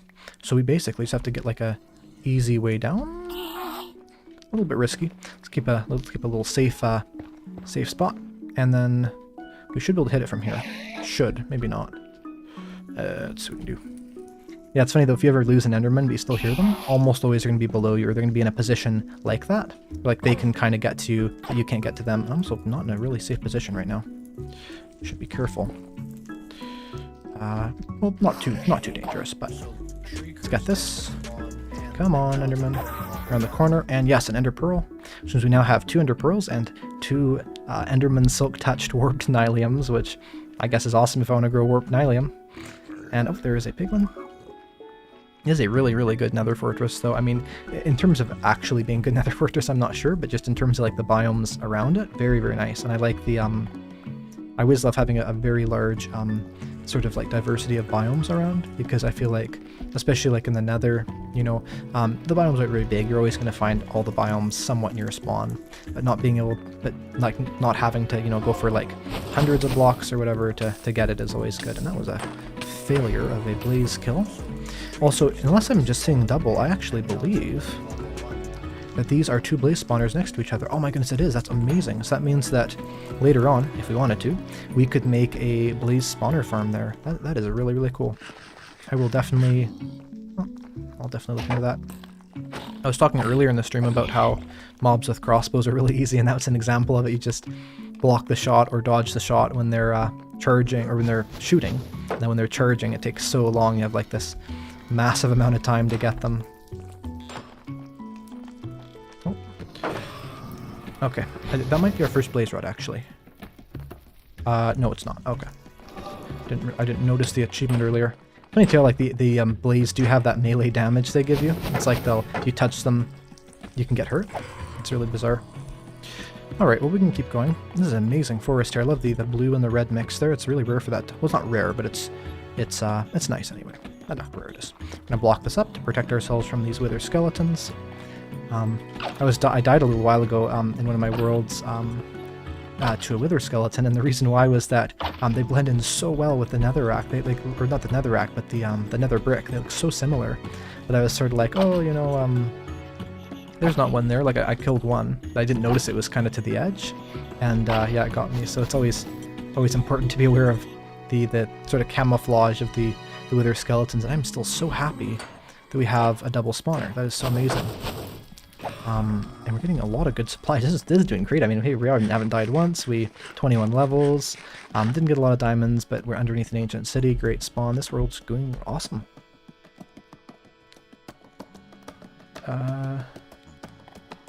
Let's see here. Someone says, I'm going to start from the beginning of the stream and watch it all. I'd keep watching now, but it's survival time for me. Well, if you want to watch the entire stream and it's replayed, you absolutely can. It'll definitely be available for watching once it's done, and I'm hoping that people will enjoy watching it back as much as they enjoy watching it originally, because of course If I do this more frequently, it won't be as much of a sort of like, you know, one stream I have there. It could be weekly, could be even more than that. And yeah, I've definitely been considering lately, you know, having streams be integrated into my content. So I think that, you know, this stream's done awesome. My last stream did really well. This has been even better. And I think that streaming is a really great way of presenting Minecraft. And so we'll see what happens with this. But so far, I'm really looking forward to doing more streams on my channel, and you'll definitely be seeing more streams on my channel, that I can guarantee. Okay, this very likely could be a double nether fortress. Now maybe I'm incorrect. Maybe this can't happen. But if you look at the way this is generating right over the other part of it, that seems really bugged. Oh my goodness, a hoglin. That could have been death. Oh my goodness, we can get from behind. Oh, that's amazing. From underneath. That's like, okay, don't jump up. That's stupid. I don't know why I jumped up. I'm like, oh, go jump up. No, that wasn't smart. But that's awesome, actually. That's interesting. The something I love about playing the game is that, because I always try and kind of analyze it as I'm playing it, is I'll see things like that. Like earlier where it was like, okay, the blaze was shooting into the wall because its shots all tended to one direction. Things like hitting that hoglin. I can look more into those things later, and let's say maybe a creative world or just a general testing world, and maybe there's nothing to it, but maybe it's actually a really interesting thing. And interesting little fact for everyone watching, this room right here, the lava well room, is the bridge between the exterior and interior parts of the fortress. So everything from this point onward is interior, everything from that point is exterior. So whenever you find one of these, note that that's basically like your center point. It's not necessarily the center, because sometimes they'll cut off and you'll only have like an exterior or only have an interior. Well, that's really rare. But basically that's like the point where you have that that cut off. So it's really interesting to see that. You can tell now we're in the inside part, and we're going to stay in the inside part until we, you know, go past there again. Someone says, hi, I just beat the Ender Dragon in hardcore using the seed Eyecraftmc used from the last stream. Oh, that's cool. It's, I love seed so much because you can have like the shared experience on it. I know, you know, I say that as I don't give out the seed for this world, but I may eventually give out the seed. I've nothing against that. I just, you know, want to experience it blind for a little bit. Looks like we have a super chat that is for $5 from Sam Martin, and I appreciate that a lot. And, yeah, if anyone wants to leave a message with their super chat as well, I will be always happy to answer any questions. I would answer all the questions in the chat, but chat's actually been pretty active this stream, which is awesome. So hopefully, I can answer most questions that are I haven't answered before anyway. Okay, here I'm getting lost again. Let's see if we have a trend here. I keep getting lost, but we'll see if we can get back here. This fortress, for anyone just joining in, is very, very close to my base. Or not to my base, but it's close to my nether portal. Diamonds! That's awesome. In fact, that is literally the right amount of diamonds to make our, what's the word for it? Enchanting table. We also have a singular brown mushroom, which I will plant down. We cannot throw away our bread, so I'm going to throw away the... I won't throw it away. It's like I was saying earlier, I don't like throwing away items, but I will put those down. We have, oh my gosh, 2 more chests. 3 more chests? No, 2 more chests. What's in here? Gold and obsidian. Okay, I'll take it. No efficiency, so obsidian's of course worth a lot more. And then we have gold and iron with a gold sword, which I will not be taking the gold sword, but I will break the chest because I will not remember that's there then. And I hate to let those items go to waste, but it is what it is. We'll go back up here, and always a good thing when doing these fortresses is, you know, eventually you don't want to have these things here. But when you're first like exploring it, you really do want to put blockers up so you can see, okay, I've been here, I haven't been here. It's also like you're always going to have some random blocks on you when you're in the nether, or like basically almost always. So it's a really good kind of guaranteed thing of like, this is an easy method, a guaranteed method of blocking up the nether fortress. Someone said, which mob do you dislike the most? Which mob do I dislike the most? Well, I don't know. I know a lot of people kind of dislike, let's say, the, I don't know, like the polar bear or the panda or the husk, you know, sort of mobs where they're a little unique, but there's not a lot to them. They're kind of like a somewhat useless mob. But for me personally, I kind of like any content that's in the game. In terms of like fighting them, withers are definitely annoying. They're not really annoying if you're fighting them, you know, just the standard method, right? Like in a mine or in a whatever else, but just like if you're actually fighting them like the kind of the way Mojang intended, they're fairly difficult, and I found that to be somewhat frustrating. Let's see what's down here. Someone says, do you have a second channel? I do. If you go to my... Oh, skeleton. If you go to my channel page, and this is for everyone on here. Actually, I should have had the second channel link on my socials page. I'll throw out the socials page later here, but yeah, there is a link on my channel. If you go to the channel tab of my channel, like, you know, there's the videos tab and the home tab and all that. Go to the channels tab. It is right there, and I do not post on there almost at all. I think there's like 3 videos on there, but technically there is going to be very rarely a video or 2 on there. So if you want to get every last ounce you can of Eyecraftmc content, then you can subscribe to my second channel, which is called Ibartham. And I actually my notification alert for the super chat, which is the warped fungus on a stick, that's part of this dumb little remix thing I made. That's on the second channel if you wanted to see the original that comes from. Someone says, you do the same as Python, empty the chest and break it. The reason why I empty the chest before I break it is because when I'm exploring a big, let's say, nether fortress like this, I'm breaking a lot of chests, I'm seeing what's inside of them, I don't actually have a good way of knowing what I have on me. Like right now, I couldn't tell you, let's say, how many gold I have on. I don't know. Let's check. It's 9. Okay, I didn't know that, right? So it's like, if I'm looking at the items I'm getting before I get them, then I can see, okay, I did get this many, right? Because like, let's say I broke a chest and it had 3 more gold in it, and then I have 12 gold, I wouldn't actually know if I'd picked up that gold or not, and especially like if you're breaking chests in a structure where it's really important to be safe. Like let's say the ancient city, you want to make sure that you actually have the items, although obviously in the ancient city I would not be opening up the chest first, unless I have a really good sort of like thing to block the signals, because then it's dangerous. And that is a enchanted helmet piglin. This is just doesn't actually go anywhere, does it? It's like a little window, piglin window that hit you. It's like I'm in the zoo and you're looking at me. Maybe it's the opposite. I'm not sure. It's always interesting to think, oh goodness. I always do that. It's like I'll go over an edge and it's like, oh, that's probably not the best idea. Let's go down here and we'll keep exploring this. Something I've often seen people forget, and I'm sure, you know, most people here know this, but it's a good thing to remember, is that at those nether wart rooms, there's always going to be 3 entrances, right? So there's the one behind the stairs, going up the stairs, and then the one that kind of leads you into the room itself. And so I've actually seen people, and I've done this myself as well if I'm not thinking about it, they'll go into the nether wart room and they'll actually forget to go behind the stairs, and so they won't see that part of it. Now I hear a wither skeleton, so I'm going to be safe here. Yeah, like right here you can see, like, you go up here, you might not necessarily remember to go this way, you know, you might, but sometimes it's good to remember to go every direction. One says, go to the ancient city. I was actually at the ancient city a lot earlier on in the stream. I may go back to it later. I just want to make sure to get the everything this nether fortress has to offer, so I don't have to come back here later, because, you know, I could just sort of like take a little sampling from every single structure, but that's just going to make me have to go back there again like really soon. And I want to make sure that it's not like, well, I just went to the nether fortress but I have to go there again. I mean, as it is, I didn't fully raid the ancient city, so there's a lot there. Just I had got to warning level 3, so I didn't want to have the warden spawn as the wardens spawn at warning level 4. So, or they'll summon in, but kind of spawn. Okay, we're back there to that other area, so we're kind of going in a loop here. This is an exterior part of the fortress, which is interesting. So we'll go this way, see where that goes. It's very long, these tunnels. It's interesting how these can go for a very long time, these tunnels, and you can get to a point where it's like, you know, like even there it's like the nether fog distance is so close. It can be hard to actually see where things end, of course. Something funny that I was mentioning in my 1.0 video is that technically, this is a new place, technically the render distance of the nether in 1.0 is higher than the render distance of the nether in modern Minecraft. Oh goodness, okay. This is, I'm just going to pause that point of conversation there so I don't die.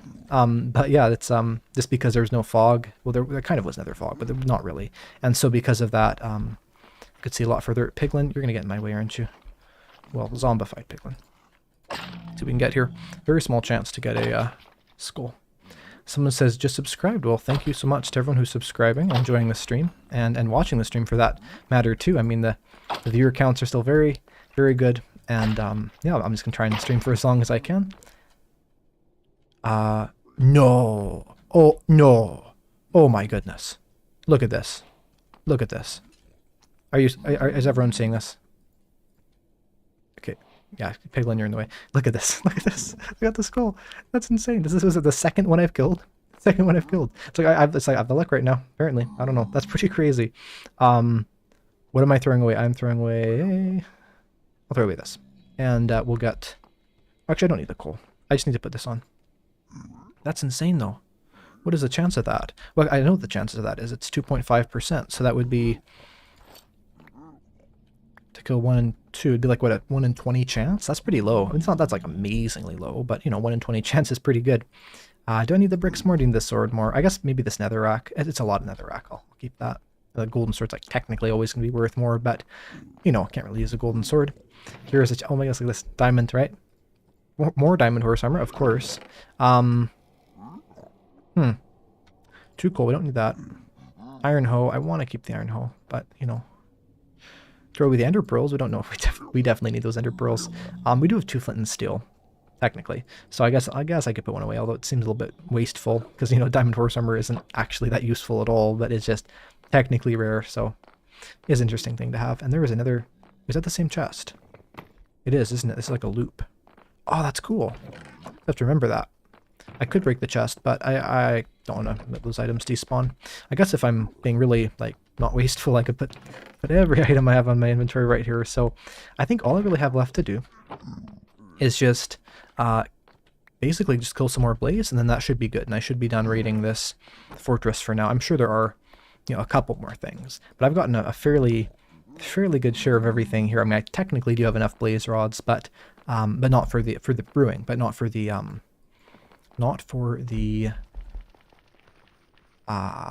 end dimension. So we need to find the double blaze spawner we were at before. I'm sure there are people here that remember where it is better than I do, but it might be this way.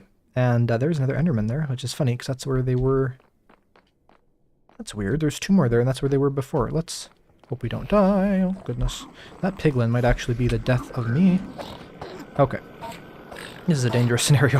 I'm going to say like 30% chance? Nope. Okay, if I don't place those blocks, those endermen could teleport in. Okay. This is dangerous. But at least I found where the blaze spawners are, which is good, I guess, so... Is there still another enderman mad at me? I think there is. Sounds like there is. Yes, there definitely is. Okay. There definitely is. I think it's down here again. So as long as I have 2 blocks above me, not 3, like this, like that, then we're good. So I just need to find where he's teleporting to. Okay, there's where he's teleporting to. We'll use the axe, because it's technically better. Actually, a lot more than technically better, but I need to... Oh my goodness, that's close. Is that able to get me from there? Let's be careful with this. Let's hit it with the axe. I could use a boat if I want to be really safe. I should probably actually get that on my hotbar, because that's a very good thing to do. And there is our pearl, look at that. Now, 3 pearls, which is a quarter of the way to the end, which I'm happy with. I hear a lot more endermen, so we could fight more endermen, which I will do. But before we do that, I'm just going to start with the blaze, because I know that those are there, and they're kind of more dangerous, but not really more dangerous.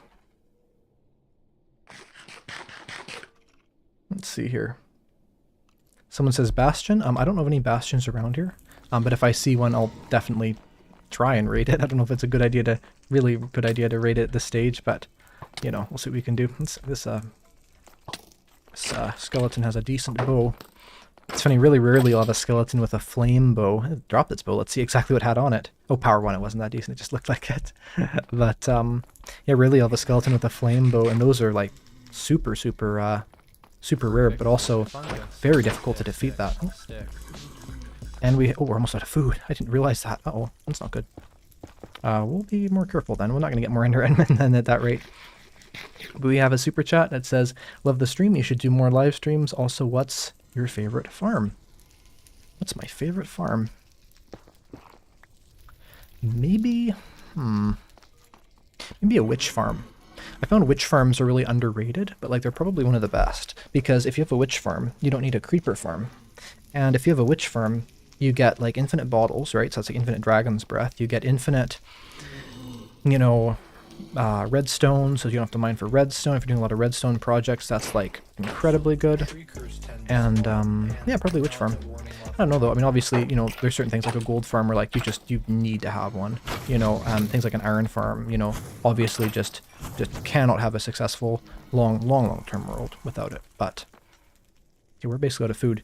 I need to probably eat these raw pork chops, which I do not want to do. I could kill zombified piglins for rotten flesh, but that is a horrible idea. This is getting a little dangerous. Oh, goodness. Okay, that's amazing.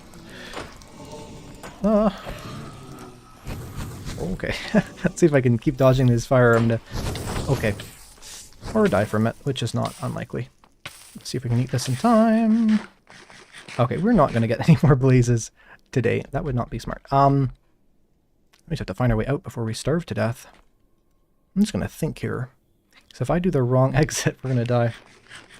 Also, for anyone new to the stream, I'm just going to keep popping this up because I want to see how successful it is. Those are my socials. And so another thing I didn't list on there is my second channel. And so if you want to go to my channels page, you can also join my, not join, but subscribe to my second channel. You can subscribe to my main channel if you haven't already.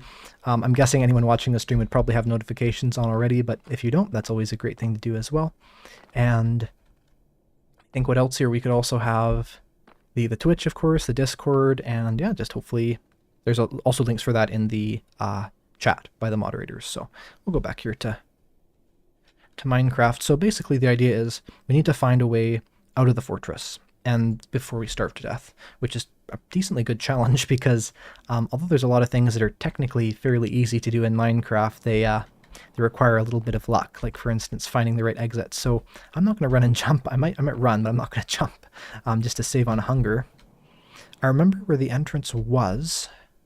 There was both warped and crimson trees. So we're not near the right area. We have to go to the area with crimson, or with warped trees as well as crimson, because we have crimson, but we need warped as well. And of course we're in a soul sand valley, so we have to find the area that has a soul sand valley at it.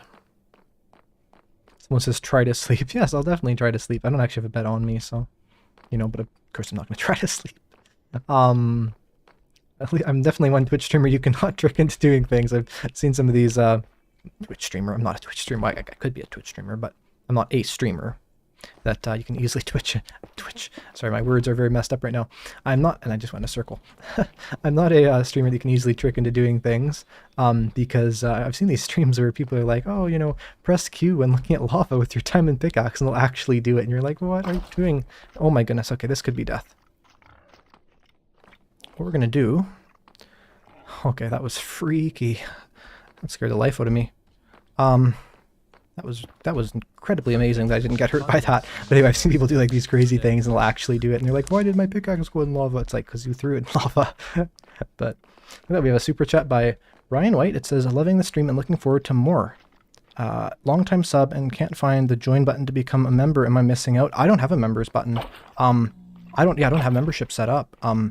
Hey, if people would want that, I can set it up. I just obviously don't want to set up something that like one person's going to join. But, you know, if you want to actually tell me in the chat right now, everyone who's watching, doesn't mean you're going to, but would you consider joining my channel if I had a members button? Basically what it means is it means you're going to pay a small fee a month, sort of like a Patreon. But what you get out of it, you get these chat badges, you're going to get comment badges. Potentially I can have some exclusive content for that. Not a lot. I don't think you can do with that, but there's some. Yeah, if anyone's interested with that, I could set that up like tomorrow or something. Like I don't mind. And of course I understand that now that I'm live streaming, that's actually going to be something that the memberships are going to be useful for. And there's a lot of yeses. So some no's, I'll forget the no's, but a lot of yeses. And we're going to use this piglins. We're going to use this hoglins. Oh my goodness, why did I think that would work? This is a life or death. Okay. Look at that. Yeah, we're going to use this piglin's hide. Not hide, but we're going to use it. We're going to use it as food. So we're going to... Can you go through one block space? I doubt it. No. Be careful, though. Okay. Pork chops. And that's going to make us survive. I mean, I guess technically, if I kind of am risky and I fight a whole lot of the little hoglin fighting thing. If I'm risky and fight a lot of hoglins, I could probably be fine food-wise. I just don't know if they're actually going to spawn in. I could try mining up a bunch of the nether wood, but I don't think that's useful right now because it's right next to spawn. We're not going to really need it, and yeah. So, I guess as we explore around, we're going to have to find the exit. We have so much good stuff on us, we don't want to lose any of it. This is all purely crimson. So we're going to go to the warped area. I don't actually remember where that was, but we're going to look for that. Someone says, I'm an illustrator. Okay, we're dead. 99% chance we're dead. What we're going to do? Coordinates on. Right, coordinates. Okay, if I survive this, that's going to be insane. But someone was saying, in fact, I'm going to respond to that later. Just...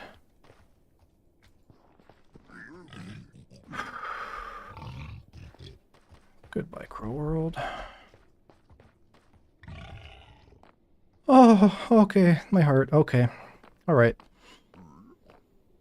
We're probably dead anyway. What the world? What are these close calls?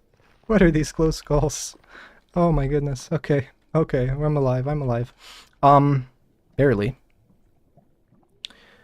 Okay, so there's several things we can do to try and survive. I'm just gonna go like this for now so I don't die instantly. But the first thing we can do is we could go for mushroom stew or mushroom soup. We could try and fight more hoglins, which at this point is not a good idea. Problem with that is the soup method is those things are most common in like the nether wastes, and the nether waste isn't really near us. Responding to the thing I was saying previously, someone was saying they're an illustrator, they'd be interested in making badges. 100% join the Discord. If anyone's an artist, join the Discord and DM me directly on there. I've been actually looking for an artist for a long time, so if anyone's interested in that, very, very likely that someone in the chat right now could be the one designing those badges. So yeah, if anyone's interested in that, 100% give me a DM. And there's a skeleton, and I'm not get killed by a skeleton. Good thing to do because I could die. In fact, it's not even the end of the world if I die, really, but you know, I don't really want to. I'm gonna mark down the coordinates again, because then we'll be good. So okay, there's a skeleton. That is instant death. We're so close to death. And which way's to the warped forest? Actually, is there a warped forest that way? Maybe. So I could, okay, there's two skeletons. I'm not going to go where the skeletons are. That would just be stupid. I want to really keep screenshotting until there's a hoglin. There's a hoglin. Okay, let's try and live. This should hopefully make us live. This one hoglin could either kill us or make us survive. It's kind of an interesting paradox. Let's see if we can kill it. If there's a skeleton behind us, we are instantly dead no matter what. I hear fighting, actually. I think it's the piglins and either the piglins and the wither skeletons fighting or the piglins and the hoglins fighting. That's interesting. Let's see. Someone says, teach us early game enchants. Well, if I can get back home in time, I do have enough diamonds for an enchanting table, so I can teach you that. Alright, so the idea would be if I can get another hoglin. Hello, hoglins. Okay, there's a hoglin. It's so risky, but it's like the only thing I can really do. Have our little hoglin trap here. But yeah, it's really awesome that people would be interested in a membership thing. I had no idea that would be interesting to people. I kind of thought no one would like that, but yeah, I mean, if people are interested, 100% that probably will happen. Yeah. All right, let's grab that. We have two more. I'd say four more, but two more raw pork chops. If we can find blackstone, actually, we could technically make a furnace, but I don't think there's any blackstone around here. So there's not much of a point of trying to do that. We at least have enough food that we're not really in immediate danger. If we can get like one or two more hoglins, then we're really, really doing good. But I don't know if there'll be any more here because they're not super, super common. Just because it seems like we'll be here a bit longer than I thought, though, because I'm kind of still lost. I'm going to mine some of these tree blocks and what am I saying? The crimson stem, and then we can use that. There's the official title, crimson stem, and we can use that to like craft bowls or something if we need to do so. I sure love how big the crimson and warp trees can get. I love these kind of plush-shaped tree trunks. They're one of my favorite trees in the game, and I hear a piglin. So what we're going to do, so we don't die, is I'm going to head back to the fortress, because it's kind of safer than where we are right now. Not really safer, kind of safer. But yeah, so I will do that. Let's see. Jova Little says, I've always loved your channel and a shout out would be great. Well, there's your shout out. Jova Little. Let's go over here. Oh, wait, hold on. This is the right way. This is that bridge thing. I remember talking about that earlier. Okay, so this is the place. We do have we have a shield and we have iron armor, so we're actually not doing too bad. But there is a skeleton. Okay, remember this? I 100% remember this is near the entrance. I remember this being near the entrance. I remember I ran into it very somewhat soon. So it might be this way. Maybe not. Remember, I also put down torches at first. So we're getting actually to the right area, which is great. You know, it might have been this direction. This might be it. This might be our entrance, honestly. This is our entrance. Look at that. Beautiful. Let's see if we can actually make it out in time, because I hear a piglin. But that would be amazing. Those are some insane close calls. I don't know if anyone wants to clip that or something. I know you can't necessarily clip things on YouTube, but remember on my last stream, some people put some crazy moments up on the Reddit, which is interesting to see those, because yeah, I was about to eat something, and I have literally nothing to eat, so let's hope I can make my way back. And here I was before, oh, I don't need torches. Well, yeah, I kind of do need torches. I don't need torches, but you know, getting back easily is always a benefit. If I see mushrooms, I will definitely pick those. But I'm 95% sure just around the corner here is my base, and at very least, we'll be able to easily get back to the portal. As long as the... Maybe we are going the wrong way. We are, aren't we? Because we really simply went back to the... Okay, now I'm out of food. That's amazing. We really easily went back to the Soul Sand Valley. We did not explore much. So I remember we just need to go back where that entrance is. There's no like dangerous hostiles around here, so we're not doing too badly. And we're going to be so close to the portal anyway, it's not going to matter too much. But yeah, let's go back there. This is definitely the note to self, do use torches. I mean, I even say in my nether guide to use torches. It's like, oh, it's close enough. But the nether is so similar in the way it generates to itself. And it's always good to mark things down, especially if you're going any real distance. All right, here's some mushrooms. We're going to pick these. I think that's 100% a good idea. I will pick those. And if we find some red ones, which I think are slightly rarer, there's some more brown. They're slightly rarer, but if we can find some red ones, then we are 100% good on the food front. I mean, it's actually pretty good. Someone says go up higher. Yeah, it is up higher. I remember thinking that. I just need to find exactly where I went to. Because if I went downwards really quickly, I would have made somewhat of a staircase. So there's that. Right, so I made this. No, I didn't. I made that. Yeah. So maybe it's up here? Maybe it's up here? I don't know. I'm sure some people in this stream probably know which way it is. I'm going to go up here. I do remember it being higher because I remember I was looking down to the lava lake. And thankfully nether waste is not actually that dangerous. So potentially we're fine. And I mean like, well, because this is probably north, right? Like I'm looking, no, that's east. I guess it wouldn't really help because I don't remember noting what the coordinates were, but hey, here's some red mushrooms. At least it means we're not going to starve to death. And I'm sure I'll get back fairly quickly here. I just always want to be safe. Just going to get some mushrooms here. There's 4. I can craft 4 soup. I guess we have to make the bowl first and the crafting table first. So, oh, that was the right crafting recipe. No, it was not. We'll do that. And then we need bowls, which, yes, netherwood bowls. Be cool if they made like variants of this that was colored to the wood type. It's funny because like certain things are, you know, they still have like their wood type variants, but like things like bowls or wooden tools or whatever just don't. And like I kind of get why, because there wouldn't be like any difference. But it is funny how some of those things still don't have any differences. I also realized I was incredibly stupid to craft all those mushroom stews. Let's hopefully I can drink most of them at once, because if not, then they will be going to waste. Let's see here. Someone says, why don't you play at 110 FOV? Well, I play. Interesting. I'd be very interested here if anyone wants to comment this down in the chat. What FOV do you play at? But I always play at FOV 80. FOV 70 is of course the normal. FOV 60 is a normal on Bedrock, and I think the reason for that is because of phone screens.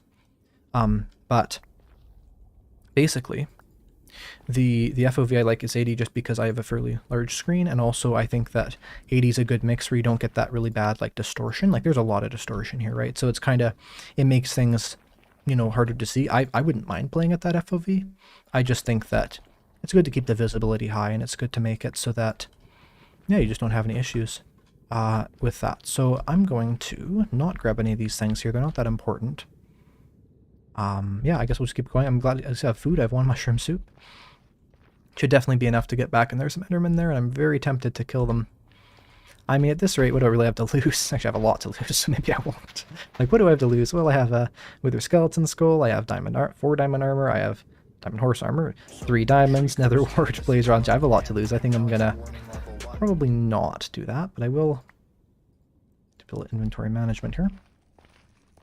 So, if I made the pathway there and that was my entrance, it must be this way.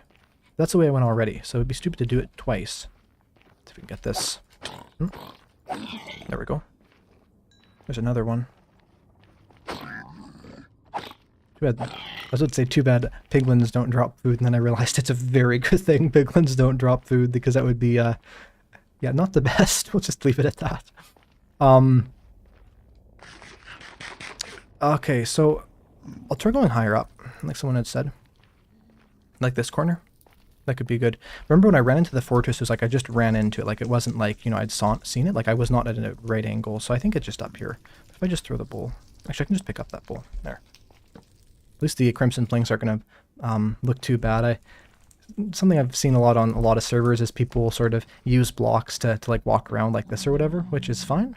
But also like can get to a certain level where people are doing it so much that sort of the entire thing looks ruined. So I just thought of something. I did take a screenshot of the coordinates of my base. So all I actually have to do is hide myself. I don't even have to hide myself really, but I will do it.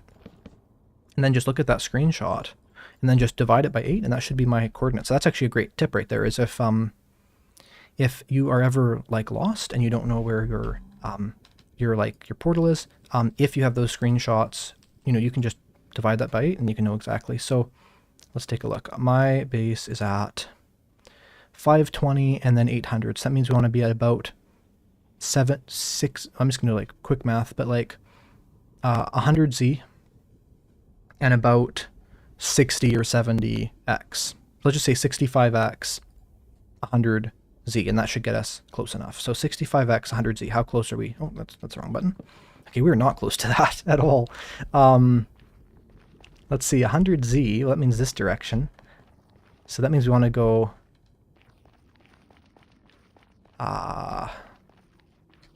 Excuse me for my F3 screen here. I want to go this way, which makes sense. Yeah, I want to go this direction. Okay, we'll go that direction. Well, no wonder I'm going the wrong area, then I'm on the wrong side. That must be it, actually, because I was thinking, oh, I followed the edge, but I actually don't think I did follow the edge. I kind of went around a lot more, so we'll go over here and actually try and find it. So yeah, we're actually getting pretty close already. It's actually not that difficult. It's too bad because there's like this kind of reduced F3 menu thing, and it's useful. The thing that's too bad about it is that when it reduces off the coordinates, so it's like, well, that's not useful at all, right? So, you know, obviously, the nice thing about the reduced F3 is you don't have to deal with all the kind of useless information, like, you know, Enderman can pick up grass blocks, or that was a failure, but, you know, things like that where it's like, well, that's not useful at all. Am I actually going to die from that? No, that'd be ridiculous. That was close, though. But anyway, there's these things that, you know, like Enderman can pick up grass blocks, or like whatever, you know, those kind of tags and stuff, which is fine, but they're not really useful. It'd be cool if they had like a coordinates-only F3 menu or something. There's a skeleton. I'm not going to die from a skeleton after I survive from that, and if I'm not going to die from it, I have to... Okay. No, there's no. Not happening. Not happening. Not happening. I'm not going to let that happen. Half a heart next to the portal. I'm not going to let this stupid skeleton take me out. I'm going to be as careful as possible. You're not taking me out. Not today, skeleton. Not today. Okay, there we go. There we go. It's like the third insane close call where half a heart returns to the portal.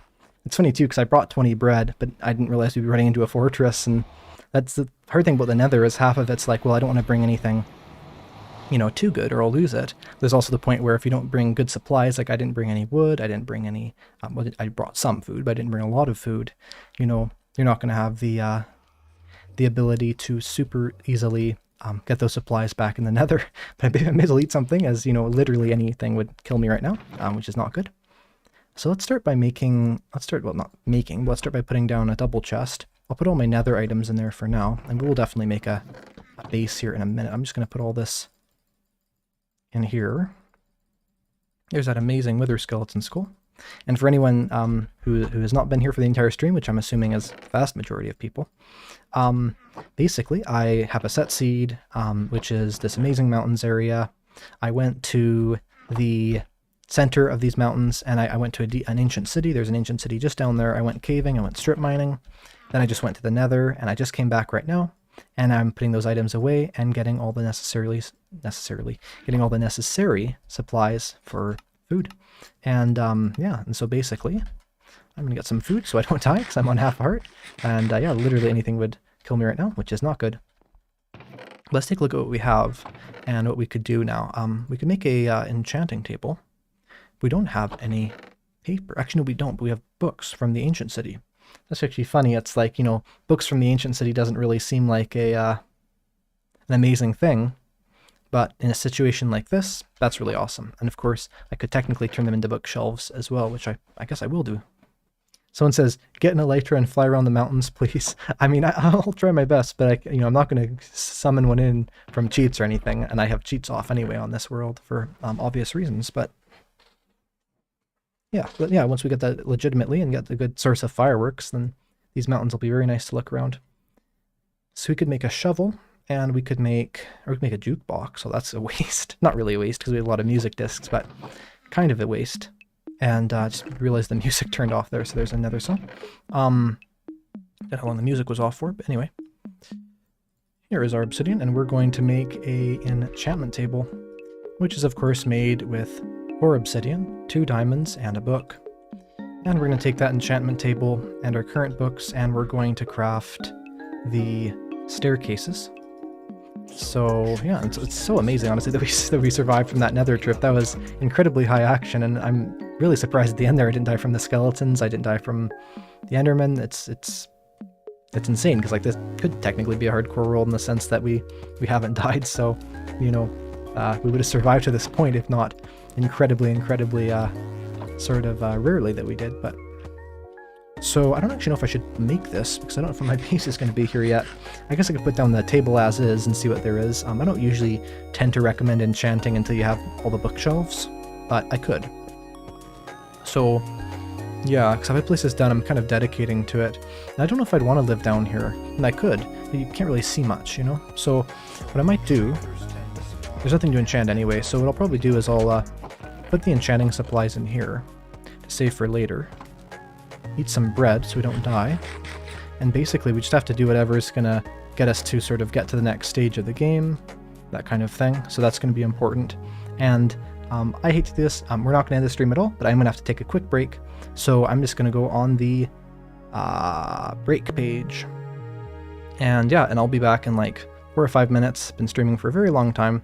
And so hopefully hopefully the stream doesn't go insane while I'm gone, and I'll be right back in about 5 minutes.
Alright, I am back. I'm just going to switch back to the Minecraft, which is blank right now because we're not on it, but here we go.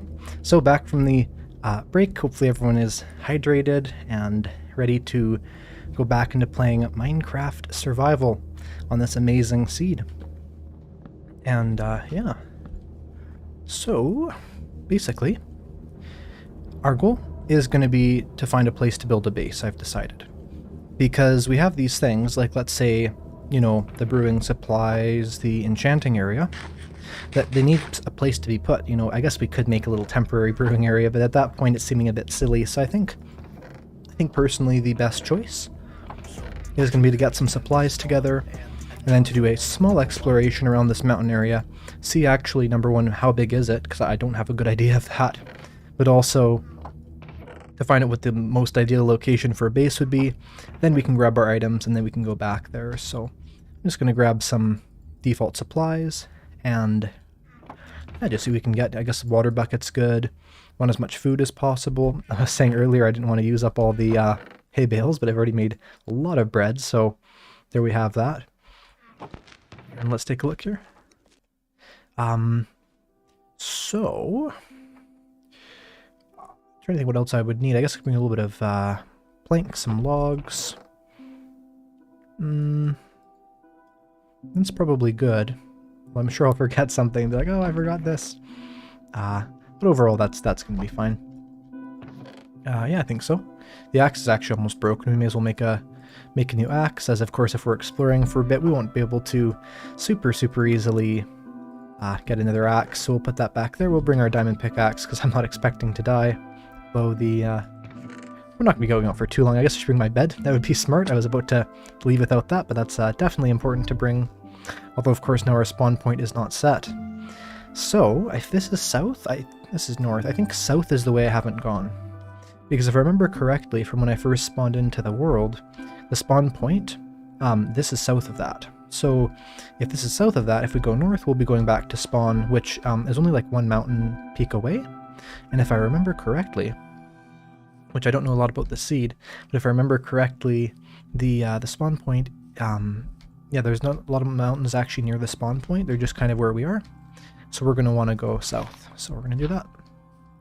And head up the mountain. It's funny because a lot of these mountains are very steep, and yet there's almost always a good way of just sort of jumping up them at the end of the day, because just they're not quite at the right amount of steepness, like let's say certain things in the nether would be, where you just cannot get up them no matter what you try. A lot of the things here kind of at a level where it's not too difficult. And there's some powder snow. It's funny because I feel like Mojang was kind of trying to make the powder snow be something dangerous, something you should be really worried about. But at the end of the day, I mean, if I fall in powder snow, like we'll do that right here, you know, it's like, okay, that was a dumb fall because I didn't even get the MLG effect of the powder snow. But like, you know, if I go in the powder snow, it's like, oh no, help, I'm freezing. Oh, no, I'm not freezing anymore, you know, so it's like, even if you fall into a lot of it, it's sort of nerve-wracking a bit, but as long as you have like a shovel, and even if you don't have a shovel, it's pretty simple to get out of it, so cool thing to have, but I don't know, I'm not sure if I'd want it to be more dangerous, although it is quite an interesting part of the game. Let's see here. Someone says, I hope you build a base on the side of the mountain. Well, I am thinking about building a base on the mountains. I don't think I'll build it in the valley between them, just because although it would actually be a lot more convenient to build in the valley, the thing about that is that then I'm always going to have to be going up these mountains, you know, like I know I'm going to have to be going up them anyway to like go back down the other side, but I think that especially once I have Elytra, which at this point might not even be that far away, as basically all I'd have to do is just, you know, go to the nether again, go to that warped forest and kill some endermen, get a couple more blaze. That's not gonna be that hard. Once I have those elytra, once I have like a small creeper farm or a witch farm, depending on how close the swamp is there, navigating around these mountains will not be difficult at all. So we are. It's so funny how there's like this sort of artificial cutoff where like they're like, oh no, this is at 255, we'll just kind of stop it. And it's interesting how you can see that with the mountains there. It's like if it was at that same level of steepness, it'd be going like all the way up, like it'd be going like so high, like a 2,000 or 3,000 blocks or something, right? Just because it's just barely reducing the size of the mountain. And Oh yeah, there's the jungle part I was talking about earlier that I remember seeing. So yeah, this sort of like a midpoint, because over here we have the jagged peaks, and over here is sort of the stony peaks, and this is the frozen peaks. So there really are all those three options. There's a grove there, and this is still south. So I guess we'll just keep going that way. Take a look around. I mean, of course, if we find like some kind of insane generation that would just be 100%, we need to build something there, then we can always do that. But I think at very least knowing what's around us is good before we build a base anywhere, because we might find a place that makes our base location not be very good. And building a base is such a permanent thing, really. If it's a high quality long-term base, I wouldn't want to try moving that again, especially not at this stage in the game. Also, the notification did not appear, but someone did leave a super chat.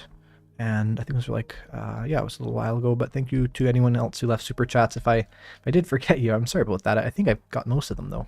Hey, here we are at that weird cutoff thing again. It's like you can really see it. It only really happens when you have this highest of highest low erosion. I guess highest of highest, the lowest of lowest erosion. It's the lowest erosion, but the highest mountains. And you have this just amazing terrain here.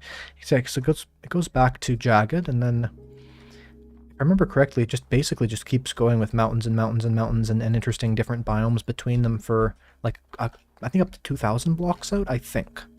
So we're only about halfway there. I don't think we'll go the entire way just because it'll take us way too long to get back, but amazing terrain here. Like this is a rare seed. And as I'd said earlier, I will not be releasing the seed yet. However, if you do want Minecraft seeds that are basically this good, just amazing mountain ranges, interesting features, I do have a video on that. That, yeah, it has 1.19 seeds, includes things like mangrove swamps as well, not just 1.18 mountains. I also actually have a playlist that's of 1.18 seeds, and a video about like the best 1.18 seed I think I'd ever found, and so if any of those are interesting to you, you can just look up Eyecraftmc 1.18 or 1.19 seed, and those should show up. But yeah, it's so interesting, like this massive ravine here. We have this dark forest on the sides, so it's like all red mushrooms here and no brown ones, and all the brown ones are there. It's like maybe the way it generates, I'm not sure. So I think I'll go up to this mountain, take a little look around here, and go around this way, and then that should be enough exploration. I'm thinking at this point, I might want to be on this mountain, although it doesn't look the nicest. The thing about it is that it's kind of in the middle of all the other mountains, so it gives us like a good way of accessing all that. I don't actually know exactly, but just assuming on the way that Deep Dark and Ancient City generates, there's very likely many ancient cities underneath all these mountains. I mean, there could be 10 to 20 to 30 ancient cities underneath here. I know that there obviously are ancient cities, we already found one, but basically any ancient city, any mountain we're on, there's going to be an ancient city underneath, which is pretty cool. Although of course it does make mountaineering, or not mountaineering, but mining a little bit more difficult. And look at this, we have some more wolves. It's kind of rare to see them in this biome, actually. So that's interesting. I can tell we're in new chunks because my frames are dropping somewhat, but not too bad. And again, we have the perfect music here. It's a 1.18 mountain song. So we'll go up here. And something I find is too bad is that there's no blue ice on the frozen peaks. I mean, I understand it, but I think that it would be kind of a cool feature if there was like a very rare thing where at the very top of the frozen peaks there would just be a massive cluster of blue ice, as sort of like, well, if you got to the top of the mountain, here's the treasure for that. So that'd be pretty cool. Look at this is amazing. So you can see that more of the mountain range here. This is just such an amazing place. There's a massive cave, there is this valley full of jungle and bamboo jungle, and I mean, something I always look for in a Minecraft seed, and it's the reason why I picked this seed actually, it's a seed I found a while ago, is I look for a terrain that I don't have to try and use my imagination to build something here. I can just look at it and I can see instantly, just the insane things that could be done here. It's not that I necessarily have a perfect idea, but the fact that it's such an inspiring landscape. So, I will just get to the very edge of this bit of stony peaks here, and then I'll turn around and we'll take a little bit more look on the other side there. I guess there is technically a small chance for a woodland mansion in that dark forest, although I kind of doubt it, but we can take a look. And I see something interesting up there. Let's see what that is. Let's see here. Go through the mountain. Stony Peaks is actually one of my favorite new mountain biomes, not because of how it looks, but just because of how easy it is to get the emerald, stone, and iron. Yeah, look at that. It's like the we found one of these earlier, actually, near the beginning of the stream. It was just like this, but it was with the dripstone caves. Here we have it with the lush caves. That is so interesting. We have the above ground lush cave. I really, really like that. In fact, speaking of kind of surface caves, if I... well, that's not the right thing. If I zoom in here, you can kind of see there. I don't know if I'm seeing it correctly, but I'm pretty sure that there's some dripstone over there. And yeah, that's kind of interesting. Look, there's some more lush cave here. That's so cool to have like this kind of surface terrain, what's the word? Cave terrain on the overworld. Keep messing up my overworld because the caves aren't really the underworld. But look at that mountain peak. That's amazing. It's like, let's zoom in again. That's like so such a sharp mountain peak. And speaking of zooming in, something I just realized that would be perfect in biomes like this is the fact that we got some amethyst shards from the ancient city, and copper is not rare at all. And so when we get back to our base, if we just try and mine a little bit of copper, we could have an amazing spyglass to look around here.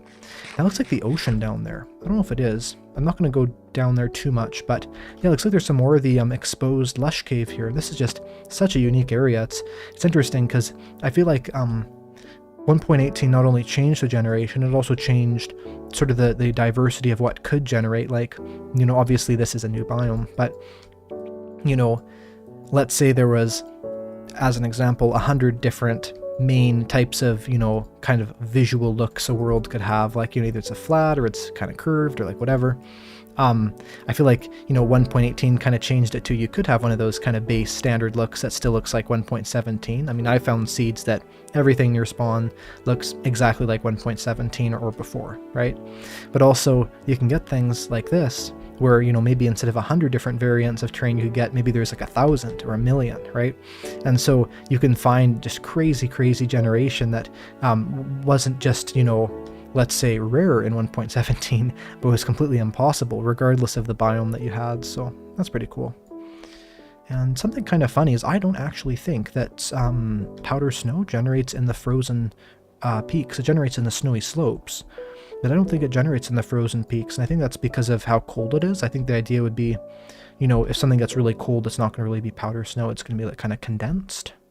But I'm not sure if that's true. I don't think I've ever found powder snow in the frozen peaks. So our house is past that mountain.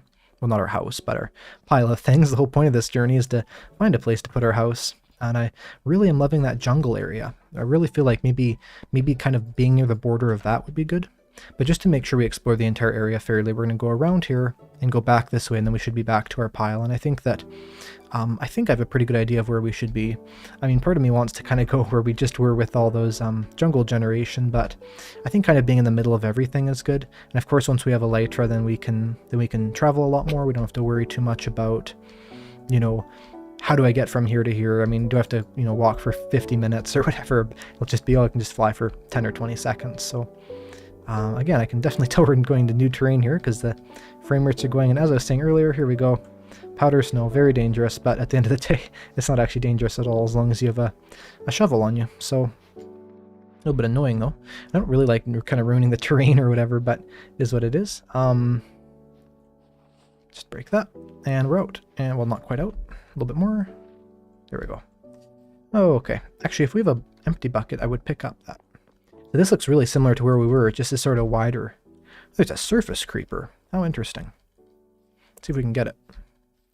Gunpowder would be really useful later on once we get Elytra, especially if we're raiding the end. I highly doubt that'd be happening on this stream, but, you know, in the future. See if we can get the creeper.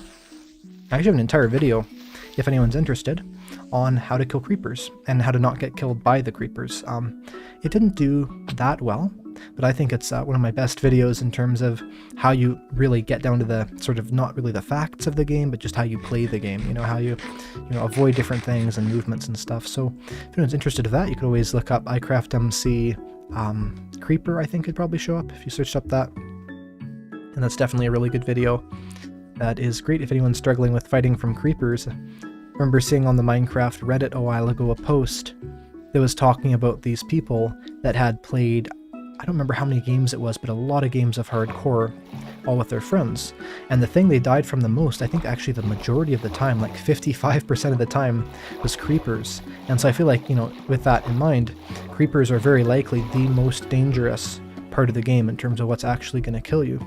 And so it's cool to sort of find out ways that you can not get killed by them. And that's a technique I actually didn't show in that video, but I should have. Well, there's a lot of good techniques in there, is that if you have a block between you and the creeper, then the blast explosion damage basically doesn't hit you at all. So there's a lot of good ways of blocking from the creeper, but of course if it has the element of surprise, then it can definitely still be very deadly.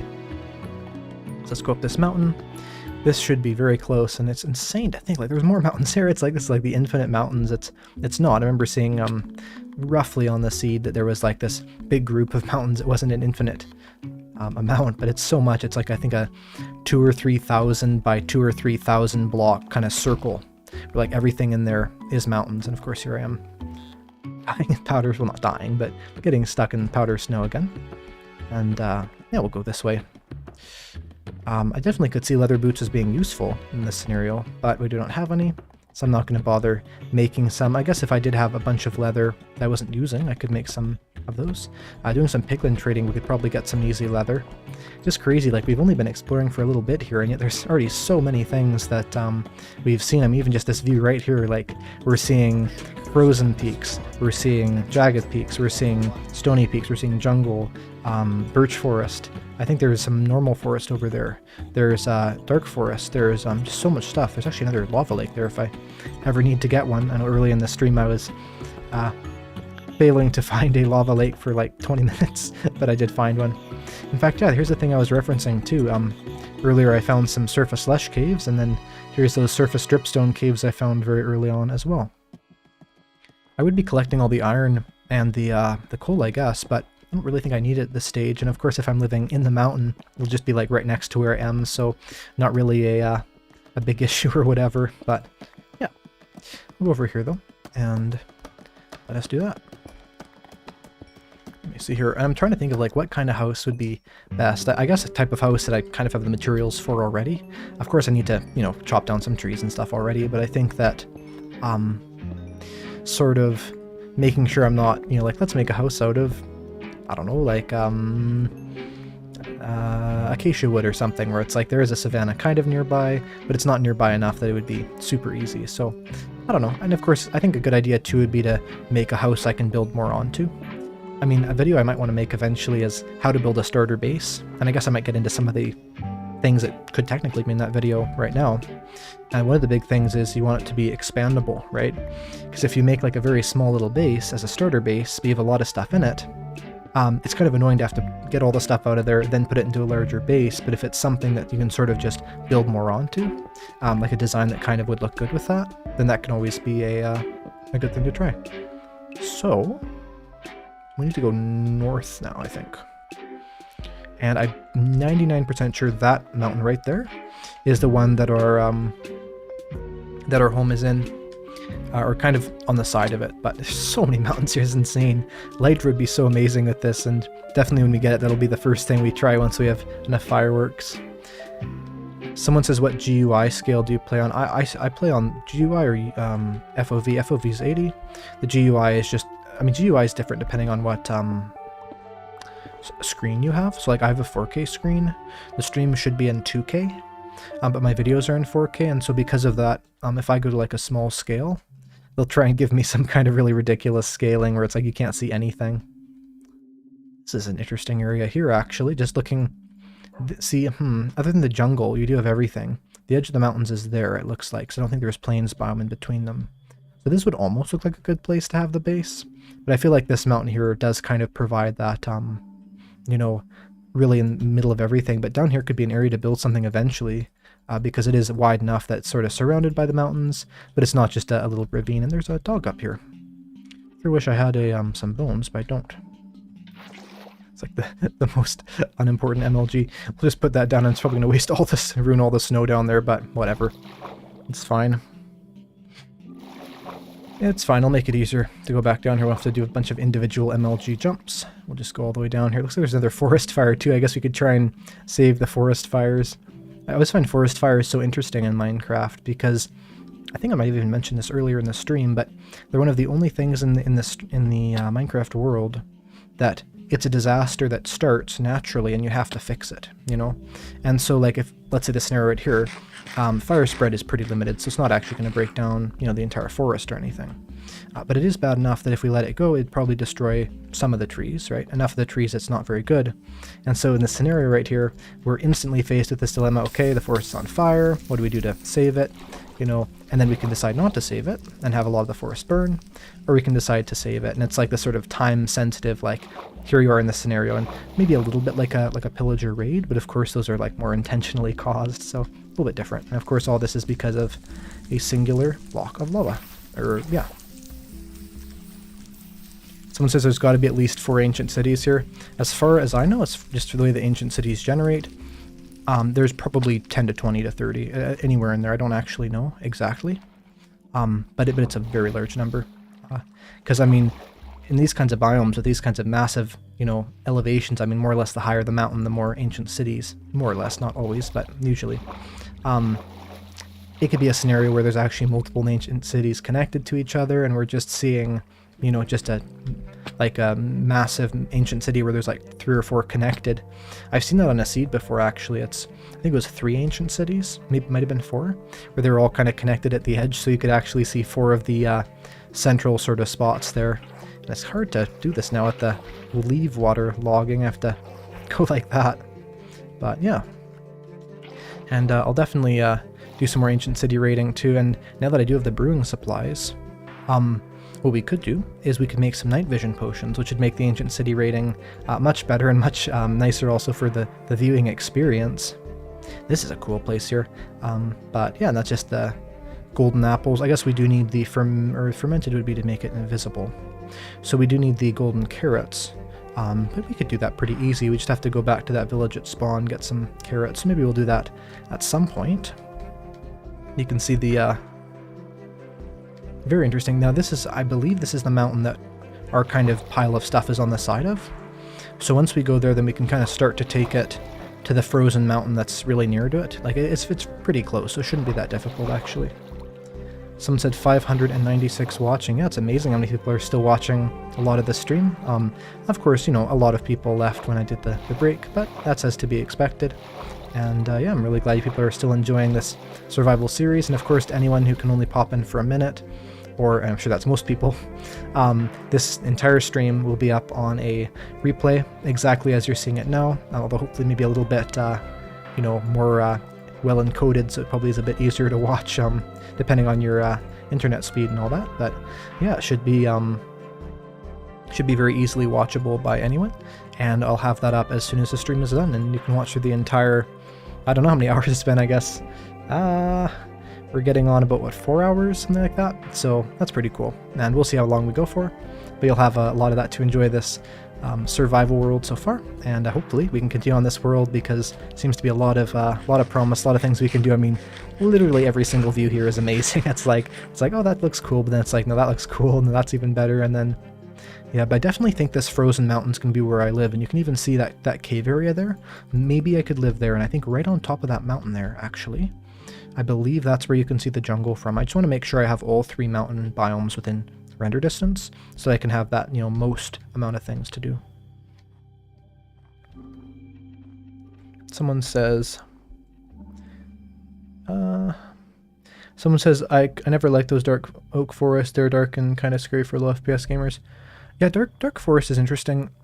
It's definitely sort of not an overlooked biome, but it's a biome that has a lot of uniqueness to it, because there is that part of it where you have those, you know, mobs that generate in there, spawn in there, all the time. But of course, there's also the thing as well where, you know, once it's spawn-proofed, it's kind of a mystical place. This is actually very uncommon to have this sort of frozen little area here. I have not seen one of these, I don't think ever, well, maybe a couple times, but very rare to have this sort of very small little frozen lake here, because the exact frozen lake generation is actually removed a while ago. So this would be technically, I think, a very small aquifer cave, I think. So it's kind of interesting to see that. And now it's a warning level 1. Someone says, what render distance? I'm on 32 chunk, which is the maximum for unmodded Java. I know in Bedrock, I was playing Bedrock on a video a little while ago, and with Bedrock there is the there's like the 96 or maybe 92 chunk render. I know it's like an experimental setting or whatever, but it's so crazy.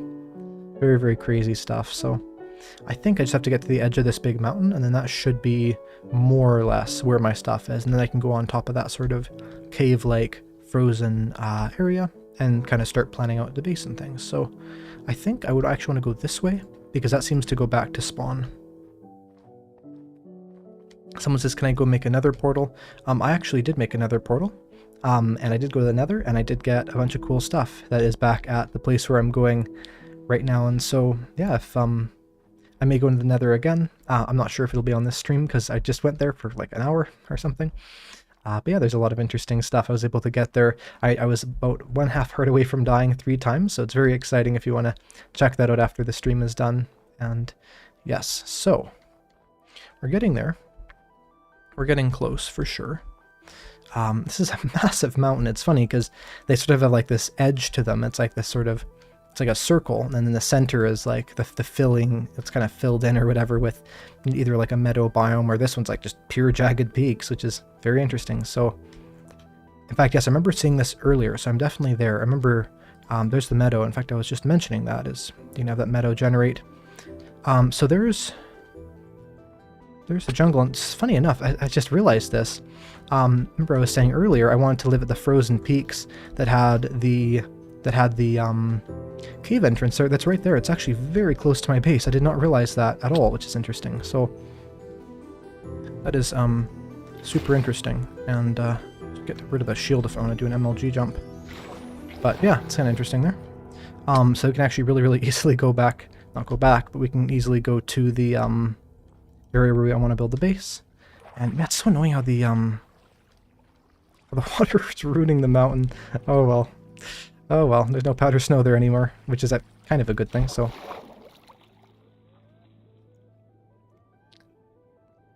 Let's see. Someone says, how do you find the end portal? It's pretty easy. You just need to get a whole bunch of Eyes of Ender, which are made from blaze rods. Blaze, of course, generate in the Nether Fortress. And you also need Ender Pearls, which are dropped by Enderman. And if you want to actually know how to do both those things, you could either watch my video about raiding the Nether, or you could even just watch back in the stream here, where I did both those things fairly successfully here. So you could see that. And then once you have that, then you just throw them, and you just kind of follow where they go. And eventually they'll kind of point downwards, and then you mine down there, and you will find that. There are some very advanced methods of using like all these crazy mathematical formulas to find where the Nether Fortress or the end portal is from. Not a lot of pearl use, but at the end of the day, you don't really have to do that to successfully find it. Let's see here. I need to find... I feel like I've kind of gone past where I wanted to go, because I'm 99% sure. Remember, there's that big cut in the mountain. I remember noticing that like a lot of times. Yeah, I feel like this is definitely near my base. I think my base is actually back this way. I think I must have passed it.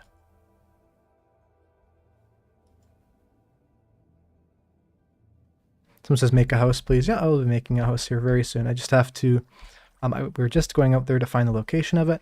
I've decided on the location, and we will now just be grabbing our items and taking them over there in a couple journeys, which won't take very long, so it's actually really close. I just want to live just up there. You can kind of see how that'll look cool with the generation there sort of supporting what I'm doing visually. So so it might be this way. I need to find this out. It's definitely in this ravine. I know that for a fact. And so if we keep going here, we should be able to fairly easily just run into where I was living, and hopefully once I actually have a base, I won't be losing my base every half hour or whatever.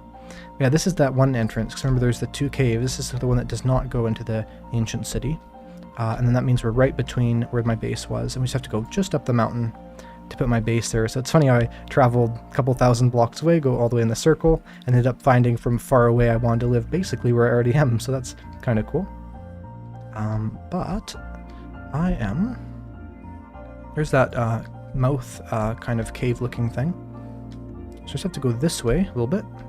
In fact, yeah, there's that. This cave is goes to the ancient city, which is interesting. Yeah, there it is. Here's my portal. And here is the kind of base. I was going to say base, but it's not really a base.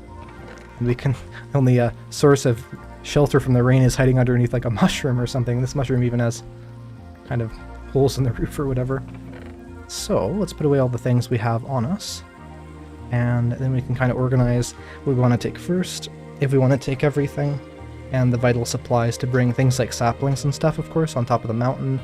Unless I want to just cut down a lot of the forest, it'll be a lot easier just to bring the saplings with us and bone meal them, because we also do have that Soul Sand Valley.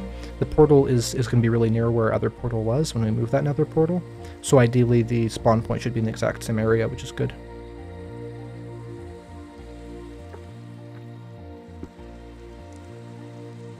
Someone says if I donate $150, will it pop up on your stream? It'll definitely pop up on my stream. If you donate like $1, it'll pop up on the stream. It's whatever you want, super chat wise, but I don't actually have direct donation set up yet, but maybe I could do that if I was doing streams for a lot. And someone asked, do you edit your YouTube videos yourself? I've never answered this question, but I do the entire process myself, so there's no stage of my process that like I hire anyone for or something. Sometimes really like a friend of mine will help me like come up with some different things to put into a video if I don't have enough stuff, but at the end of the day 99% of what I do is that. No, I do edit my own videos, so generally, because I may as well break this down, it might be interesting for people. Well, I don't think it's actually nighttime, it's just raining. But anyway, generally what I tend to do is I'll kind of go by a week. So on Monday I will research different video ideas. On Tuesday I will make an outline for the video, kind of like what I make the video off of, and then I'll make thumbnails. And then on Wednesday I'll usually record and then kind of do like the first edit, and then I'll like make B-roll on like Thursday, and then on Friday I'll do like the final edit. Although usually the schedule actually ends up being about a month. Or not a month. Yes, it takes me a month. No, usually the schedule ends up being about a week. And so only recently I've been able to get down to 5 days, which is why I'm able to stream, because I wasn't able to before, as I was just doing YouTube stuff every day. So yeah, but I think streaming is a really great thing to do, and I'm gonna 100% be streaming every single week now, because I think it's incredibly worthwhile. So I think the first things we're gonna need are our base materials and our building materials. Things like, let's say, these music discs or something are not important from the get-go. Someone says, wait, your voice is way different than in your videos. I guess it depends on which one of my videos you're watching. I wouldn't say I'm speaking right now too differently from how I speak in my videos. I can try and sort of speak more like I speak within my videos, but I think that generally right now I am speaking about the same as I do.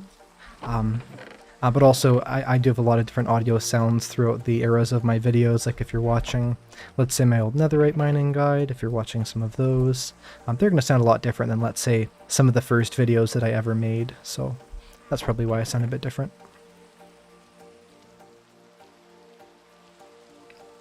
Let's see, someone says, how can you make a house that far away? I couldn't stand it. The house is actually really going to be very close. It's hard to show it, but it's basically on the mountain we're already on. So it's just going to be right up here. It's actually going to not be that difficult at all. Just have to grab some basic building materials, more or less, to kind of make like a rough outline. We can always change what we're actually doing later. But just to sort of mark out, like, here's generally where the base is going to be. So we will do that. We don't really need this diamond or emerald right now, but we will need... We'll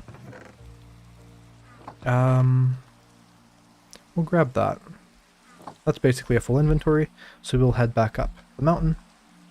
I'm going to try and make an actual pathway up, and of course eventually we can do something with that. I guess I should probably put away some of these items. Not too many, just a couple, because then they can have the ability to break blocks and still pick them up, because, you know, there's certain things early game where it's like, oh, well, dirt is important, or is not important. You know, it's like, well, dirt isn't necessarily important if you have a lot of it, but, you know, when you're first starting out and you have nothing, basically everything's important, and so I try and kind of save as many items as possible. Let's go up here to the top, and yeah, it's basically at the top of this hill. It's not quite. You can just see this insane mountain. It's like, it's so big, it almost like it's hard to see the angle of it. Like if I was to kind of like put the FOV up so it's kind of more dramatic, it's just like, it's such a towering mountain that it's like it just, you can look straight up and you can still see it or whatever. So we'll go up here, and then hopefully when we go back down it'll be a bit easier, because we'll have kind of made a path, not really making a path, but making enough of one that's easier, and we can see the rain turn into more scenic snow. Someone says, do I play a client or Forge Fabric? I play the standard client, but I do have Iris and Sodium on, although I have nothing against Optifine, it just is what I happen to have installed. So, there should be this bit of cave. Oh goodness, here we go in the powder snow again. But there should be a bit of a cave here. Oh. I say as I jump right back into the powder snow. Oh my goodness. But yeah, there should be a cave here, and that's where I plan to make the base. As you saw, it was very, very close to where I am already. So I'm just gonna, okay, that's a weird way to go. Yeah, I'm just gonna have basically find my way back. So, I think it's over here, because I see that bit of stone there. And in that case, it means, yeah, it's very, very easy to get back up here. And eventually, maybe I can make a minecart that goes down. Maybe a minecart that goes across. Yeah, it's funny, because it's kind of hard to, like, without, like, let's say, you know, creative mode. I mean, obviously, I don't play survival mode with creative. But with things like that, you know, it'd be so easy just to fly up and be like, oh, that's where the cave is. But, you know, something as simple as thinking like, where was that cave again on the side of the mountain? It's interesting how that becomes a challenge, or at least somewhat of a difficulty. And here you can see it. There's the place I want to go. So right on top of there. And yeah, but it is still very close to my base. I just have to kind of go the right direction. So we're just going to go right up here. And this is, I guess, this is Dripstone Caves. So it's technically like an exterior cave biome, which is always interesting.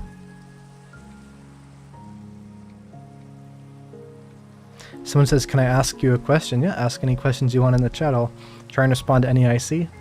But of course I wouldn't be able to respond to every question, as there are a bunch of people viewing.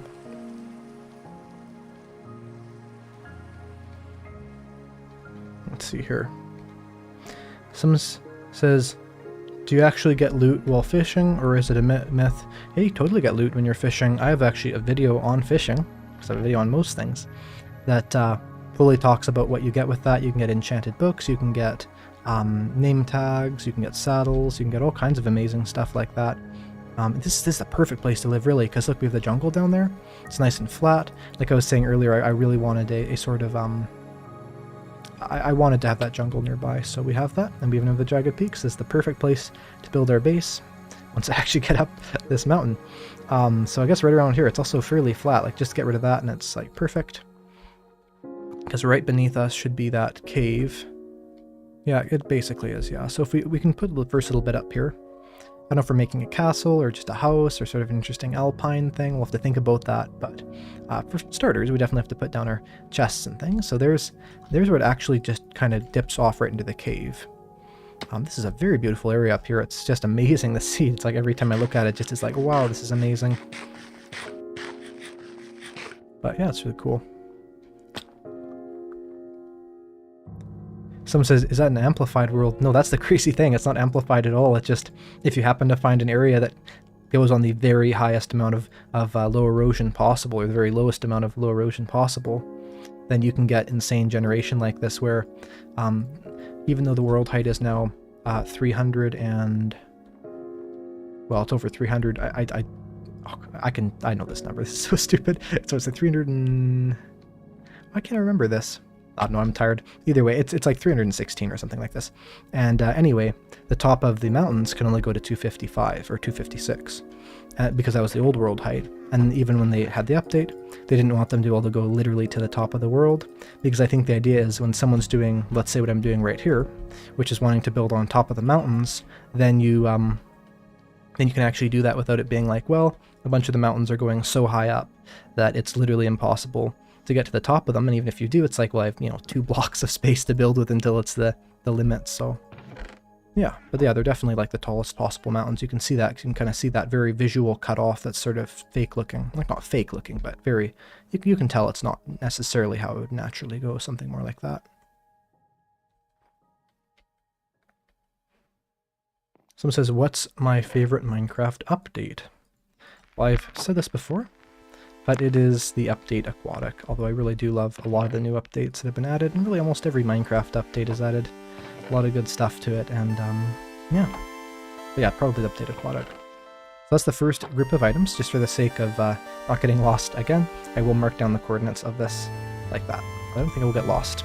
I'll get rid of everything in my inventory I don't need, so basically just food and a couple tools. I don't even really need the diamond pickaxe, so I guess I'll put the iron one away because I'm not really going to die. We have Word playing, which is one of my favorite, I don't know if it's my favorite music disc, but it's a music disc I like a lot, so it's nice to have that. And yeah, basically where we are, for anyone wondering, is the items we're trying to get up here are just down here. So here's where we are. I'm just going to go as straight as a line as possible. So basically like just straight down here, and we're to where our items are, and so it's a fairly easy path all the way up, and we shouldn't have to take too many journeys to get from the bottom to the top there. Someone says, why not find a horse to travel faster? Horses would not be a very good idea with the powder snow and with the just how steep this is. But in terms of generally, I didn't have a saddle till a while ago. I think I do have a saddle because I was raiding the ancient city, but I do not have. There's no horses that spawn in these kinds of biomes. So, but yeah, eventually I'm sure I'll find horses once I have some actual, easy ways of getting up and down here.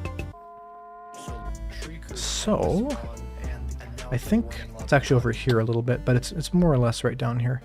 And yeah, because it's not in the birch forest, it's in the dark forest. There it is, there's a portal. Yeah, so it's basically just a straight shot up. It's actually really awesome that it's that close. It's too bad I didn't just put my base there in the first place, but I had no idea it was around, so we'll go back up here. We may not bring all the items up immediately, because of course a lot of these, it's like, oh, it's so important that we have, 5 gold nuggets with us. Of course it's not, so we'll see what we can do here. Let's see here. We will grab any other building type blocks, is anything of kind of value, any kind of larger stacks and stuff. Anything we could use basically, and I'll get some saplings too. Someone says, what's the donation song? Well, the subscription song, which is the one you're probably hearing a lot of, is the subscription song is the is this remix someone did in one of my videos, and it's like about the deep dark in the ancient city is the remix. It's like a video I made about that. They remixed that. I think it's called a Heartbeat Sound. If you look up Eyecraftmc remix or Eyecraftmc Heartbeat Sound, you'll find it. The donation song is a silly little thing I threw together a while ago when I was bored. Originally came from my enchantment guide, or not enchantment guide, but my best items on every, or best enchantments on every item guide. And yeah, that's just like a silly little thing. And it's on my second channel if you want to see that. Eyecraftmc's my second channel. You can see it by going to my channels page. And speaking of, because I want to keep doing this as much as I can to just really make the most out of all these viewers that keep coming in and out, so I'm just going to throw on the socials screen, and if you see right there, if you want to follow me on Twitter, which I would love because I have very, very few Twitter followers, very, very few compared to how many subscribers on YouTube I have, and I do tweet here and there. That is at Eyecraft_MC. There is an amazing Discord server we have, which includes a Minecraft server, which you can play on basically as soon as the stream ends, once I whitelist everyone, or someone else whitelists everyone. And that is linked in the description, and if the mods could link that in the chat as well. There's also my Eyecraftmc Twitch. I've never live streamed on there, just to be fully honest. However, I do plan in the future to potentially do so. I just need to have enough people on there that it's actually worthwhile and I'm not just streaming to 2 or 3 people. And then finally there's a Reddit if you want to join that. It's not very active, but I'd love to see it become more active, and that is r/Eyecraftmc, and there's a second channel of mine I'm just referencing, and that is Eyecraftmc, and it's linked under the channels page. So we'll go back to Minecraft, and basically all I have to do is get the rest of these items I'm going to bring up. I'm just going to have to sort these a little bit. I know this is not the most exciting part of the game, but inventory management is definitely important. I will bring those leads. I can craft down the iron nuggets into things more so. They're more so condensed. I'll bring these leggings actually. I'll probably put them on because I just had I changed the leggings quite a while ago actually because I'd gone to the nether then. But we will we'll do this and just update everyone who is somewhat new to the stream. Basically, we started this world, set seed, not giving out the seed yet. I went to this mountain area, we explored around, we went to the nether. After we went to the nether, we came back here, looked around for a place to build a base, we found it, and I'm now just grabbing the items, and it's just up here, so like not in the mushroom, but just over here. And yeah, and then we can build our base there. So I think, let's not have that song. We'll go to, here, we'll put that there. This is our next journey, and we'll just keep going up. And I guess if I craft these into ingots, it'll save room. So we'll do that, and then we'll grab the disc fragments. And let's go up here, back up here. So it's really quick, just over here. And I should definitely have made sort of more of a better staircase, but it's pretty easy to get up here, and there's so much amazing terrain on the seed. It's definitely very exciting. There's also a lot of ancient cities, probably one of the best seeds that I've ever played on. But I also have a lot of other good seeds I've showcased before, so we're going to go up here. As I did yet again, I forgot to leave a space for some of the dirt I'm breaking, so I'm just going to throw those gunpowder in there. We can go back up. So it says, make a chest boat to transport your items easier. Well, I definitely would if I was transporting my items over water, but because I'm getting my items from down here to up here, a chest boat wouldn't help me at all, so that is why I've not made a chest boat. But they're definitely an interesting item, and I'd love to actually hear, so it's great to ask these questions. I mean, there's all these people here watching, may not, you don't have to answer them, but it'd be interesting to hear everyone's opinion. What do you think of chest boats? I feel like they're kind of an underrated feature of 1.19, one that I'll even sometimes not forget about, but just not have on the top of my mind. And yeah, what do you guys think of them? Do you use them all the time? Do you not? Do you think that it's interesting that they added that after they promised to many years ago? It was part of the old swamp update, not the update, but the biome vote for the swamp. So it'd be interesting to hear what people think of the chest boats. So I said pretty good. They love them. Think they're pretty cool. I think they're good. I'm not sure exactly how useful they are, like super long term. But in terms of the early game, if you're on an area where boats are useful, they're really awesome. And I have a video. I think it's my 1.19. Yeah, 1.19 redstone. I have a small section where I talk about chest boats, and I don't think I had enough time to show all the examples that I was referencing in there, but there's a lot of interesting things you can do with chest boats. Like, for example, you can make like sort of like an automatic item transportation thing. You can use it to save on hoppers. I think you can replace like about 50% of your hoppers with chest boats, and that goat just rammed me. How rude. But anyway, yeah, so it's kind of a cool item there. Did I just put my food away? Yes. Now all I have to do to get a goat horn actually is just make it ram me and then have it go into a different block instead. I should try setting something like that up later. It'd be funny.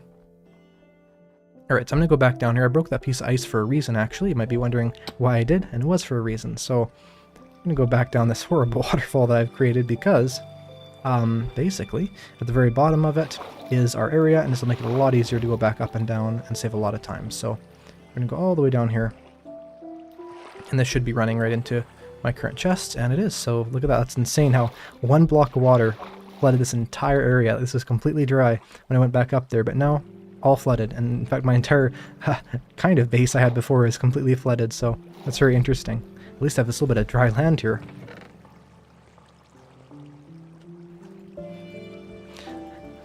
Someone said, man, turn off the creepy music. I don't know, this I don't think of this song as creepy. It's the Minecraft music. If you don't like the Minecraft music, then I don't know. I personally like the Minecraft music. I don't know why you wouldn't like the Minecraft music, but yeah. Either way, let's see here. Go around here. Alright, so I'm just going to start taking items randomly. I'm going to stop trying to do this specifically because now that I have this water here, it's actually going to make it super easy. I can just swim up the mountain, which is kind of a very realistic thing to do, is to swim up the mountain. And I'll probably get rid of this water later, but for now it definitely has a cool effect to it. And something I should do later once I have like a sugarcane farm, more materials, is to have a big map so I can see this entire area, all these mountains. Of course, a map's not really going to give it justice, as of course, you know, you won't really be able to see the height of it, all those differences, but I think that at the end of the day, a map is going to be a really useful thing to kind of see just how much of an area we have, and eventually, when I see a new mountain, instead of thinking it looks like all the others, because it does, I can know approximately where that mountain actually is and what it has on it. Let's see. Someone says, how can we join your server? That is super easy. All you have to do is join the Discord server. Then once you've done that, you want to go to the hashtag rules page, react to the rules with a pufferfish. There is a little prompt that says that you don't just have to randomly figure that out. And then once you've done that, then there'll be this sort of new part of the Discord that unlocks to you. Has all these different channels for the server, for the SMP. It's for Java Edition only, unfortunately. And also it doesn't work for Cracked, unfortunately, because if it did work for Cracked, then it would basically make the server not be safe for everyone else, just because you have to actually remove certain safety settings to make Cracked work. So definitely not a good idea to do that. And anyway, and yeah, and then once you've done that, you can put your in-game name for Java Edition and the hashtag IGN, or not hashtag IGN, the poster username, I think it's called. And then once you've done that, then eventually you'll be whitelisted and you can join the Survival SMP. Alright, so we have 15 snowballs here. I'm just going to keep doing this. It was super quick now that I got that water down there. It was funny because kind of a random thing to break that bit of water, but definitely was the quickest way to get all these items back up there. And last but not least, we'll get that that nether portal. So we'll just leave a little bit of room here. Should be maybe 2 more journeys. Shouldn't be too much though. And again, very quick up this water. Looks like we have certain people in the chat not behaving themselves, which is not unexpected. But thank you to everyone, by the way, for joining the stream. The stream is not over. I'm not ending it, but I'm just saying in general, thank you for joining it. I really appreciate that. Yeah, and I think that's awesome that basically no one's also been acting up. Of course, there's been a couple people, but at the end of the day, it's been awesome that the chat's been doing really well. Someone says, do you have any plans to start a hardcore series on the channel? Maybe. I mean, I know that hardcore is more popular than, not more popular, but it's more popular on YouTube than just survival.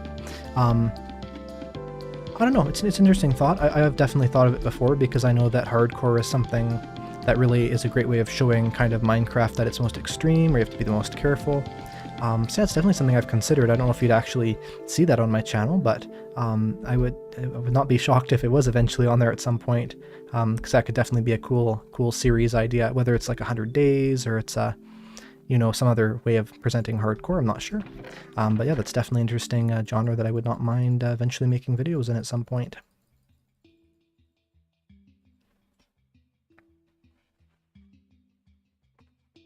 Someone says, do you like to stream?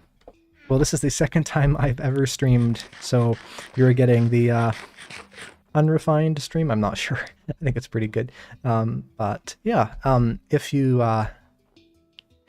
do like it, then you know that, I don't know, hopefully everyone likes it.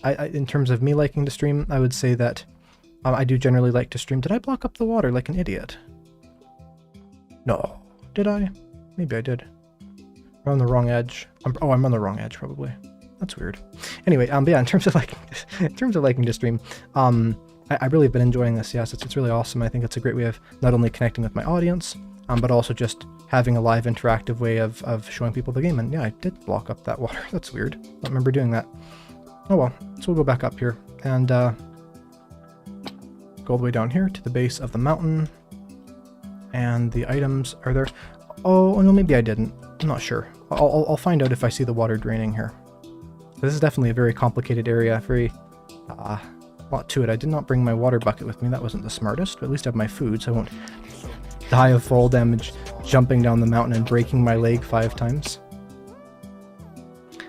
Let's see here. Someone says this generation is crazy. This generation is very crazy. I definitely agree with that. Yeah, the water is draining. I must have blocked it. How weird. I don't remember doing that. We'll have to place a water bucket down when I get to the top again, because that just saved so much time.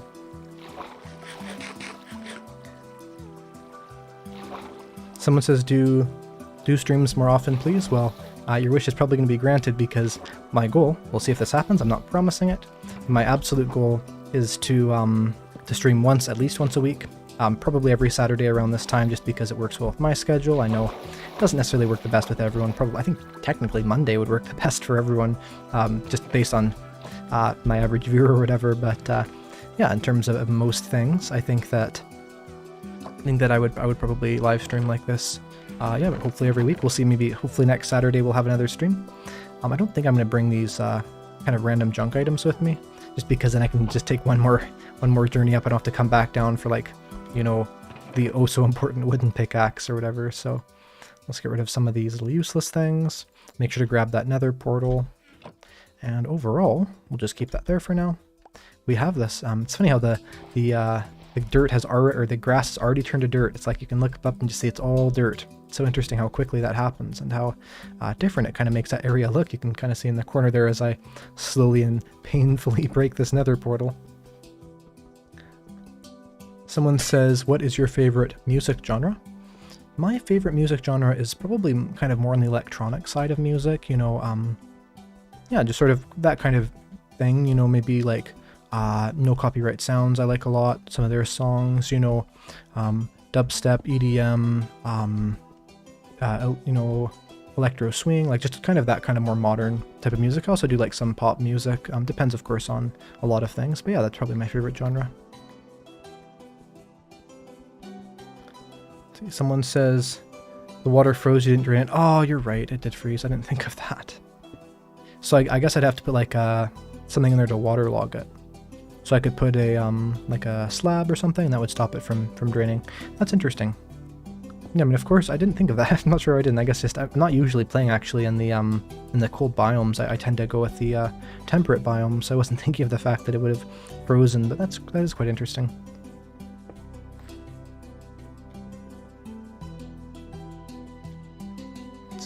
Let's see here. Someone says, how long will this stream go on? Well, it's been going on for a long time, about 4.5 hours, so I'm not sure how much longer, but hopefully for a bit more. I don't want to stop like right now. I'm really enjoying it. It seems like everyone else is enjoying it, and we may as well have a big old stream that everyone could enjoy, because I don't really have anything else planned for the day, so I'm going to hopefully do this for a bit longer, and yeah. Let's see here what we can do. Finish breaking this and get up to the mountain. It's so funny to kind of see all these parts of the world looking straight up. It's like the angle is so weird. It's some of my most interesting things I'll see are those things where they'll switch the gravity. And it's like, you know, imagine you're looking like this. And it's like you can't really tell. This isn't actually like, you can't tell that I'm looking upwards. Like you can. There's nothing technically telling you that, right? So it's like if you kind of like think about things differently, imagine that I'm standing up straight right now, you know? Like, you can't really tell that. It's like, oh, I'm just going to walk forward. But it's like, oh, wait, no, I can't. It's like a weird perspective thing. It's funny because there's not a lot in Minecraft that really tells you, like, perspective, you know? And so because of that, you know, when, like, those, like, gravity mods and stuff, it's really difficult to actually tell which way is up and down if you don't have the right context for it. It's funny.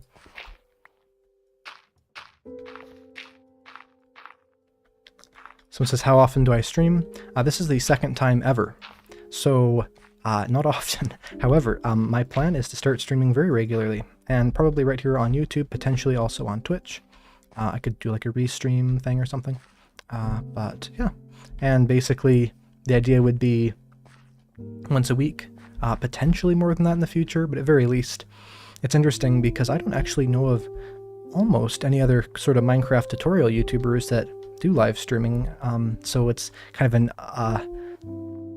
piece of content that a lot of people have tried. So of course, you know, Minecraft live streaming in general is very, very popular and common, but hopefully with the added twist of how to actually play the game, which I haven't been covering too much because we haven't been doing anything too interesting, but you know, at the end of the day, I think it'd be interesting to incorporate some of that as well. So, you know, I'm sure basically everyone here is subscribed to me to learn more about Minecraft, and so if I can teach more people about Minecraft as I'm streaming, then that would be a really good thing. And let's see what's up here. Someone says they're so relieved you caught this. Well, because of the chat on the screen as well as the chat replay, then everyone whoever watches this will know that you caught the stream. Someone says they have not played Minecraft in years, have been a huge help. Really glad you could catch the stream. Yeah, it's so awesome that my videos have been able to get people back into the game. I know there's been a lot of people since 2019, 2020 in there that have jumped back into Minecraft, and you know, Minecraft wasn't necessarily dying, but it was definitely sort of had the player base of a video game that had been around for, you know, 10 years, and now it's kind of as the player base of a video game that's new, you know, in the sense that, you know, the entire community isn't necessarily as excited as that of a new game, but there's a lot of people a lot of people that are interested in it. Of course, it is the most popular game. It's not only the most popular game technically, but also in terms of people who are now playing it. It's very, very popular. Anyway, I want to make a nice little nether portal area. May as well. I can't really place any ice that I break, so I want to be careful here. But if I go like this, and make a nice little thing where there's sort of like the blue ice behind there, because eventually I can kind of incorporate this all into like a base of some sort. Eventually, I guess I better get some better tools on me, but yeah, and we'll remake that nether portal. Hopefully that'll link to it, because if not, that'll be a little annoying, but it shouldn't matter too much. And then we can finish up the portal here. And tell me what you think, everyone, of the music I've been having in the background, just the Minecraft music, but I'm really loving it. This one right here is one of the 1.19 songs. I've really, really enjoyed the new music Minecraft has added. And Minecraft music in general, I think, is not only one of my favorite things about the game, it's also sort of a core part of my channel. I mean, every video I've ever made in the past, I don't know, 9 months or something, has had the Minecraft music in it, and I think it's, there's so many different songs there and so many different things to it. It's really cool to have the Minecraft music as kind of part of that, and it also brings in that nostalgia of, this song of course is new, but a lot of the songs have been there for literally over 10 years, which is crazy to think. And most people think they really do love the Minecraft music. I don't always play with the music on necessarily. There's also that cool thing about the music where, right now I have it on a playlist, but if it's just the actual, game settings, music and sounds, music turned on, there's this awesome effect where basically the music will play kind of randomly. And so there can be a certain point where you're maybe doing something interesting and the music will suddenly play. That's really cool for kind of connecting up random parts of your plays to that. It's like, you might get to an amazing view, the sun setting, and then suddenly a Minecraft song plays, and it's really cool. I don't think there's actually a lot of math regarding when the songs play. I just believe it has to do with the time of day, and also when the last song played and what biome you're in. But yeah, it's interesting though how they do often play it like the best times.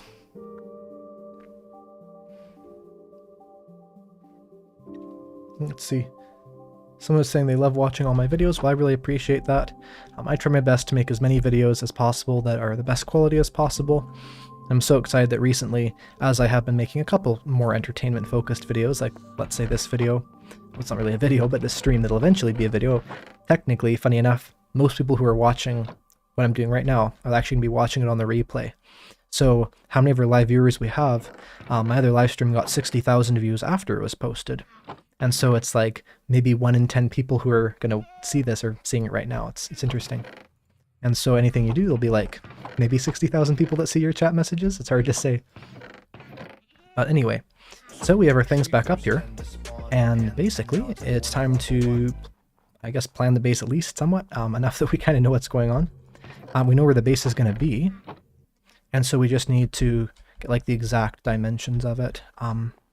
I haven't fully decided what I want to do, but I do think that more of a castle-like theme could be good. I do also want to make some parts that kind of hang out over the mountain edge, because, I think I want to really take advantage of the fact that I'm on top of a mountain. We have this amazing view. Something I might actually do, and this usually helps me with planning. Of course, everyone plans in Minecraft differently. Everyone has different techniques they like to use, but something that I found really helps me a lot is to pile up a bit with wood, potentially get to maybe not the world height, but just as high up as possible. And then once I'm up there, to sort of just look around, and I have a really good kind of top-down view of what's going on. If I had a map, I would do that instead, but I don't have a map right now. So I'll go up here, take a look, and we can kind of see exactly what's around us, and maybe what shape would be best for a base. And once we have a shape, then we can go on to the exact build style and all that. So I'll pile up a bit here, and we can have a great view, and it'll be an amazing view, really, because we can also see all the mountains on 32 chunk as well.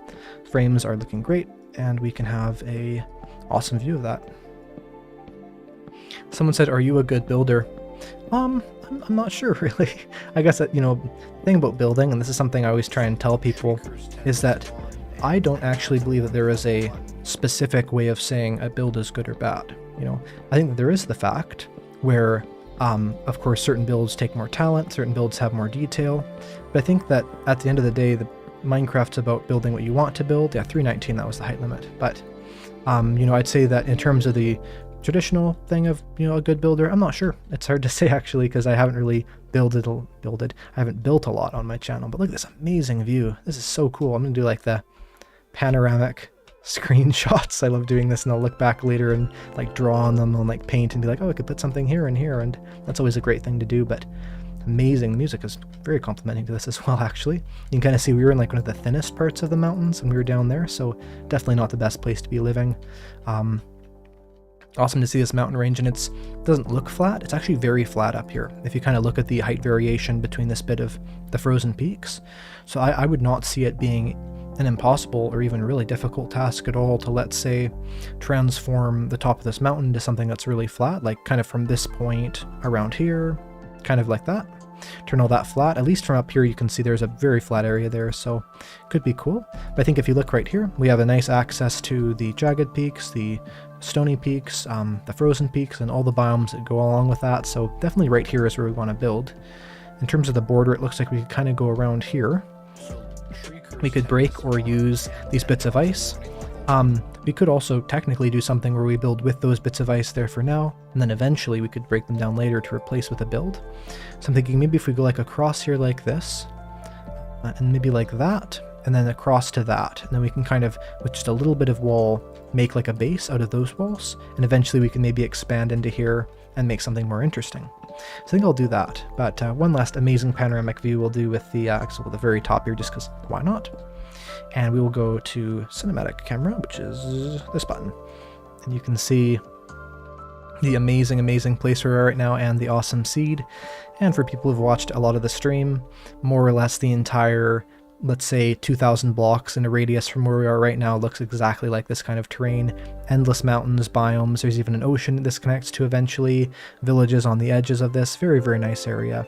And so, what we're going to do is we're going to take this amazing area and we're going to make it be the location of our base. So I'm going to mine back down here, and we are going to start outlining that around those areas that I was talking about. There's actually a very high chance of there being, say, a jungle temple in this jungle here, and the jungle is pretty big. So it'll be interesting to go around that jungle and kind of see what's there eventually.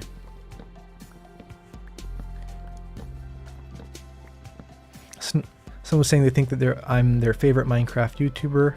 Well, I'm really happy for that. I really do try my best to make videos that not only have information on them, but also are really accessible to everyone, and that, you know, everyone can watch without necessarily having to be in a really specific audience. So I really try and just provide information to as many people as possible. Someone said, isn't it better to pile up with dirt? It definitely is better to pile up with dirt. I just didn't have enough dirt on me to pile up all the way, so that's why I used the planks. Alright, here we are. So basically, we just have to make some walls. We can use these little bits here for now. Eventually we can transform them. The style of the build, I guess that's the big question. I feel like there's not a lot of things I can really go with right now, because I don't have a lot of materials. So probably deep slate is the only thing I can think of. It is going to contrast well with the snow. I know it's kind of stereotypical to use the deep slate in the mountains here. A lot of people have done that. But I think at the end of the day it could be a good thing to build with. So I will grab all that. I did have a stone cutter and I did bring it with me, so we will grab the stone cutter, we will place it down, and we will make ourselves a whole bunch of bricks. Now I always like deep slate because there's a lot of variance to it, but I'm not sure which one of these I want to use. There's the deep slate bricks, there's the polished deep slate. Maybe I'll get a stack of polished deep slate as sort of like an outlining thing, and then most of the build will be in the deep slate bricks, because I have a lot of the deep slate bricks. Then I can kind of have that be the base part. I know there's also things like the deep slate tiles that look good, but I think that I prefer the look of the brick for what I want to do. So we'll start with that. We don't want to make too many because we don't actually have a lot of building blocks on us. And I guess we'll start by making some different walls.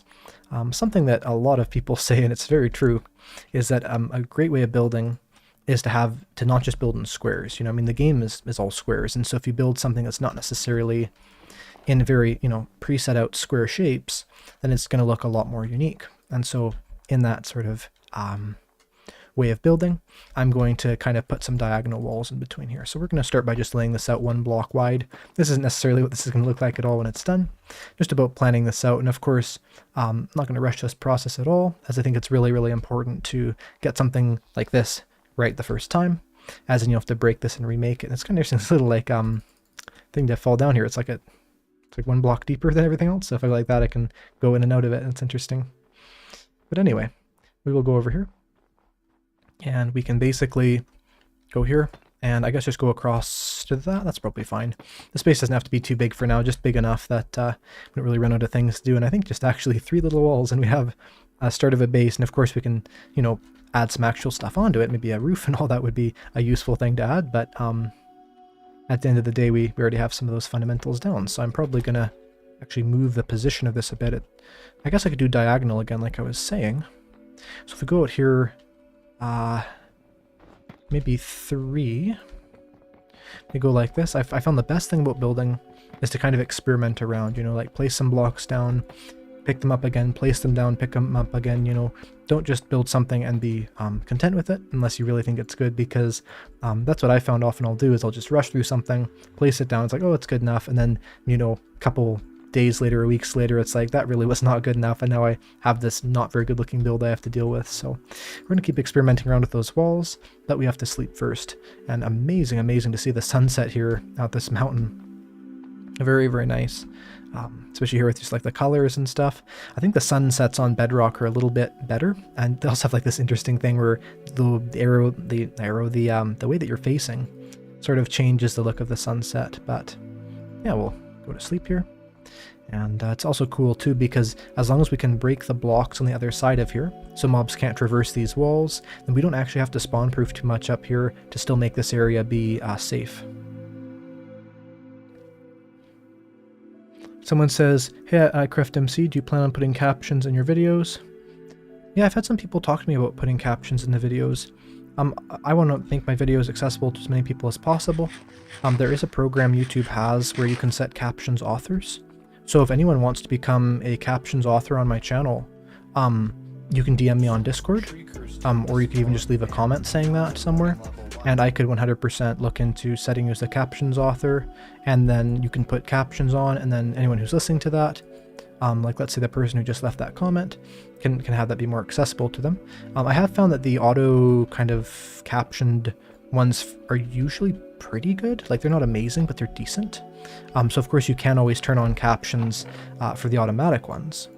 But in terms of like an actually manually written down caption, there's none on there currently, but I would be very happy to have someone help put those on. All right, let's see here. So I think we should work on the walls a bit, I guess. We should probably see like exactly what height we're going with. And, you know, it's very tempting to make a flat wall, not have to worry about, let's say, adding some detail to it. But I think that if I put a little bit more effort and a little bit more thought into those walls, they're going to look a lot better. So what I'm going to do, I'm going to bring that stone cutter with me and bring it over here.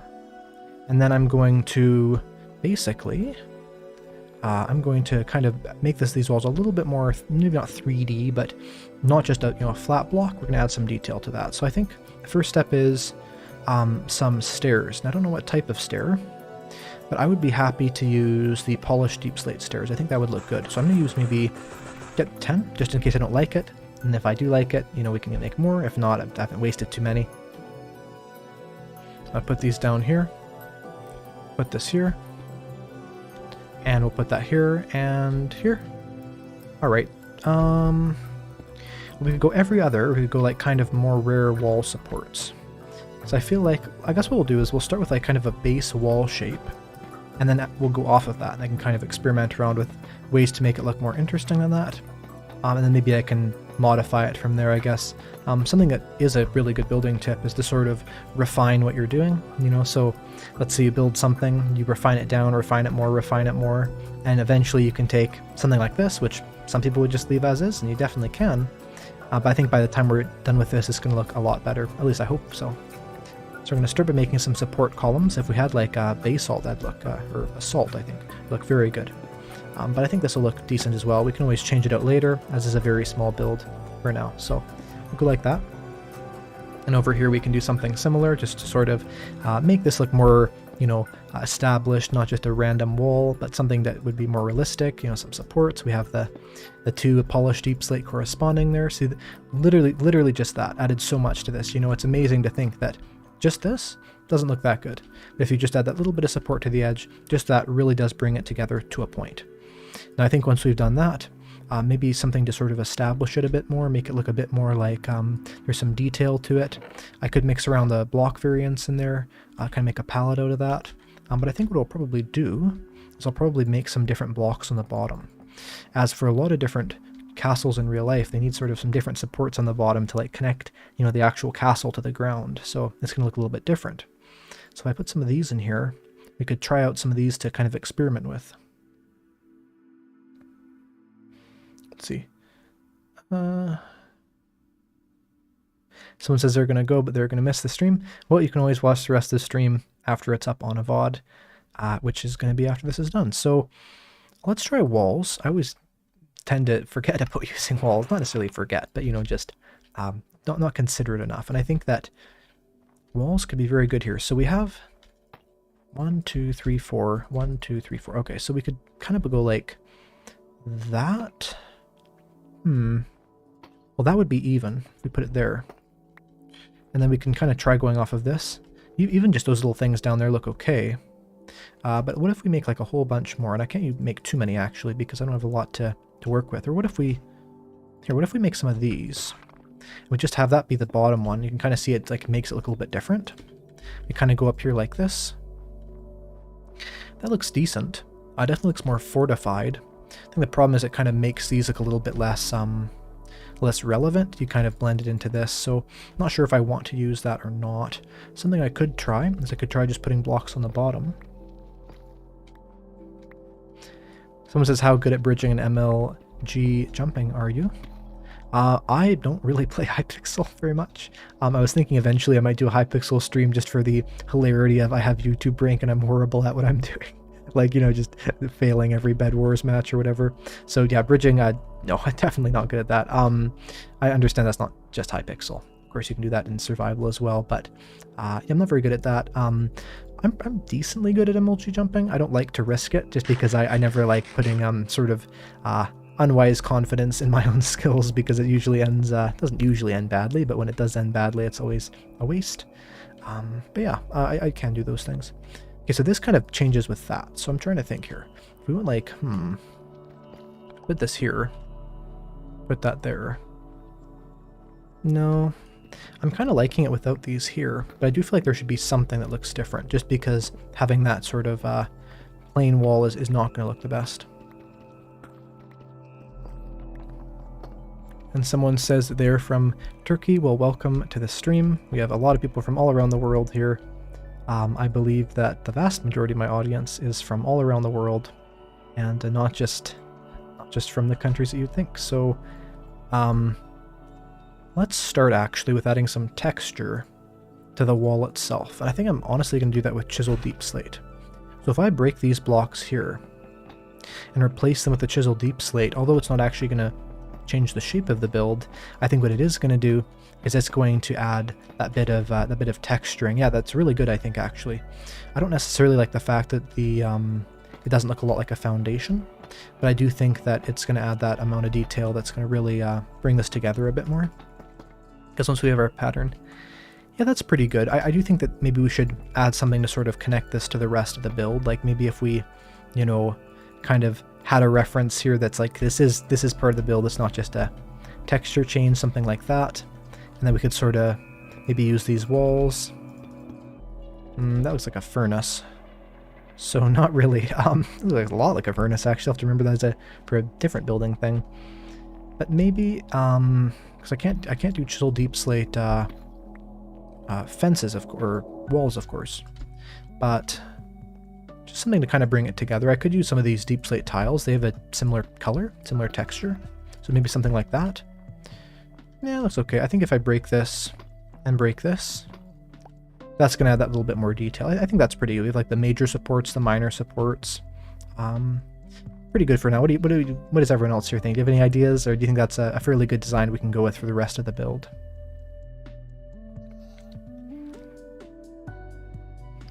Someone said they just came here 10 minutes ago. What am I building? I am building my first base. So I have like these little walls I've laid out. I'm going to build them around here. Just have a nice little deep slate walls. Potentially make a castle out of it eventually. But for now I want to start with just a small modular base that I can eventually build something more onto. Someone says use tiles. Looks good. It worked. I think it's pretty good. I don't know. We'll keep it for now. I can always change it later. It's such a small area. The only thing I don't like is this. I feel like there should be some more stabilization to it. But it's good enough for now. So I will add that to the rest of the sides, and then we can do this. So I guess I'll just... That was, what, 4 blocks tall? Looks like it. I'll probably go taller than that eventually, because that's not a very effective wall, only 4 blocks tall, but we'll go with that. And I think that maybe 5 blocks, something like that. Oh, I forgot there's this little space here I have to put some things in, a little micro section of the wall. It's kind of cool. I think I'll keep the ice there, because even though it's somewhat unrealistic, it's cool to make it look like that's actually a really solid structure that we could realistically have be part of our wall. Sort of like an ice castle kind of idea. Not sure if that's actually what will end up making this look like. I mean, technically we could make this thing look nothing like ice in the end, but for now I think it looks good.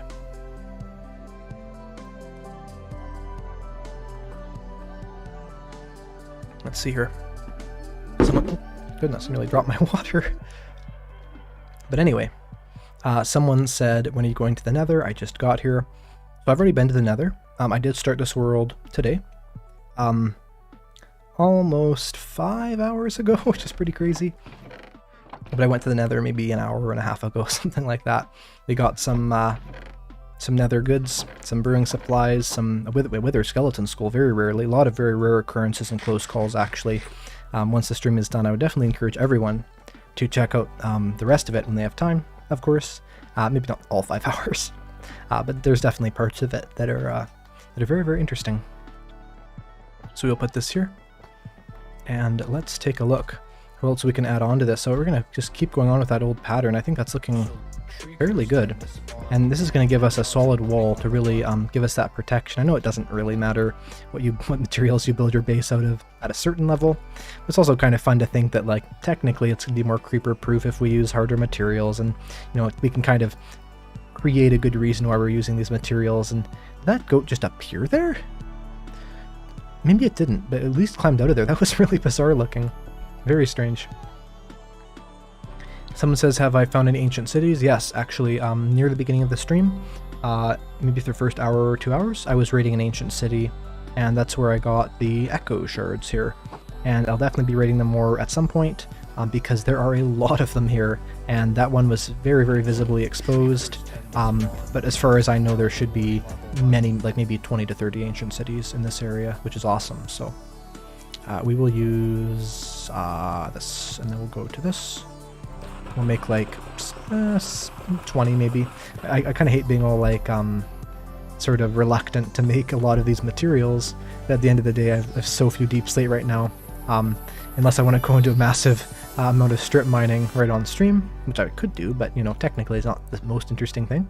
I actually did have a big section of the stream already that was, well, not a big section, but I had a section of the stream already that was strip mining. I'll need to do that later to get more materials for this, so yeah, we'll break these and we will continue on this castle wall.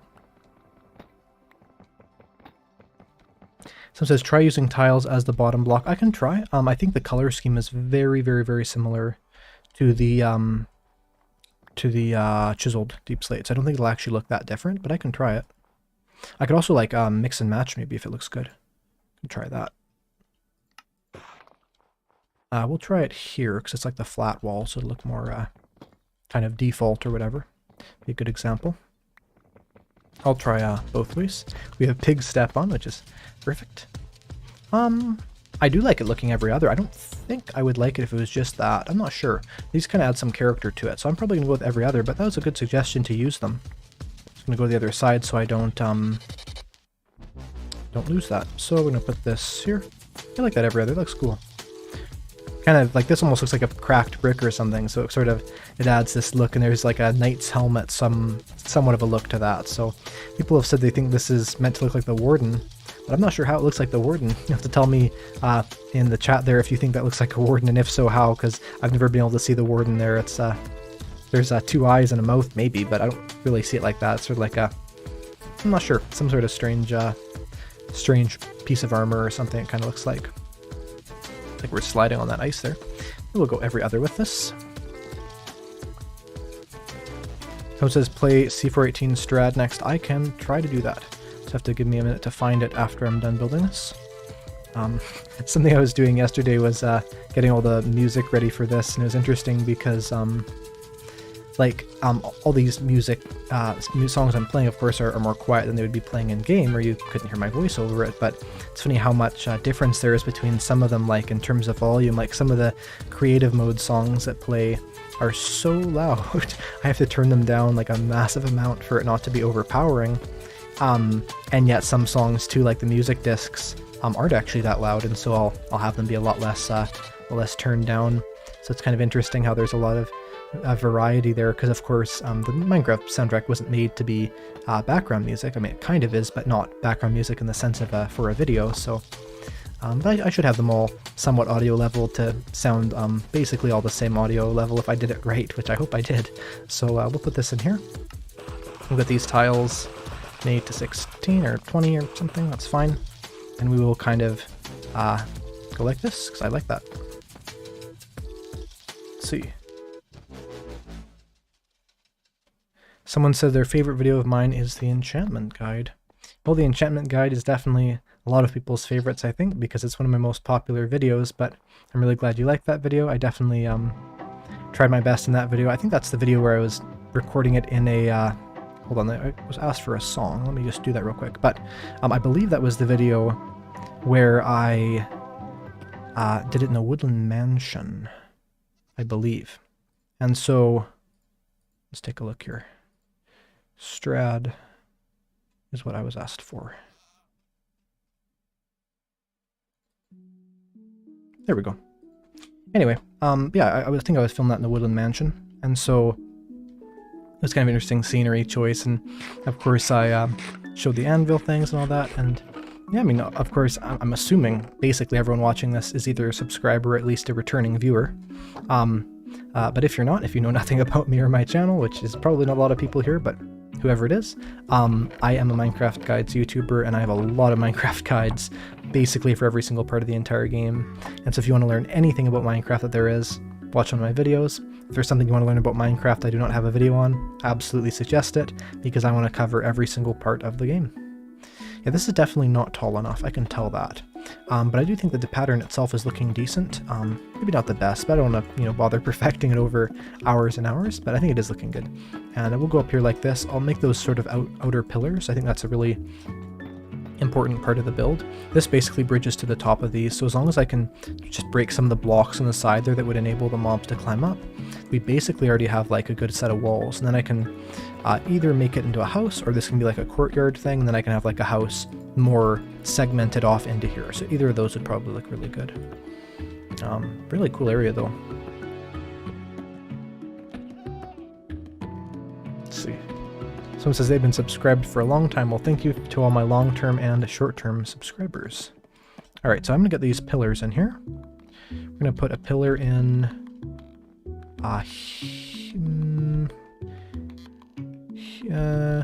here. So I'm going to get rid of some of these blocks.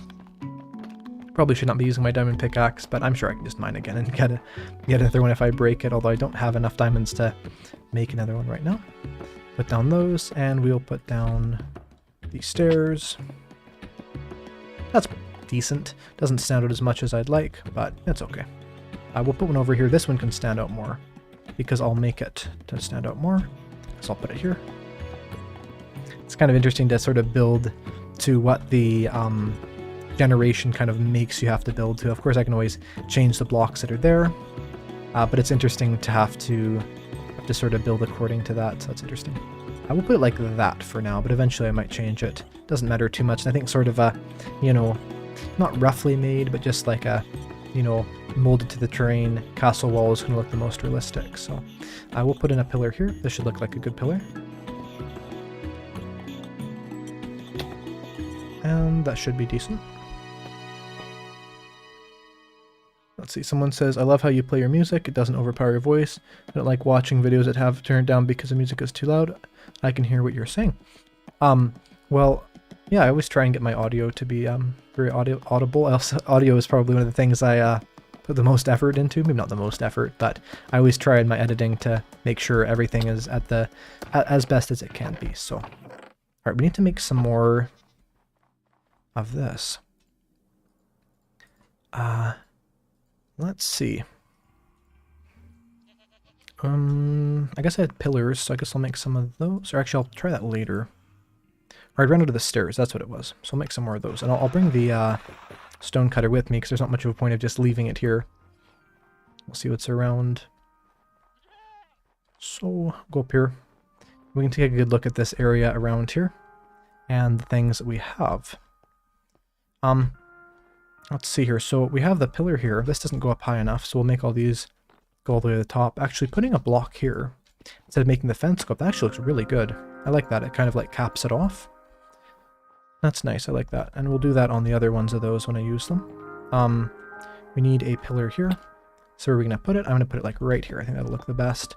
So it'll kind of have that stabilizing look. Something like that's going to look good. Someone says, I watched one video, I instantly subscribed first time. Well, I'm very glad you like my videos that much. Okay, so now for these like sub-support things. I'm thinking like I'll put one here maybe, and one like here, like that, maybe.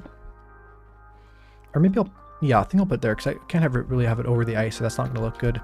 I had these little pieces at the bottom, which I do like. That there. Here's a question for everyone. How has your summer been? I know the summer's not technically over, it's still like all of September is technically the summer, although I've always thought of summer as being like June, July, August, although it's not really. Yeah, how's everyone's summer been, and is everyone looking forward to the fall, or do you wish summer was still here? Let's see, so we need...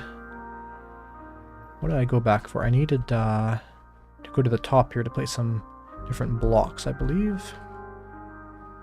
Someone said they had a pretty chill summer. Someone said it's spring for them. Oh yeah, I guess the better question would be, how has your June, July, August been? There we go. Yeah, I forgot about that. Of course, the southern hemisphere has the reversed weather. It's very interesting. It makes sense though. We'll put those there. We'll break this. Alright, so I guess we'll go right back over there. Looks like we're out of food though, so I'll first do that.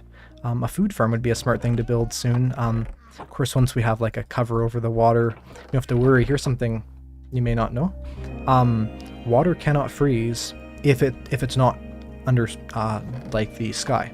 So like if you have like, let's say I broke this and I put this over it, that wouldn't actually freeze. It's really interesting. And so because of that, you can always just, waterlog something. Like a waterlogged block won't freeze. But you can also have something where you just have a block over it and that'll prevent it from freezing as well. Someone says, I'm going to kill the goat. Well, I will prove to you my, what's the word? My goodwill towards goats. I'm not sure. Let's see here. I just need a hay bale, and I can get some wheat, and I can lead that goat out of here. I could make it like a home or something, but I'm sure this is basically its home already, so come here. Give it some wheat, because it's a nice goat, and then we'll go over here. If there is another goat here, we could get a baby goat. That might be cool. Well, I'll lead you out here. That's probably far enough, I think. That's probably good. Now I'll actually try and find 2 other goats to breed, because I just gave that one the wheat, so we'll look over here. It's funny to see there's like this last little bit of generation there, like the mountain sort of goes up to nearly the top, then ends off there, and then there's a second sort of bit of generation there to make it not look completely like a cutoff. Like here, it sort of stops, and we have this little ice wall, and then we have the very top. So lots of packed ice here, though. If I want to do anything with that, it's like this is definitely the place for packed ice gathering. Although, of course, the icebergs are probably the better idea. There's a lot of goats up here. That's perfect. And this was the area I was pointing out earlier, actually. Is basically the area where we have a massive mountain and very, very flat here. So we could be fairly easy to kind of flatten this out, make it more of an area to build in. All right, we're going to get a baby goat. See what happens. And there's a baby goat. And it was also our first animal breeding. It's so cute. The baby goats having no horns on them or whatever. They're just so small. It's funny. I know in Bedrock Edition, most of the mobs have a bigger head when they're a baby than when they're an adult. I don't actually know if the baby Bedrock goat has a bigger head. I think it does. I couldn't tell you. Looks like all these goats also have 2 horns, so none of them generated with only 1 horn in. Be interesting though to try and get a goat horn later. I could make a goat horn farm like the one I showed off in my goat guide at some point. Could be cool. I like though too how, like, because I'd kind of used that bit of ice mountain that's already there, I can sort of use that to make there be like an invisible wall. Like it's sort of be hard to see that my base is there, which is not necessarily a plus considering the fact that I've been lost like where I am multiple times during the stream, but I think at the end of the day it's kind of nice to have something that blends in, and especially eventually we could use build something even on top of that. So here we are, and I'm liking, like, look at that mole. Actually, it does stand out a lot, but I think that it's a good contrast with the blue and with the with there. I think, I guess red would probably be the best color just because we have blue here, kind of contrast. So red or green probably be the color we'd want to have as like a sub color in the build. So we could maybe do that at some point. Might be interesting, like redstone or really anything. So we'll finish up those wall supports. And also for anyone who's just joined the stream, this is the last time I will do this. Here's my socials. So if you want to join, not join, but if you want to follow me on Twitter, I'd love to get more Twitter followers. I have very few. At Eyecraft_MC. If you want to join my Discord server, there's a link in the description. There should be links that the chat moderators are sending out right now for that. And there is a Eyecraftmc Twitch. I've never streamed to it, just to be honest, but I'd really love to gain more followers on there, as then in the future I could stream to that and it would be worthwhile. And finally, there is a Reddit r/Eyecraftmc. I'd love to see that become more active. And finally, it's not on that list, but there is a second channel that you could also check out for very rare but additional Eyecraftmc content. And back we are to the regularly scheduled program. We're going to use these hay bales to create some more food, and that's actually a lot of food. I guess that's fine. Looks like the goat jumped back up onto the mountain here, or up to the bit of ice here, so I might walk back in, but we're going to grab the walls here.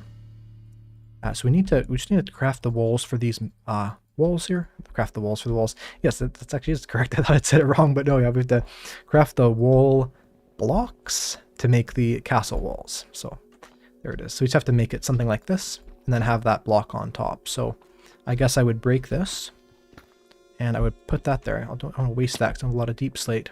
But I think that this really does add a lot to it, and especially once that's more of like an actual wall. It's going to kind of make it from the very top, so I don't have to differentiate between these large and these small pillars, so that's going to look really cool. Put that there. And we'll go around this way, and we'll put some over here. So we will make those. Let's see what we have. We have a whole bunch of items we could use, so I guess we just need a couple of the deep slate tiles, maybe like, we'll make like 8, I guess. And then we need a whole lot of the, well, actually, what did we use? Because we used deep slate tile on the bottom. Oh, and we had the deep slate, the polished deep slate. So we'll use the polished deep slate for that. All right, then we should be able to finish that up pretty easily. So we'll put that in there. Polished deep slate walls. There it is. We'll make like maybe 20 of those. Should be good enough. And of course, then we can build more on that later. So we'll go like that, and we'll go like this, and then we'll just put in like 2 or 3 of these, so maybe 2. So like that's 2 away and that's 2 away. That looks pretty good. And then we can kind of put them here. It's going to look different, of course, because it's on the corner. But I think overall it's still going to have that same effect of, you know, reinforcing and adding detail to that wall that I think it's going to look good. So we'll go over here. We'll just break these blocks up here. And we'll place that block there. And we'll place that block there. And they're kind of close to each other, but I think because this sort of bends in, it's going to look better from the bottom there than it does at the top. And we'll grab that wall, and we'll go through here, and then, yeah, it's looking pretty good. So we have to put this here, and, or actually we broke the block there, so we have to replace that as it goes. So we're going to place the, oh, that's funny. Why did I do that? How did I do that? It's like I put the, over here I put the wall in the wrong area. I wonder how in the world I did that by accident. It's so funny. It's very strange. Well, I guess I'll put the wall in the right area now. It's strange I messed it up, and then we'll put this like that. And we will block this up because we have no doors for now, but you can see we have this basically fully walled off. And yeah, no, I hate to do this, but I've been streaming for literally over 5 hours, which is a very long time to stream. And I'm so thankful to everyone for watching the video. Well, not a video, but the stream. And so we are going to end off there. But next stream we could play more on here, or we could play on something else. We could do maybe Hypixel or something like that. There's a lot of things to do, and I really hope that all of you enjoy the rest of the stream, and I will see you all later. And don't forget to check out my newest video. It is playing Minecraft 1.0. A lot of interesting stuff in there, so hopefully you all enjoy that, and I will see you later.